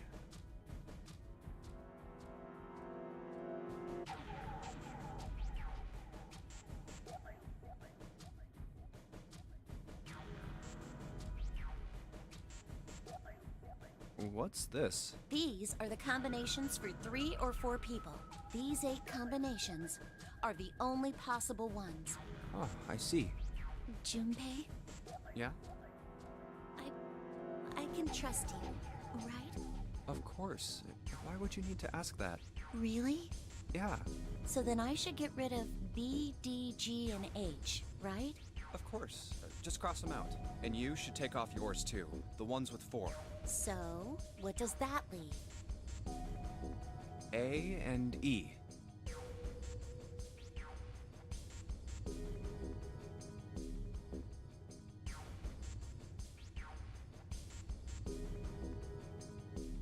Wait, it can't be A. Why? Because June's in that one. There's no way in hell she'd do something like that. Are you sure? I bet my life on it. Okay then. I can cross off A too, right? Yeah, Well, what have we got left? E. Do you know what this means?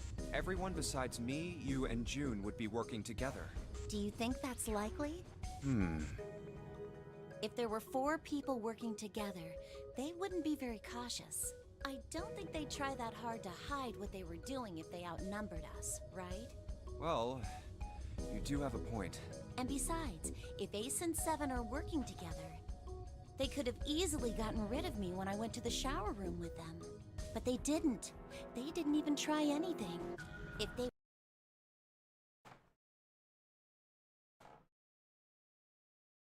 were killers, why wouldn't they? Her voice was calm, but Junpei had only to look her in the eyes to know it was a forced calm. There were tears forming at the corners of her eyes, and she was blinking furiously to keep them back. Perhaps by attempting an objective analysis of who might have killed her brother, she has been able to distance herself from the harsh reality of his death. The more she struggled to act unconcerned, the more Junpei felt his heart tighten. Oh, I see. Anyway, I understand now. It seems pretty unlikely that it was as many as 3 or 4 people. Yeah, Then that means there's a good chance it was Santa and Seven. that's how it looks. But why would they do it? There was a moment of silence. Motive. He laid his hand gently on her shoulder. He was close, so close to the answer. When Ace chose the worst possible moment to return, he raised a knowing eyebrow and then spoke. Have I interrupted something? What is it? There was something I wanted to speak with you about, Junpei. Could you come with me for a moment? He turned on his heel and walked back toward the wheelhouse. Go ahead. Okay. Junpei looked over at Clover. He gave her a short nod, hoped that she'd be willing to talk to him again later, and followed Ace. Everybody wants to talk to Junpei. What did you want to talk about? Ace looked at Junpei and smiled, perhaps more of a smirk than a smile. There was something I wanted to check. Yeah? What's that? If you'll excuse me. No warning, Ace slipped his hand in the pocket of Junpei's vest. What the hell are you doing? I'm just checking. Okay. No, stop! Reached for Ace's arm, but it was already too late. In the older man's hand were the pieces of paper Junpei had balled up and hidden in his pocket. Just as I thought. What exactly are these pieces of paper hiding in your pocket? You switched them, didn't you, when we voted? Well, I can't say that I care. I managed to get through the numbered door I wanted, despite your mischief. Then, why did you... Oh, simple curiosity. A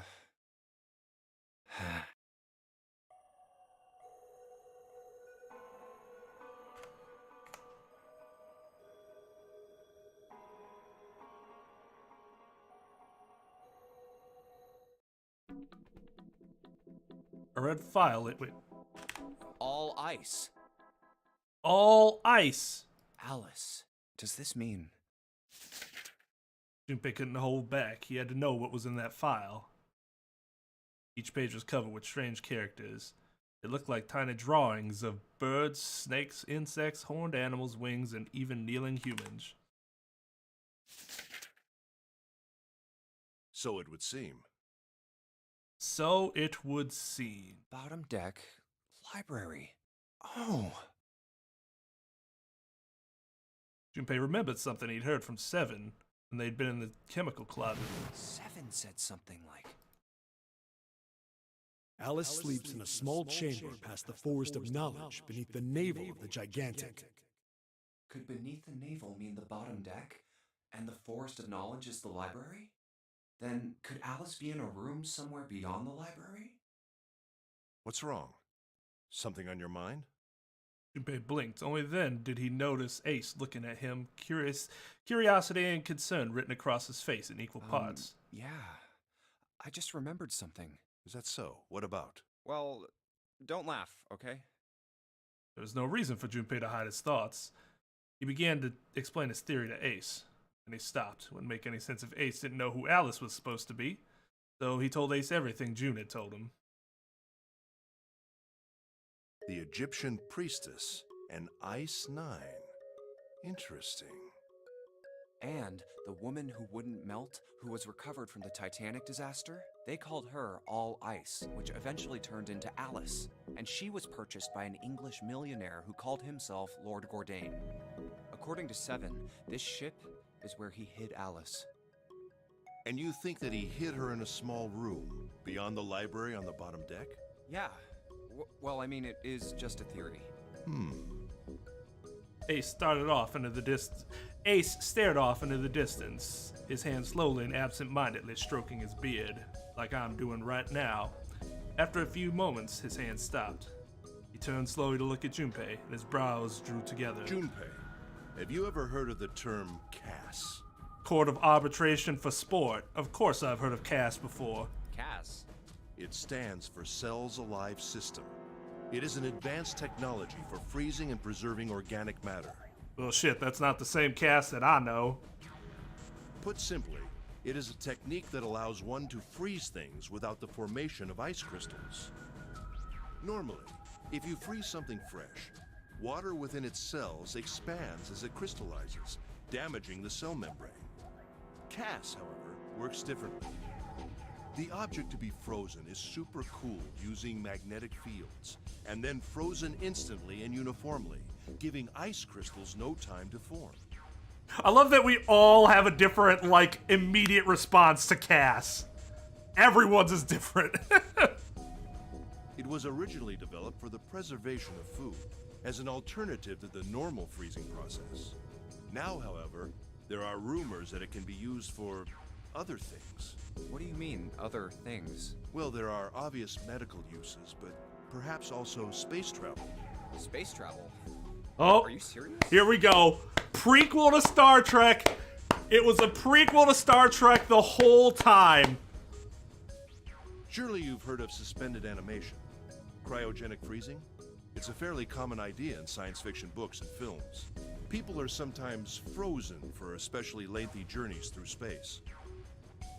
That was when Junpei understood what Ace was suggesting. Whoa, wait a minute there. Ace looked at him and raised an eyebrow. Are you saying that Alice was frozen using that CAS thing? Well, I'm sure the possibility is quite low, but it is a possibility. If this special ice you call Ice 9 does indeed exist, and CAS were used to freeze her into that sort of ice instantaneously. You think she could be alive? Well, I can't say for sure, of course. I'm only talking about possibilities. The melting point for Ice 9 is 96 degrees, right? If she were put somewhere where she could reach that temperature... That's nuts. Are you really saying she could have defrosted and started walking about? You're quite right. It does sound unbelievable. But if she had, then we would have an explanation for the man we found dead on the floor. You mean the guy dressed like a captain? Yes. He was dead when we found him. Clearly, he was murdered. But if he was murdered, then by whom? It couldn't have been one of us. That would be impossible. In order to enter the captain's quarters, one must first open door 1. That door that requires the Earth key prevented us from accessing door 1. Who was it that opened that door? Santa and Lotus. Right. Clearly, the two of them could not have opened door 1, or any other door for that matter. Who else then could have done so? Junpei thought for a second. Nobody. After Santa and Lotus used the Earth key, they turned back and met up with me and June. Then we returned to the large hospital room and found Ace, 7, and Clover. While we'd gone into the shower room, Ace, 7, and Clover had stayed behind. But it's impossible for those three to open door 1. But what about when June and I took the elevator to door 2? No, still won't work. We were only gone 5 minutes. No human being could have run to the captain's quarters, killed that guy in there, and run back that fast. It would be impossible for any of us to be the murderer. That being the case, who could have killed him? Wouldn't it make sense if his killer was someone who had been in the ship for some time? A person like that would know the ship well. They would know the locations of all the hidden passages and secret doors. But why would they do that? The numbered door would mean nothing to someone like that. Of course, we don't know why any of this is happening in the first place. It would be a simple thing for them to enter the captain's quarters.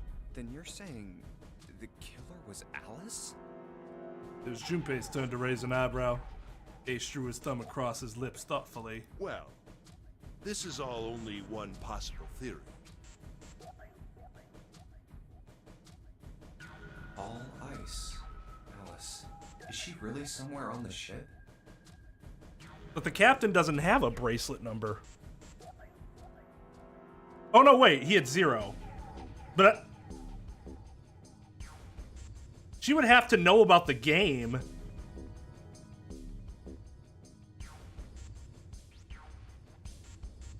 Junpei had only one clue. The keycard in his Maybe hand. This card will give me access to the Forest of Knowledge. And the big mystery. What could be there beyond the Forest of Knowledge? Anyway, whatever. It's gonna have to wait. I can't do anything right now. I'll come back to this later. He gripped the keycard tighter and shoved it deeper into his pocket.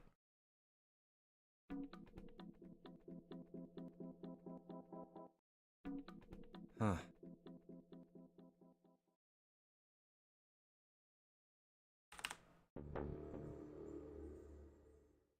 Well, even if he wasn't one of us, there's no way that man could be Zero. Huh? Don't you get it? The letters that spell Zero on the TV screen, the captain's clothes he's got on, and of course, the bracelet with a zero on it. It's too obvious. Look, this is Zero right here. This dead body is Zero. Isn't that kind of fishy? You're right. Only an idiot wouldn't see through something like that. No, that's not the point. So I'm not trying to make fun of them for thinking a trick like this would work. I'm sure they didn't think it would work. Which makes me wonder. Why did they do it? I think this is a challenge. A challenge from the person who's really behind all of this. He's making fun of us. Don't you get it? If whoever killed this guy really wanted us to think this corpse was Zero, they'd never have put a bracelet on him. Walking around with a Zero bracelet would be like hanging a sign around your neck that said, "I did it!" Anyone with a brain would be able to see that this guy is supposed to look like everything Zero is supposed to be. Just like we did. The killer must have known we wouldn't think he was Zero and put the bracelet on him anyway. Do you know why? Why? Like I said, he's mocking us. Too bad, suckers, this isn't Zero. Where's the real me then? See if you can catch me. It's the same bad joke a lot of criminals like to play. They'll just sit back and watch people run in circles. That's really twisted. But it almost seems kind of childish. Arrogant. Yeah, you're right. It's really childish. It's like it's just a game to whoever this person is. That's what seems funny to me. Junpei bent down next to the corpse. All right, let's get back to the point.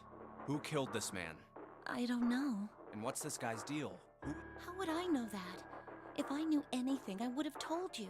You have no idea who he is. Why would I? Junpei sat on his haunches and thought. We should check and see if he's got anything on him that might tell us who he is. Give me a hand here, Clover. Huh? We gotta flip him over. How else are we gonna search his pockets? Clover didn't move. Okay, fine. Guess I'll do it. Here we go. He grabbed hold of an area not completely covered in blood and shoved. It took a moment, but eventually Junpei felt the man's bulk begin to shift. But just as it did, something fell from the man's left wrist. Hey, it's the bracelet with the zero on the face.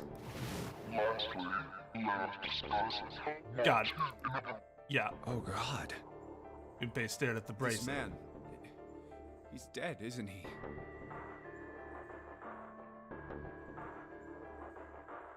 Huh? No, it's just, I guess I didn't really think about it until right now. If his bracelet's off, that means he's dead.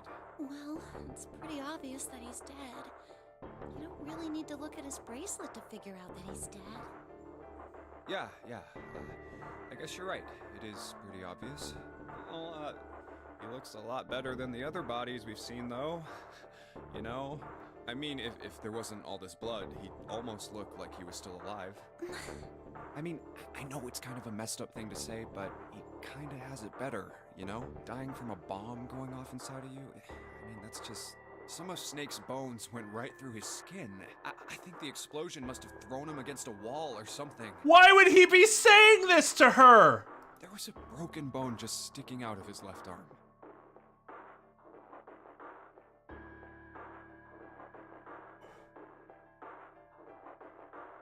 In what world is this the time to be talking about that to this person? And, Suddenly, Junpei realized what he was saying. How could he have been so cruel? He slapped his hands over his mouth. Yeah, but it was already too late. He turned to look at Clover. She was glaring at him furiously. What did you just say? Her words sounded cold. He knew an apology could hardly atone for what he'd done, but he tried anyway. Oh man, I am so sorry. I shouldn't have said that. I really don't know what I was thinking. I mean, No, that's not what I'm talking about. What did you say about his arm? arm? Oh yeah, the left arm thing? Yes, his left arm. You said it, didn't you? Well, yeah, I did, but I mean, didn't you see it too? Of course not. I could barely look at him. There's no way I was gonna see the details. Because his left arm's fake.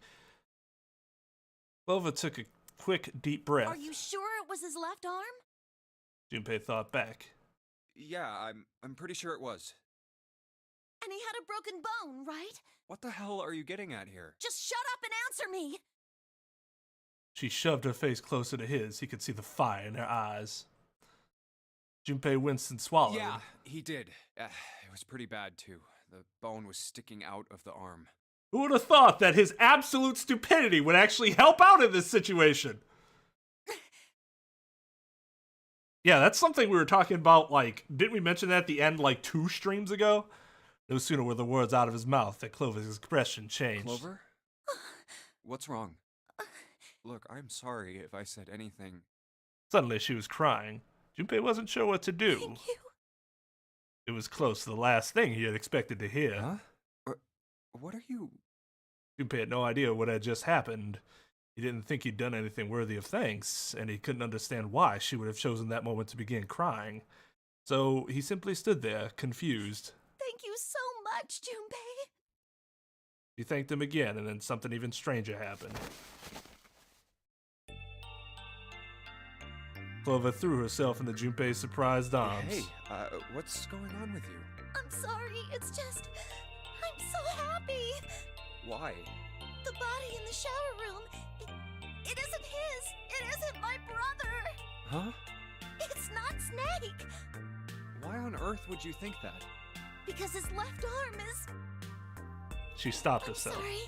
I really shouldn't be talking about this. Junpei decided it would be prudent not to press her for any more information. She did not wish to tell him. She certainly had a reason for doing so. Perhaps more importantly, however, if Clover was so certain, then she was likely right. That meant that the body in the shower room wasn't Snake. Wasn't much, but that knowledge lifted some of the weight from Junpei's heart. He's still alive. I'm so happy. Tears shone in her eyes. Those tears melted Junpei's heart. As she cried, she had pushed herself up against his chest like a child. Junpei put his arms around her and held her tight. I'm so glad. Junpei, you were right. Huh? No matter what happens, you can never lose hope. You have to remember what's most important, and that's to have faith and to have love. Junpei would later become the father of the man known as Makoto Naegi. If you can remember all of those, that'll bring you good luck. Also, he died. Clover reached into her pocket and pulled something out. That's... It was a laminated bookmark with a 4-leaf clover. I only made it here because you gave me this. I was suspicious of everybody. I was angry and miserable. But because I had this 4-leaf clover, because of what you said to me, Yeah. Don't need to kill everyone! Junpei hadn't thought his words would have had such an effect on her. Her words were making him feel a little awkward. Thank you so much, Junpei. She looked up at him. He scratched his nose and pretended to notice something interesting somewhere else in the room. Oh, if you really want to thank somebody, you should be thanking Santa. Santa? Why? Well, he was the one who gave me that thing. And the words for each leaf, I got that from him too. Oh. Then suddenly, Clover broke away from Junpei. Huh? He looked confused. He hadn't thought she'd react that poorly. Clover began to pace across the room.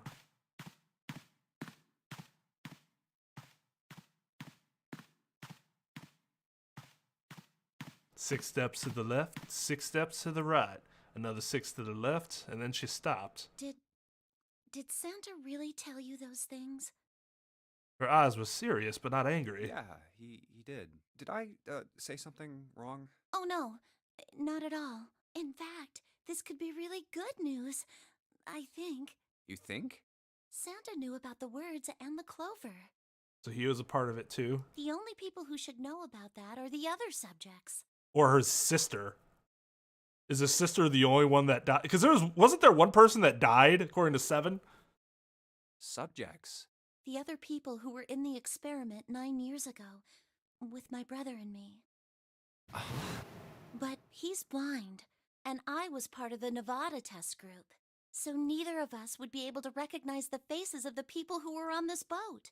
Whoa. Okay, time out. Okay, so they were all on the boat, or they were all there except for 7, who was there in a different capacity.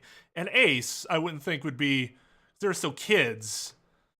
But wouldn't Junpei remember this? Everyone else remembers it. Okay, I'm just gonna stop speculating for now. Junpei held up his hands. He took a deep breath and let it out. Let's just calm down for a second, okay? Start from the top. Don't start with the end and then jump to the middle. You gotta start with 1 and then move to 2 and 3 and 4 and so on.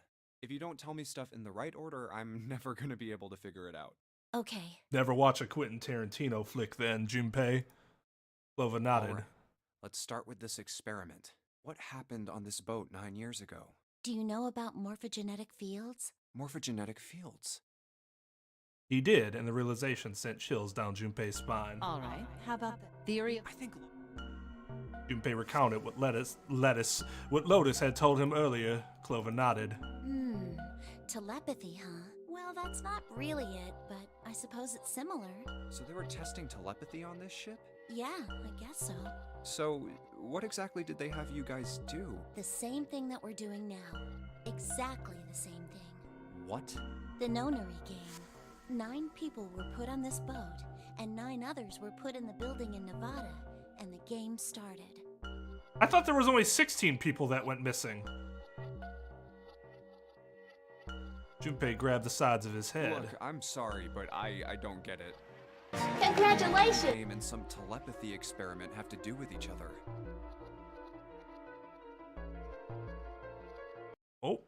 Oh, that's a hot one. That is a hot one.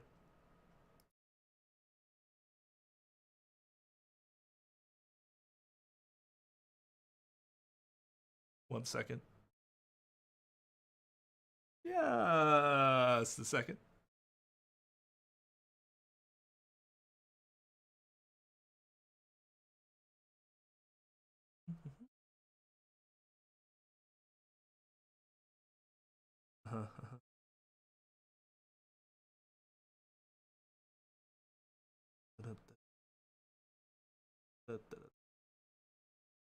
There we go.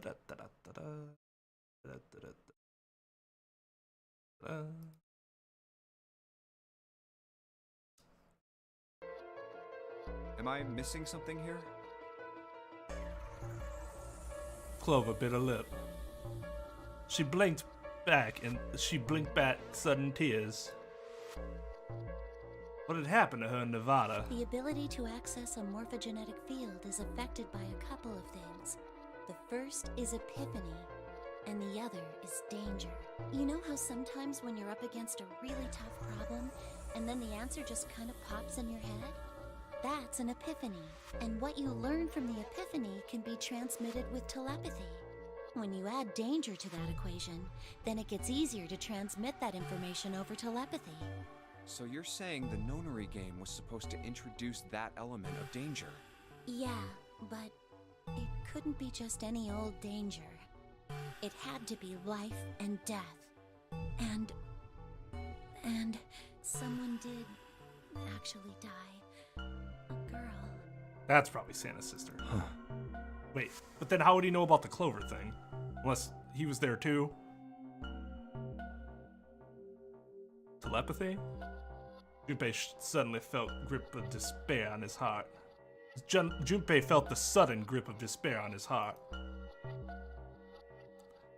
Something deep and distant and powerful squeezed, and for a moment he felt very, very empty and alone. She was on the boat with my brother. I was in Nevada. I never met her, but I did hear her name. Her name was... Didn't what's-his-face hear him? Sound of the door opening was like a gunshot. Junpei spun around. Oh, my apologies. I seem to have disturbed you. Ace.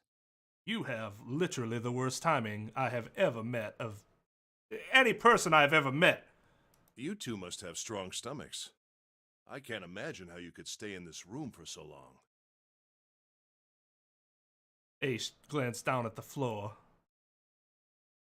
At the corpse covered in blood. At any rate, Junpei, would you be so kind as to come and help me with something? Ba-ba-da-ba! I'm having a little trouble and I could really use your assistance. Come on, it'll only take a moment. Any meme is relevant if you want it to be. With that, he turned and walked back towards the communications office. Clover waited until he was out of sight, then spoke in a small, quiet voice. I don't want Ace to hear us. We can talk about this later. Huh? Hey, wait! Clover ignored him. From outside, Junpei could hear Ace calling. Junpei, what are you doing in there? Hurry up! Grumbling to himself, Junpei stomped off toward the communications office.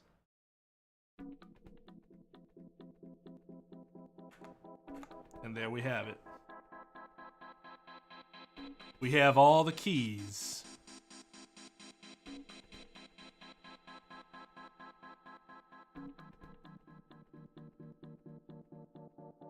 Are we gonna have to get these red keys later? Oh yeah, to unlock this. To unlock this, we get here. And I assume that's gonna unlock key, and then finally door. Do you think I should I do this now, or we save this ending for the next stream?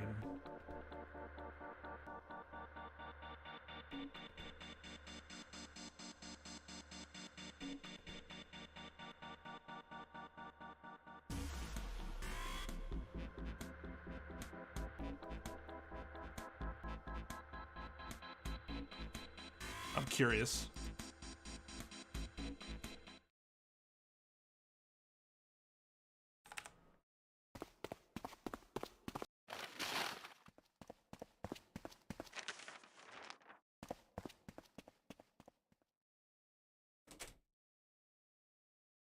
A note. A note? Yeah, I found it in the pocket of the guy with the captain's clothes. It said something about the darkness of the sinister hand or something. What the hell? Let me see it. No, not right. But Junpei wasn't going to get to see it. From the other end of the hall, he heard Ace's voice. Hey, Junpei, Clover, what are you two doing? Hurry up! Ace, if you don't shut the motherfucking hell up, I swear to goddamn... He's getting mad. Clover shrugged. I'll show it to you later, all right? Come on, we gotta hurry. She does seem to be in a much less murderous mood, Junpei thought to himself, though he wasn't exactly sure why. Before Junpei could protest, she was gone. Round the corner and off down the long stem of the L. A note? A note. Junpei was curious. There was something else that bothered From the her. look of that pocket, it doesn't particularly look like just a note. Jeez, what are you thinking? For crying out loud. Was it his bracelet? Junpei did his best to convince himself that it would make sense later and ran off after Clover. She didn't take the axe, though, this time, did she? Junpei pushed through the door and found himself in a large room with a large set of stairs. Big stairs. Huh. So this is where it ends up. Just like it says on the map. It was just what he'd expected to see after reading the map.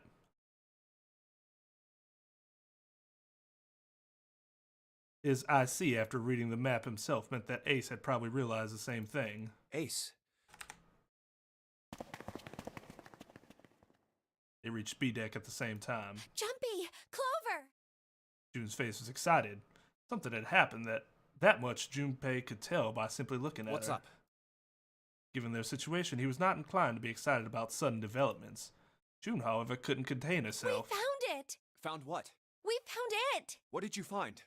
The last door! We found door 9! Isn't that weird? Shouldn't she be saying doors? Not the 9 doors? The 2 door 9s? Come on, just follow us. We'll explain on the way. Okay. Seven turned and jogged off down the stairs. If that's the case. Wait for me. We should get going as well. The rest followed. We finally made it! The relief and excitement in her voice echoed what each one of them felt. It's finally time. Junpei wasn't quite ready to believe they'd really done it, at least not yet. Still, if everyone said that it was door 9, then it probably was. He could feel his heart racing. A mixture of anticipation and fear ran through his veins, and he could feel his legs shaking. He was doing his best to maintain a sense of healthy skepticism, but he couldn't deny that the prospect of escape was an exciting one. Something's bothering me. Only 3 to 5 people can go through the numbered door. 7 of us are on our way to door 9. That means that, best case scenario, there'll be 2 of us who have to stay behind. Not if Clover's got that bracelet! 2 people. Is there a way? Junpei looked over at the clock. 4:30. We've only got 90 minutes left. I've got no time to wonder about it now. Hey, Junpei! June! What the hell are you two doing? Hurry it up!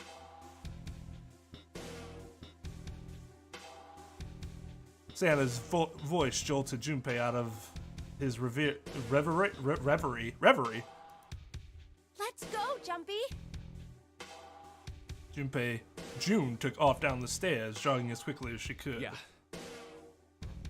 Junpei followed.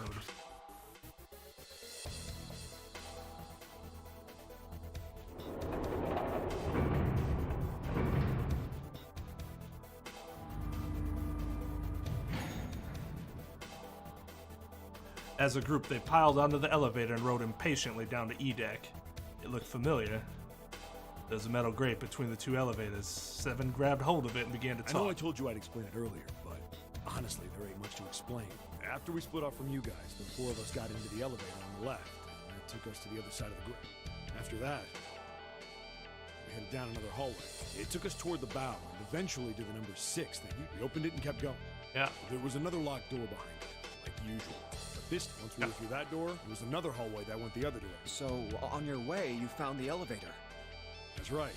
So, in other words, you kinda did a lap. You came from that side to this side. Yeah.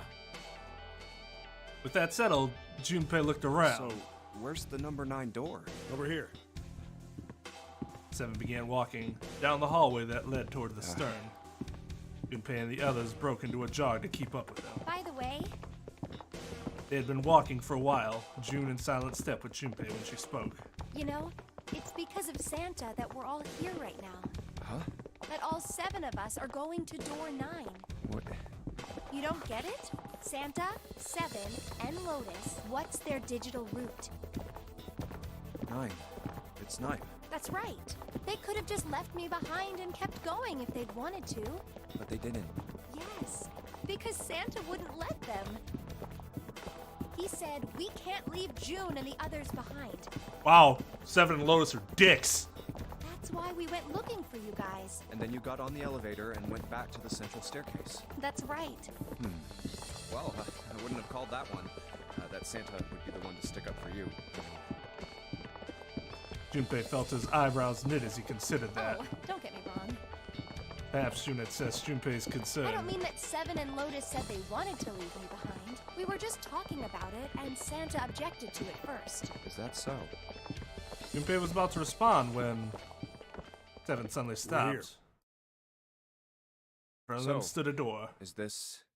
Yeah. Junpei couldn't see Seven's face, but he could see him There's now. no other place for us to go.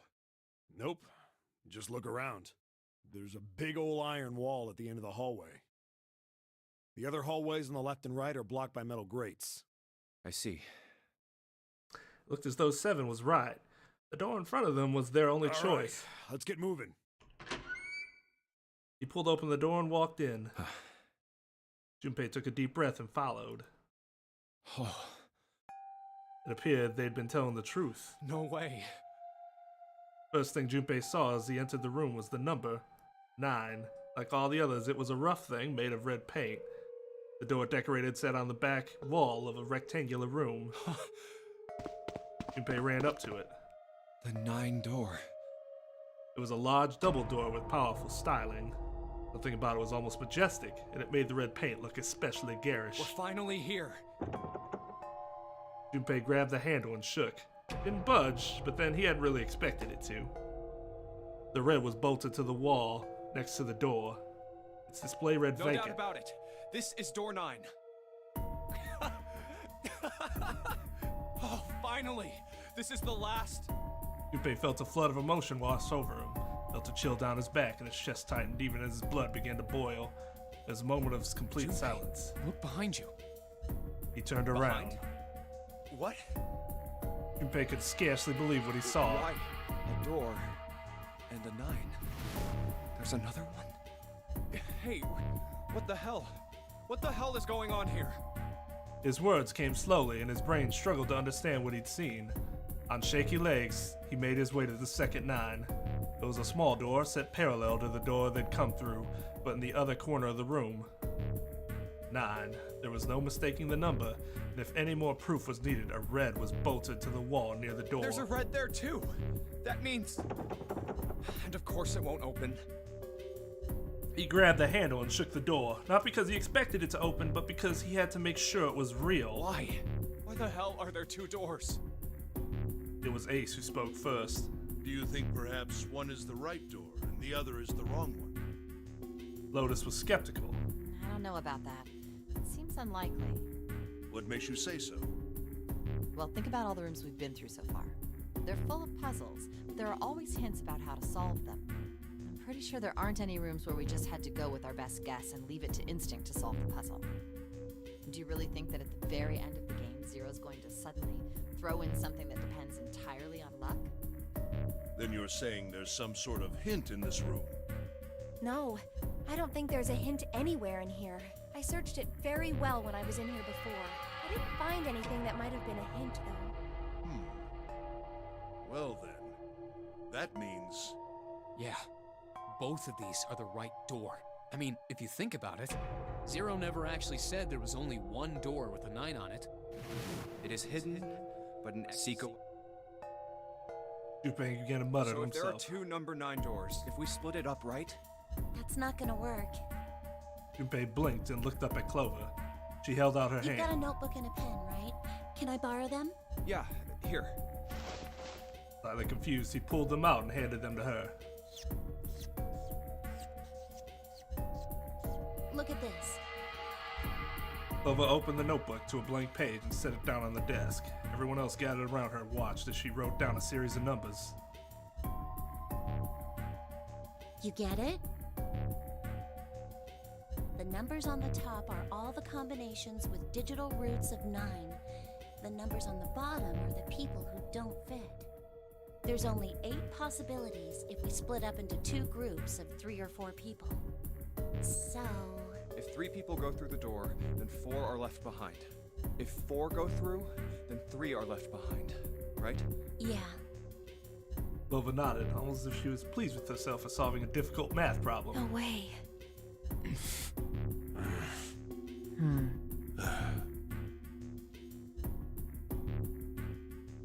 The room went very quiet. Silence lay across everyone like a thick, heavy blanket. No one spoke. Their faces Come were to think blank. of it,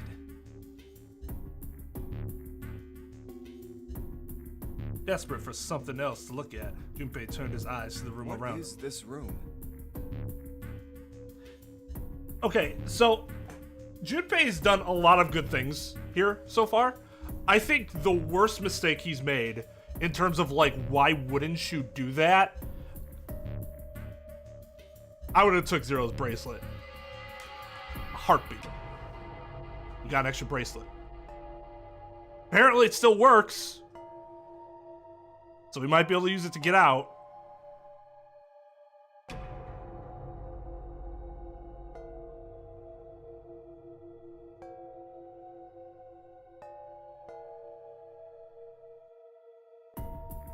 Like, I understand, like, within the course of the narrative, why they, like, oh, well, there's a dead guy, whatever. But, oh, man, is that a fatal error. Clover might have it, but if she does have it, she's holding it back for some reason. And I don't know why she would do that.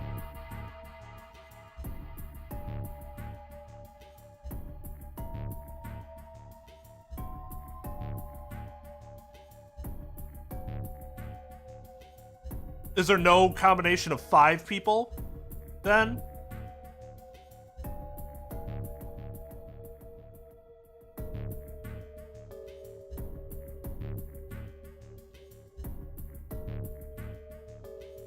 But then how is Clover going to do it the way she did it? When she killed everybody, is the implication there that it just wouldn't work? Right, it would allow 2 people to go through a door. If all you need is the bracelet. I guess I was operating under the assumption that Clover's way would still, what Clover did earlier would still lead to her leaving. But if it actually doesn't, then no, it doesn't matter.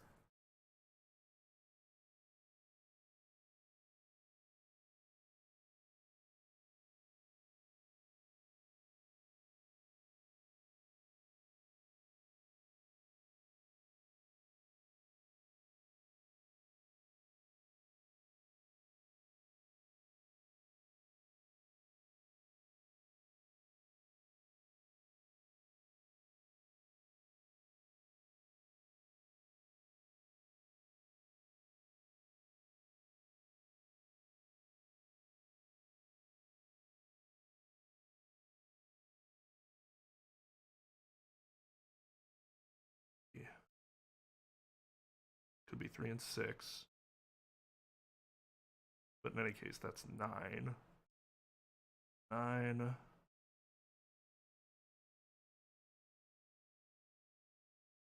24.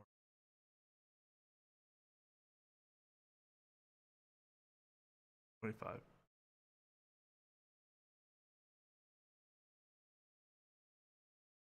I guess you would still only have, what, 26? Or 27? No, 25. So it would be, you'd still be missing, if Clover and Junpei went through, or June and Santa. Those are the 2 ways in which you can take 2 people. Oh, you could do Lotus and Ace too. In any case, though, it's 9. You're taking 9. The combination of 9, either 1, 8, 4, 5, 6, 3, and then the rest would be 1, 3, 4, 6, 10, 7, 17, 8, 25. So it'd still only be 7 if you went 5 and 2.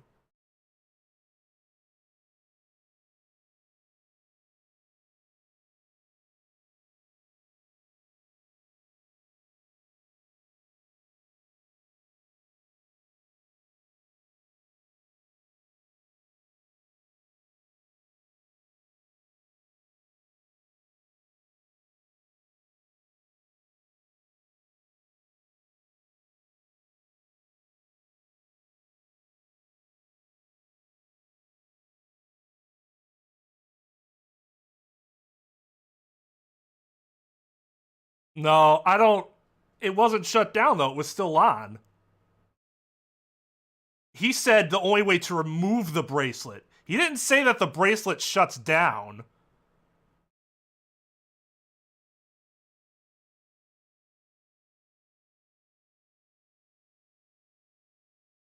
And again, if that's the case, then we have to assume that Clover's plan in the bad end was really stupid and it wasn't going to work anyways. In which case, it was entirely pointless. Oh, and she was just going crazy.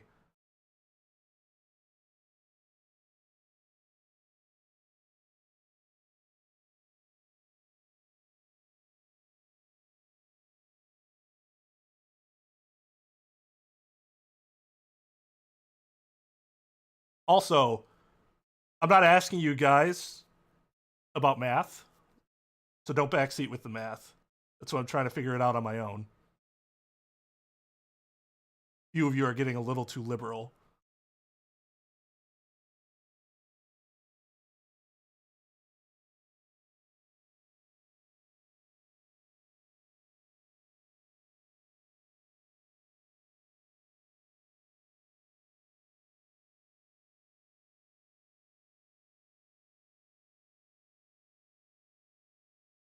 I don't know, Brian. I don't know.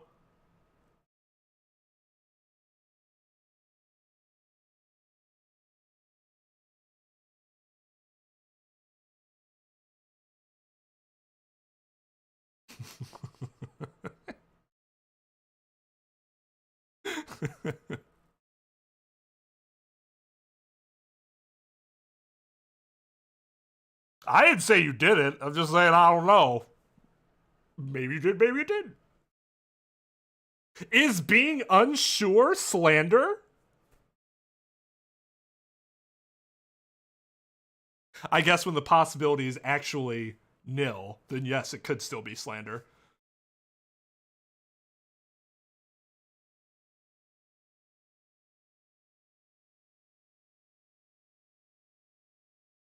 But yeah, I think...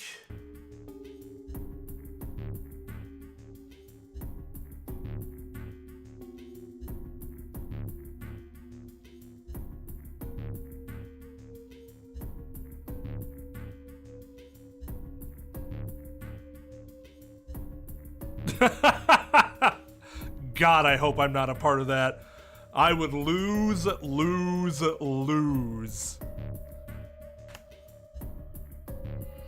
I think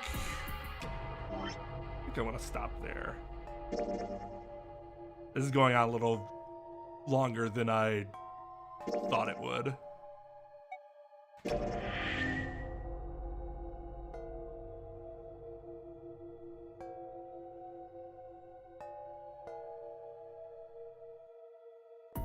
Hey, hold on a second.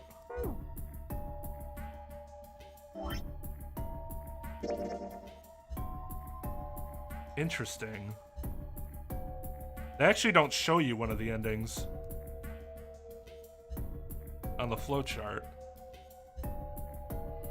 But there must be one that pops up later. Because on the save file, there are 3 empty spots for endings. We got 3 so far, and there were 6 total. And they're only showing 2. So the true ending must come only after you get all the other endings. Yeah. Otherwise, that would be really weird to have 6 of those.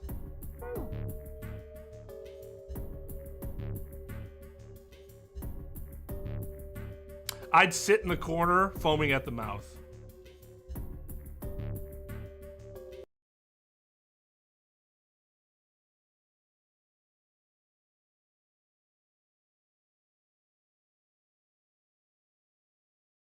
So, yeah.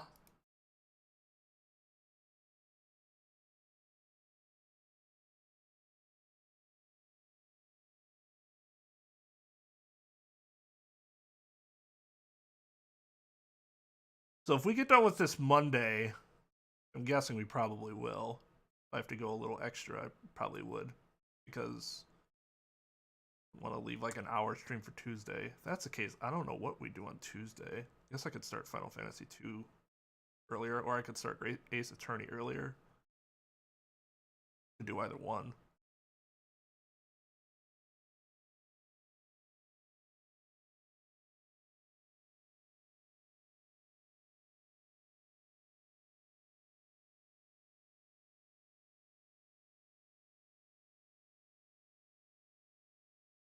Probably Great Ace Attorney 2.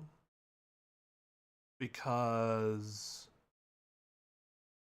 if I don't do that stream then, there'd be a total of 4 Great Ace Attorney 2 streams over the next 25 days. After 999 is completed.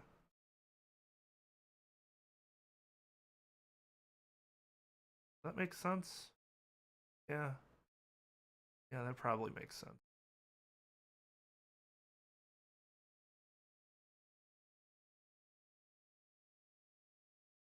I think that makes more sense than starting Final Fantasy.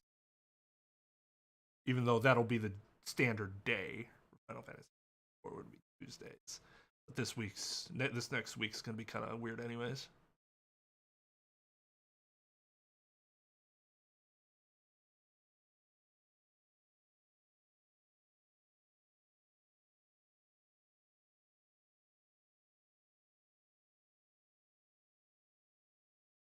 Slightly further.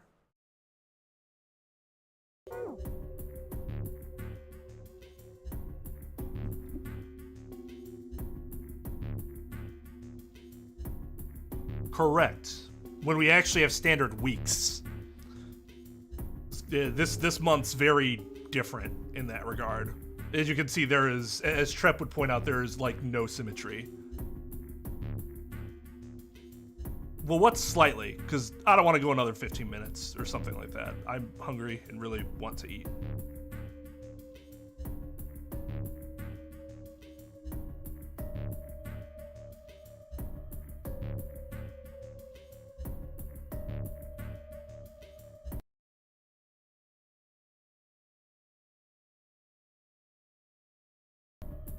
You will starve for our amusement.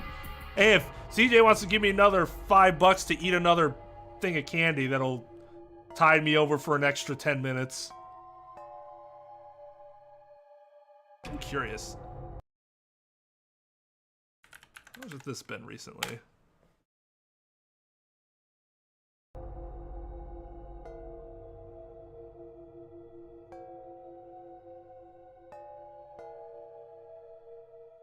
Trep climbing that number 5 spot.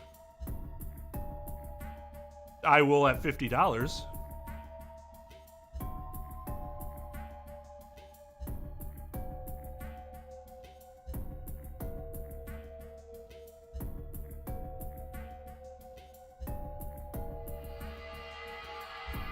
Oh, it spaced it for you?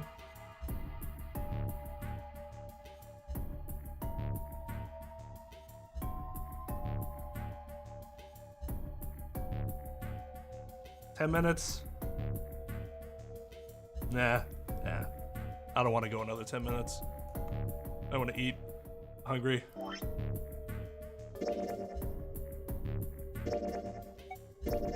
Next stream is going to be the last stream anyways. While it would be nice to have a cool cut point, with it being the last stream, I'm not super concerned about it. Yep, I'll be back on Monday. No Twitch stream this weekend as I'll be gone out of town. And then next week's streams are Monday, Tuesday, Wednesday. There will be no Friday stream next week. I will post the schedule. I know I haven't done that on YouTube yet, so I will do that when I'm done here and after I eat. Thank you to CJ for the $5 and the orange candy. I will see the rest of you all later, and yeah, have a good weekend. Stream is adjourned. Rock.